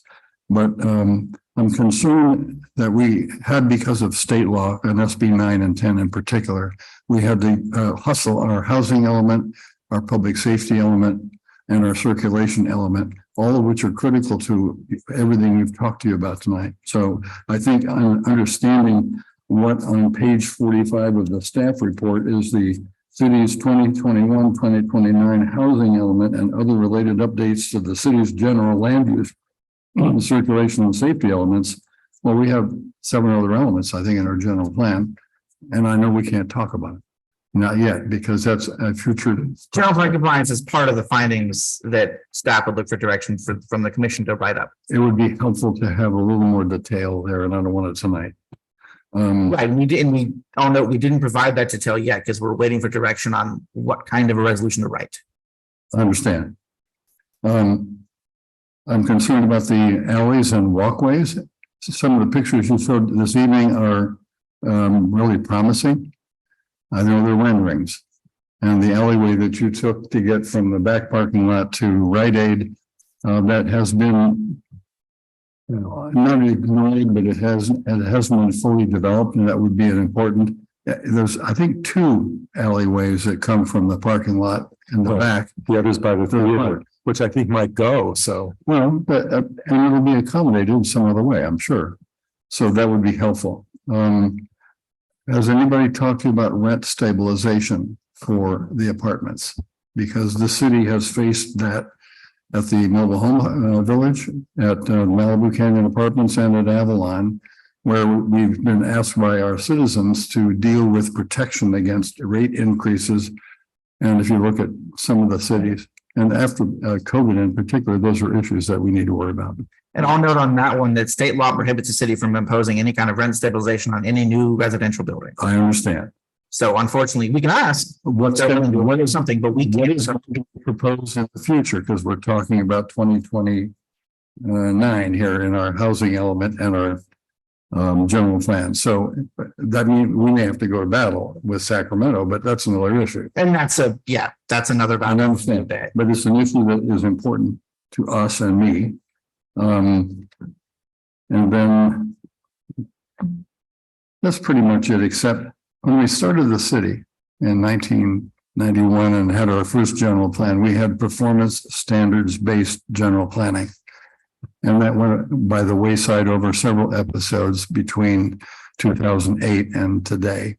And in our new general plan, I'm not sure what the legacy of that set of circumstances will be, but it would be a helpful thing to discuss in the next couple of weeks, just so that we know not what is restrictive, but what we can anticipate together in order to make sure that we don't leave out some of the best future planning that we might be able to put together. I have pages of issues that I'd like to have answers to. I don't want to take your time or anybody else's tonight. Those are primary, and I will give all of my comments to our staff so that we can share those with you if they are pertinent. They may not be. They may have been answered tonight as well, and I have to see how that all turn out. So I want to thank you for your persistence and your PhD orals, because you've done a fabulous job, and so has the company. And I'm going to move that we continue this matter until the November 16th meeting. Can I interject, Commissioner Washburn? I would like to just mention again, this is now the 7th public meeting that we've had since we filed the application. The number of units that the city approved for the Commons is over 200. We're proposing about half that. When you look at the base zoning for the Commons, you could get up to 400 plus units. If we were to apply the affordable housing overlay zone, you get up to close to around 800. So we're significantly under the number of units that the city approved for the Commons. We would love the opportunity to try to respond to some of the questions that have come up to you tonight, to enable the commission to give staff direction on a resolution so that we can hopefully move forward to the next step, and ideally on November 2nd. The next meeting, or did you move to the next meeting or the meeting after? No, the next meeting, or actually the 16th, because I think one of our members is not able to come to the second meeting, November 2nd. Is that correct? Yes, I am going to be out of the country. And that's why I said the 16th. And again, that's a proposal. It's a motion. If you don't want it, you can vote the motion down. But okay. And I see what you just said. So we have a motion. Do we have a second? Okay. So the motion is to continue to November 16th to hear your responses basically in detail to what we've raised tonight. Well, in discussing the motion, I would just say that this is not meant to delay, but not to try to create the positive or the negative, meaning the approval or the denial resolution tonight, because I don't think we're in a position to make that recommendation tonight. So, And also, this is our first meeting. I'm not sure what 7 meetings you've had publicly, but Since we filed the application, this is our 7th public meeting. but not with any commission or. no, hang on, let's ask the attorney, what is our, I guess, our policy and what we have to obey at this point? This is the city's first merits hearing at the planning commission level. I recognize there were prior meetings, but those were either story polls discussions, which are not project merits discussions, or earlier stages. I think the ARP had 2 that were design focused meetings, not the rest of the project merits, and then DRC, our development review committee, before the application was deemed complete, I believe. So this is the first merits hearing since it was deemed complete at the planning commission level. And the city's position is that under state law, we have 5 hearings that are merits hearings by decision-making bodies. So that's the planning commission and the city council. So this is the first of 5. Okay. But I would caution, the planning commission must reserve some space for the council to have their decision-making process. So staff would request if the commission proposing to continue the 16th, absolutely fine. At the 16th, we need some direction to return with a resolution for the next meeting, a decision, and then up to council. Okay, that sounds reasonable. Does that, well, I know that doesn't satisfy the number of meetings you've invested in, I understand. But legally, we have that, I guess. We have that runway, so to speak, but be cautious that every meeting spent by the commission is a meeting not available to the council. Right. All right, so This is number 1. Eric's meeting, yeah. That will be number 2, and then let's determine that we'll get that done. Yes. And let's work hard in the next 2 weeks. I would just say, for the record, we respectfully disagree with the interpretation. We're happy to have conversations. We've been engaged in community outreach for 2 years, but we were deemed complete before ARP, and we've had several meetings since then. So again, we're so well under the amount of development that the city has approved for the commons.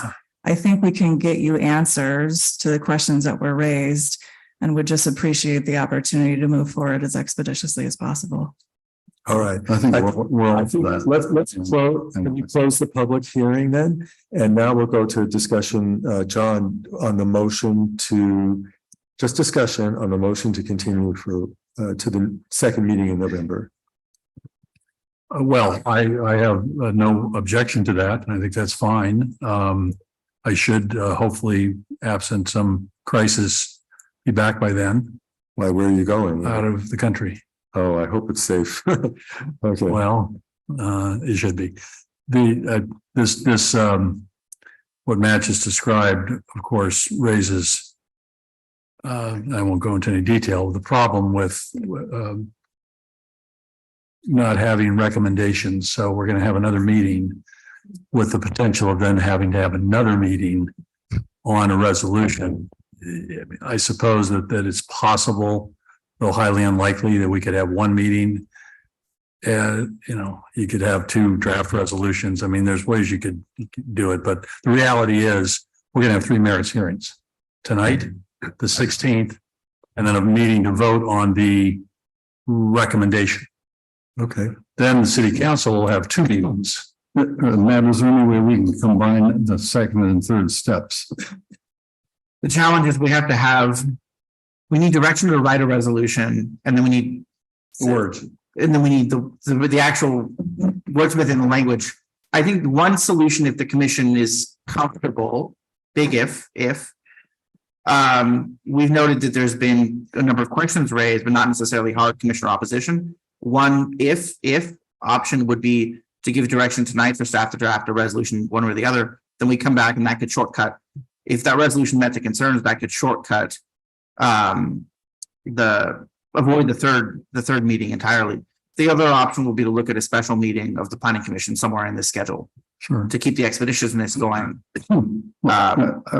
As the maker of the motion, I would withdraw it if it were sensible to ask staff to draft a resolution for approval, knowing that it is a draft resolution. And I don't know how you all feel about that, but I Well, first of all, I would second that. will you still second that? Okay. I'm going to second it. With the proviso that staff take into consideration what they've heard from us today in drafting that draft resolution. right. Well, all right, my comment is there any prohibition that as this, if this goes forward and the staff is directed to prepare an approval resolution, that while it is doing that, it has full and complete and thorough discussions with the applicant regarding the questions raised.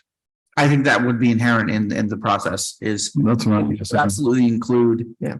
Staff have been taking extensive notes tonight. We understand the concerns and the questions. Yeah. We'll bake those into the revised conditions that would be in this draft. But you'll need a lot of information from the applicant because they were going to look into a lot of things. And that's where the time, if we were to continue the 16th and return with a draft resolution, that time would give us time to confer with the applicant on the additional information and then draft it, baking in that new information. So what are you suggesting then? The motion that was made would be. We have, okay. We have a copy back to Approve with direct staff to draft. Direct staff to draft a resolution in favor, but with a lot of. But with the points raised tonight. Taking into consideration. And staff will need answers from the applicant. Expressed. Yeah, okay. Now, Bob, what do you think of this approach? It seems that expediency is the go word here. If that is the case, should staff not draft both resolutions, approval and denial, so you can protect the council for having the requisite meetings that they need? The motion is to draft for approval. We would look for direction from the commission. But that's my The motion and the second. Speed. And that's the reason for drafting this motion now.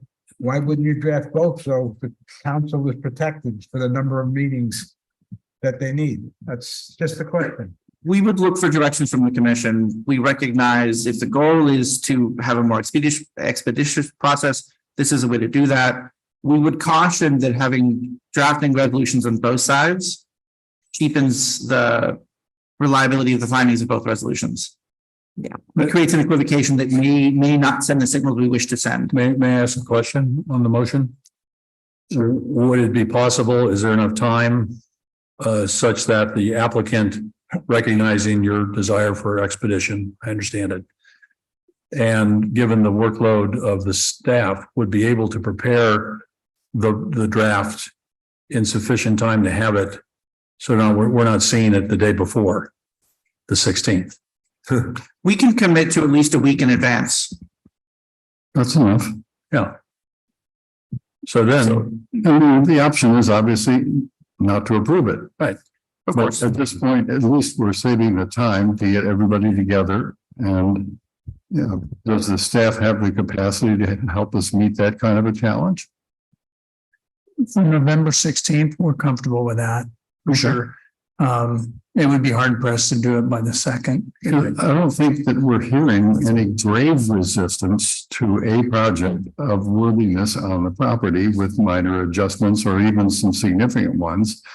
So, having the draft resolution prepared, that just moves us a lot faster along and gives the council a chance then to deal with at least 3 meetings. And we could revise that resolution, correct? Absolutely. So if we don't like what plants they add, we could say. The commission can make adjustments. When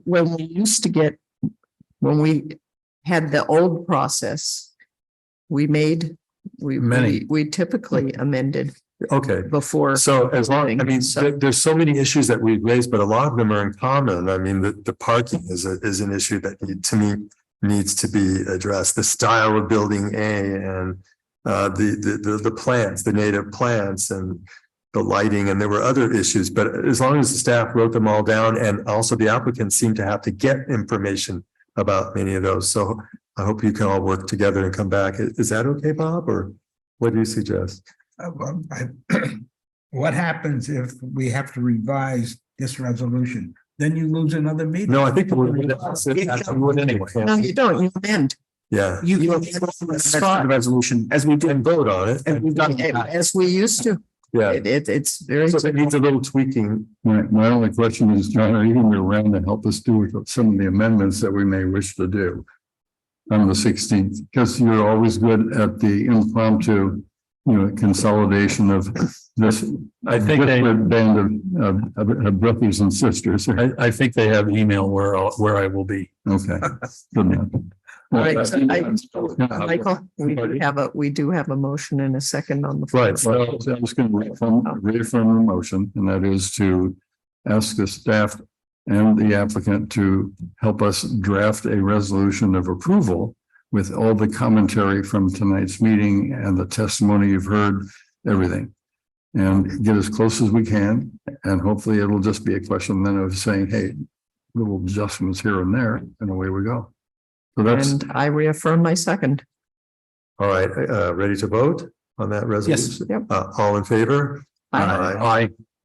And No I think that was no opposed. Okay. All right. I do want to make a couple of comments. First of all, I appreciate Chris, all of the information you brought, and I look forward to getting a whole lot more information. And as we discussed at the break, I appreciate that Rick Caruso has always been flexible in the past. When I was on the Environmental Commission, when he was proposing this project in the 90s, I asked him to change the seating arrangement in the theater, and he did. When I was on the Planning Commission in the 90s, we asked him to change the tower on the courtyard of the Commons, and he did.